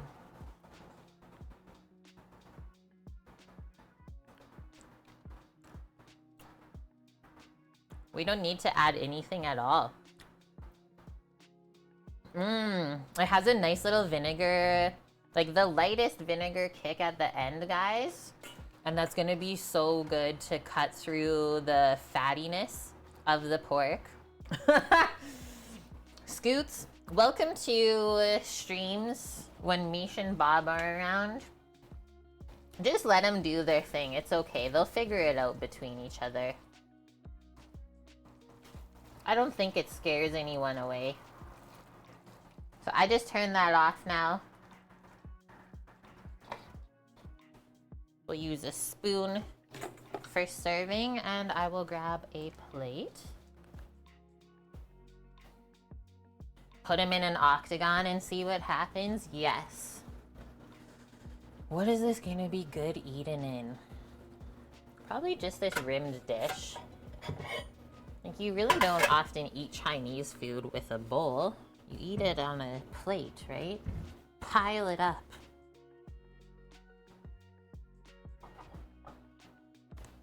It might scare you back to work. Don't do that.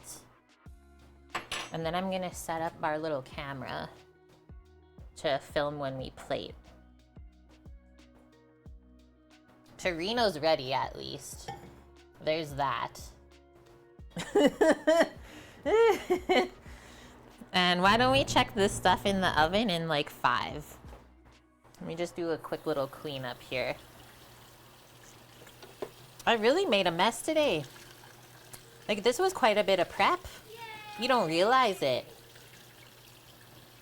But I didn't do a very good job at stacking dishes in the sink, though. That's why it looks worse than it is.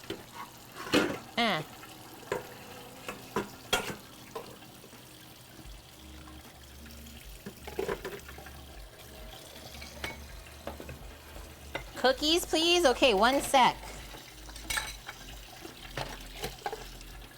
1 moment, please. Plus, they're rockin' hot anyway, so they gotta cool off. So we don't burn our face on the molten cheesecake in the middle.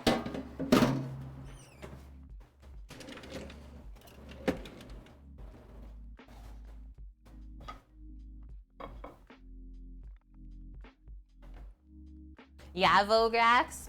I always feel like if I go to Japan, I'll never want to leave. There's just something about that place that I feel like I'd be really obsessed about. Okay, come over.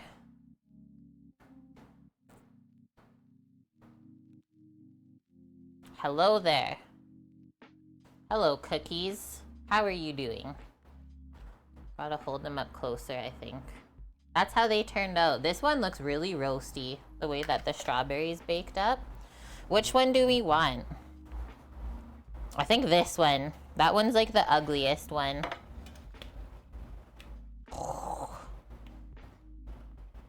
Okay, we scooped it up, no problem. So this is also flavored with some lemon. Like, we mix cream cheese with a little bit of powdered sugar and then a whole lemon zested. And then we scooped those out and we froze them, and then we made the cookie batter with fresh strawberries in it. And then stuffed the cream cheese in the middle, froze it solid again, and then baked it. Are you guys ready? Try not to burn my hands. What?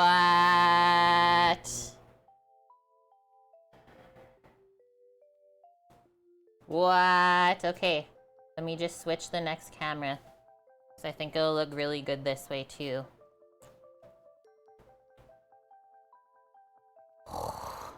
Look at the center, you guys. I used fresh strawberries. There's 3/4 of a cup.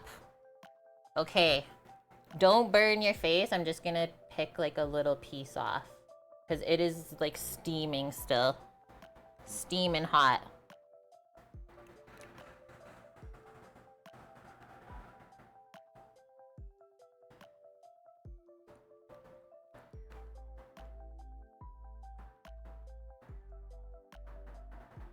Mm-hmm. It seriously tastes like a strawberry shortcake. That kind of blows my mind. Is that my new favorite cookie? Also the most labor-intensive cookie I've ever made, but holy shit, that's worth it. It like melts into your cheeks. Do you guys know what I mean when I say that? Whoa. Yeah, steam buns. Don't burn your face.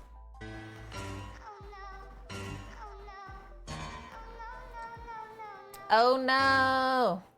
Just kidding. It's actually perfect timing. Thank you, Gruesome Tom, for the raid. How was your stream and what did you get up to? We are currently tasting our strawberry shortcake cookies. They just came out of the oven. Crazy recipe. Deliciously good if you like strawberries and cream. It's stuffed with a lemon cream cheese filling and then there's fresh strawberries in the cookie dough. Hello, it's Sari, Ohana Kruger. We got Joe. Welcome, welcome, friends. Solid orange fan. And then momentarily, the broccoli and pork will come out of the oven. We just finished making up our sweet and sour sauce with the veggies. We're almost ready to go. So welcome. My name is Kate. Welcome to my kitchen. I've been streaming cooking on Twitch since 2018. And our Discord channel has all of the recipes from over the years if you also like to cook. Hello, Lars. Talking with my mouth full. Okay, that was our timer for the oven stuff, so let's check.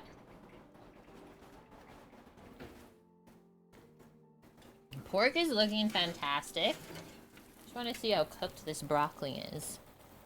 I think the broccoli is actually almost there too. Okay, we'll do like 2 more minutes. We'll move our cookies out of the way and get ready for plating. You made tofu? Like you made tofu from scratch?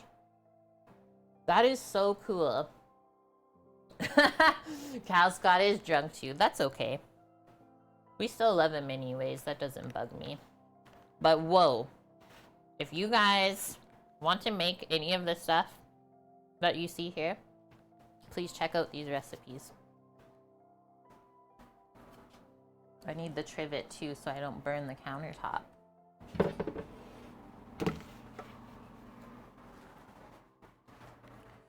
Okay, I'm taking down my stove cam so that we can film plating. I think we'll just toss the pork together in a bowl with the sweet and sour sauce.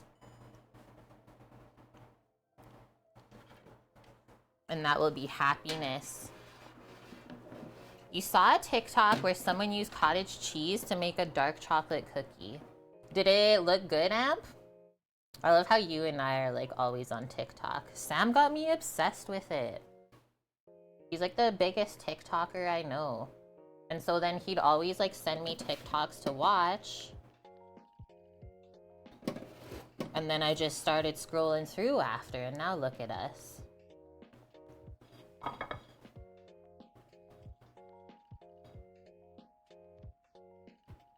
It looked good. A lot of people have been using cottage cheese lately to just add some extra protein into their diet. Like, I used to eat a lot of cottage cheese when I was younger, but I don't know.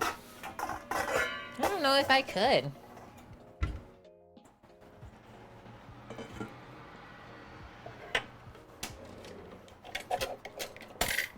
Okay, I'm just scooping out a little bit of the sweet and sour sauce into this metal bowl so that we can toss it with just the pork that we're gonna eat so the rest of it doesn't go soggy when we pack it up in the fridge. You never use TikTok, you're only on Insta, you value your time too much. Yes, I mean, I will say it's been a struggle to like not keep flipping, but I did set like, you can set a limit for your apps. I don't know if you guys know this. where within like 5 minutes or 15 or however long you set it, it will pop up a notification being like, your 15 minutes is up, like go do something else, right? So yeah, if you struggle with that, use that setting.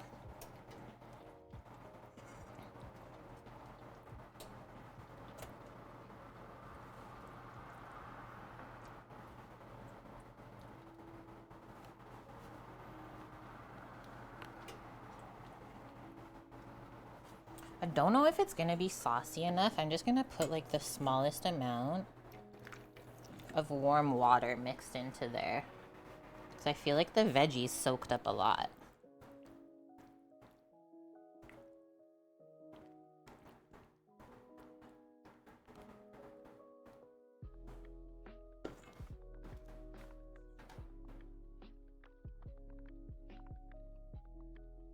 The other thing is California Farm near Shasta, where they're growing wasabi. Cool. Very nice. Right, this is the beginnings of something good.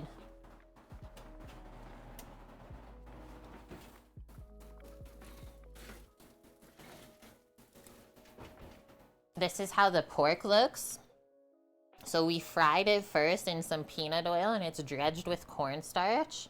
It's also marinated ahead of time with ginger, garlic, onion, some soy sauce, and other ingredients.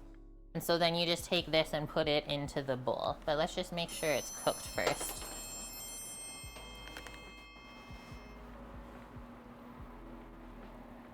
Oh, yeah. Oh, yeah, we're good. Okay, oven's going off. I'm gonna start this video. So we're gonna scoop some pork in and then toss it, and then we're also gonna toss our broccoli with some chili garlic oil. So remember, only the pork that you plan on eating today. Maybe a little extra snack for later. Maybe these other 2 nubs, because they look really nummy.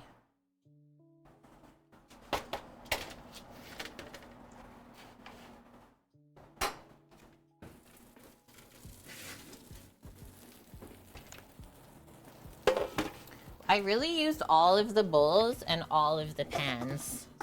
So I guess one could say we understand why most people just go out for Chinese food.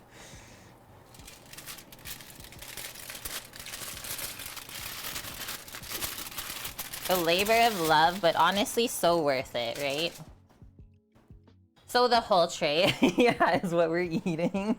Okay, there's our broccoli.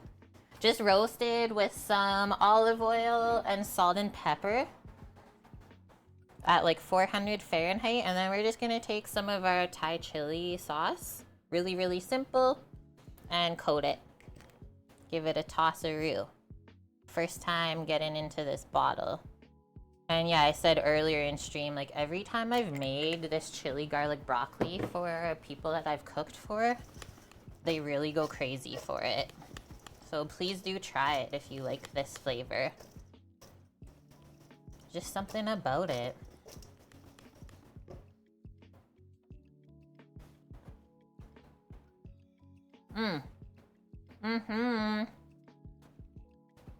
It was a pork shoulder.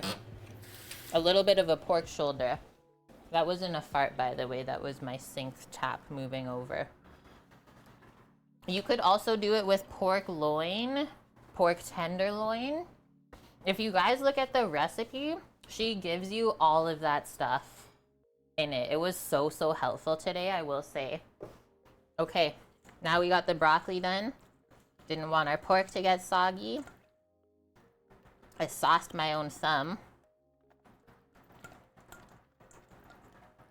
And you know what? I forgot to slice up the green onions, but I don't think it's necessary.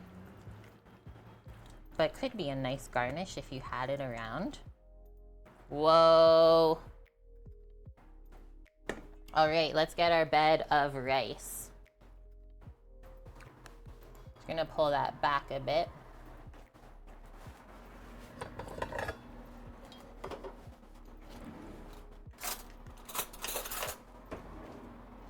This is just boiled jasmine rice. I like it when it's really nice and fluffy like this. And it's just plain because the rest of the dish has lots of flavor. This is like your base, right? Soak up all the sauces.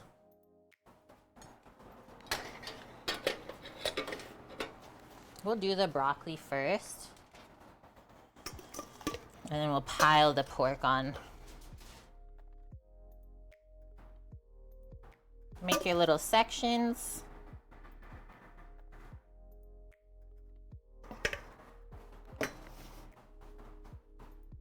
Gotta come closer, hey? Sweet and soggy pork, get out of here.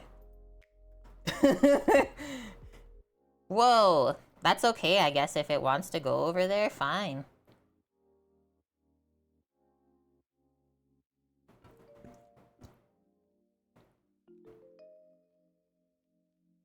You know it's a sweet and sour pork when the vinegar burns your eyeballs a little bit. Oh my gosh. How good does this look, though? Hey, look, that's my husband right there. Hello, my love. I hope you had a good sleep. Guys, he's just waking up. He's on nights. Okay, I gotta show the cam. So for the Instagram.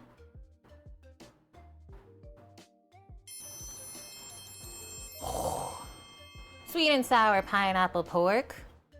We got chili garlic broccoli and then just some rice. You're ready for second dinner. I am so excited to eat this right now. Let me stop this.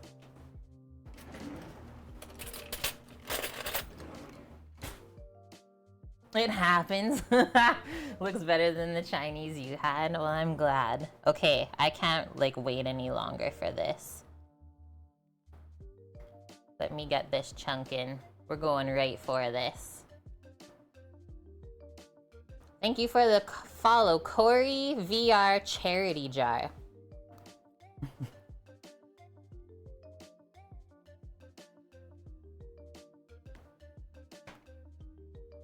I guess I'm not going out for sweet and sour pork anymore. I thought the pork shoulder would be chewy. How is it not? I guess all the fatty bits in there when we fried it made it tender. Or is it from the bit of baking soda that we added in the marinade because she said it would tenderize it? Okay, we're gonna have a piece with pineapple next. Wow. Wowie wow. There is a big Chinese population in Canada. Like, the mayor of Vancouver is Chinese.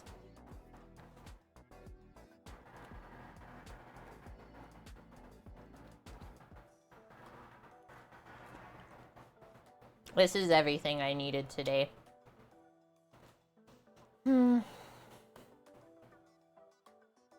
That, like, seriously is the most perfect sweet and sour pork I've ever eaten. Wild. I've been ready for a refeed like this, though. I'm so excited. Okay, gonna have some rice with the peppers and sauce. See how that is? Yes. I would say the best Chinese food in Canada is in Richmond. The rice is like really nice and fragrant. I love jasmine rice for that reason. It's like almost floral, and then to go with the pineapple and peppers is really good. And then lastly, we'll try some Brocco. Walter, this turned out way too good. I don't even know what to say. I'm gonna crush this and go have a nap in the park, I think, across the street. You have an Indonesian friend in Richmond? So cool. And yeah, like I didn't get... For how warm it is here today, I didn't get super hot. So we did really good making sure the air was flowing.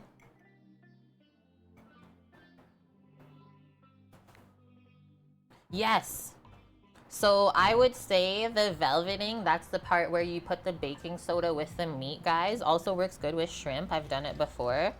It totally helps, dude.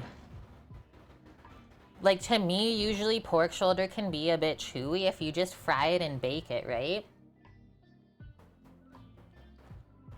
Not at all.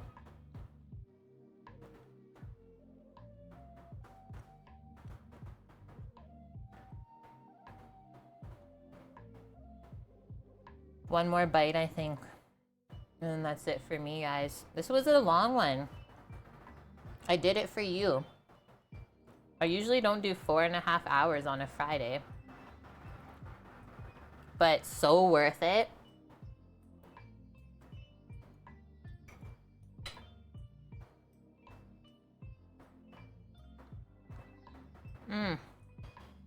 And then one more peek at these.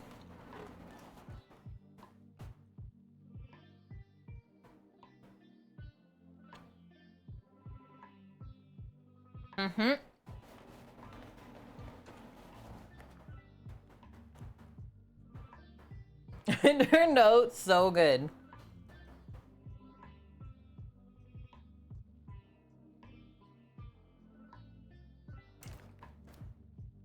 Is there a package at the door?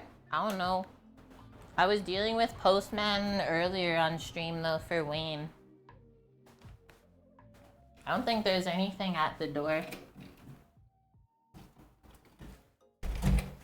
There's nothing at the door. Maybe it's in the mailbox downstairs. Okay. Let me show this half of cookie here.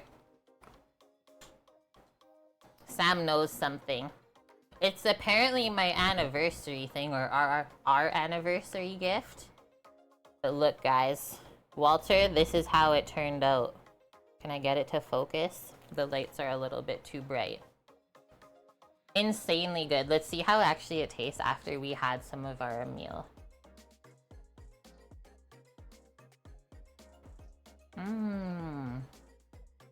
The lemon is like a palate cleanser. Excuse me. Belcher approval for the chef. But the flavor, like the lemon and strawberry, goes good with the pineapple. So that's super good.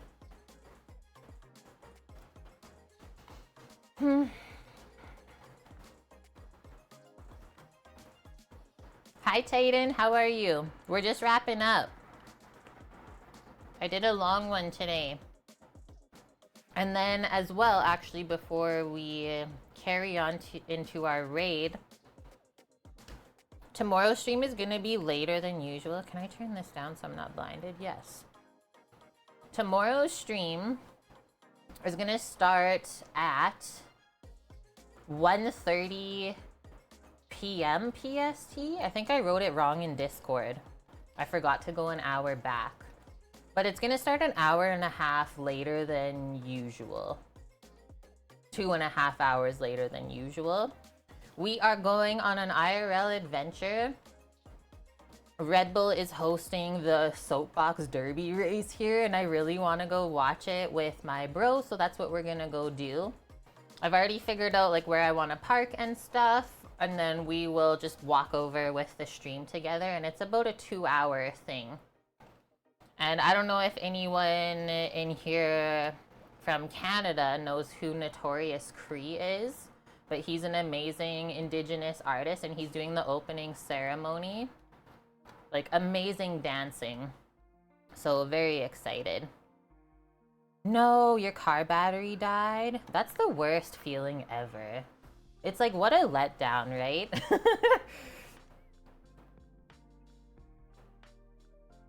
Okay, who are we gonna raid?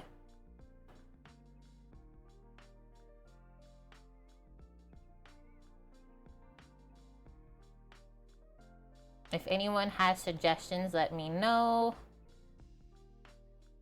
It's actually really busy on here right now. How am I gonna decide of who we're gonna go raid? You guys wanna go do Stardew Valley cookbook? With Cosmicat? Excuse me. Or we want something else. Do we want to go see Food Truck King? Fish Fridays. They're like in a restaurant. That could be fun. Okay, let's do that. Food trucking. That's your boy? Well, sweet then. Perfect. James Jones, otherwise known as Notorious Cree, indigenous educator that has harnessed the power of social media and technology to reclaim and share his culture. It's gonna be special. Now he's in a brick and mortar. Well, frickin' perfect then. Food Truck King. Sweet. We did it. It says the channel's intended for mature audiences, but I'm not scared. I mean, we're going into a restaurant. You should just know how it is in the kitchen. I think we all do anyways. But guys, thanks so much for the awesome stream today. They're honking for us, not the hockey game, obviously. They're honking for us. Thanks so much for all of the resubs today. Thank you very much, Gruesome Tom, for the raid as well. All the bitlies, my friends. And if you're new here, please join me again tomorrow. We will be back cooking on Sunday at 11 a.m. Pacific. We're making chili crisp fried eggs with feta and a homemade multigrain sourdough bread. It's not really 18 plus. No, we're usually pretty well behaved, but sometimes it gets crazy. Okay, let's go see Food Truck King. Love y'all, stay safe, and I'll remind you guys tomorrow what time stream starts, okay? Hopefully see you then. I'ma hit this button.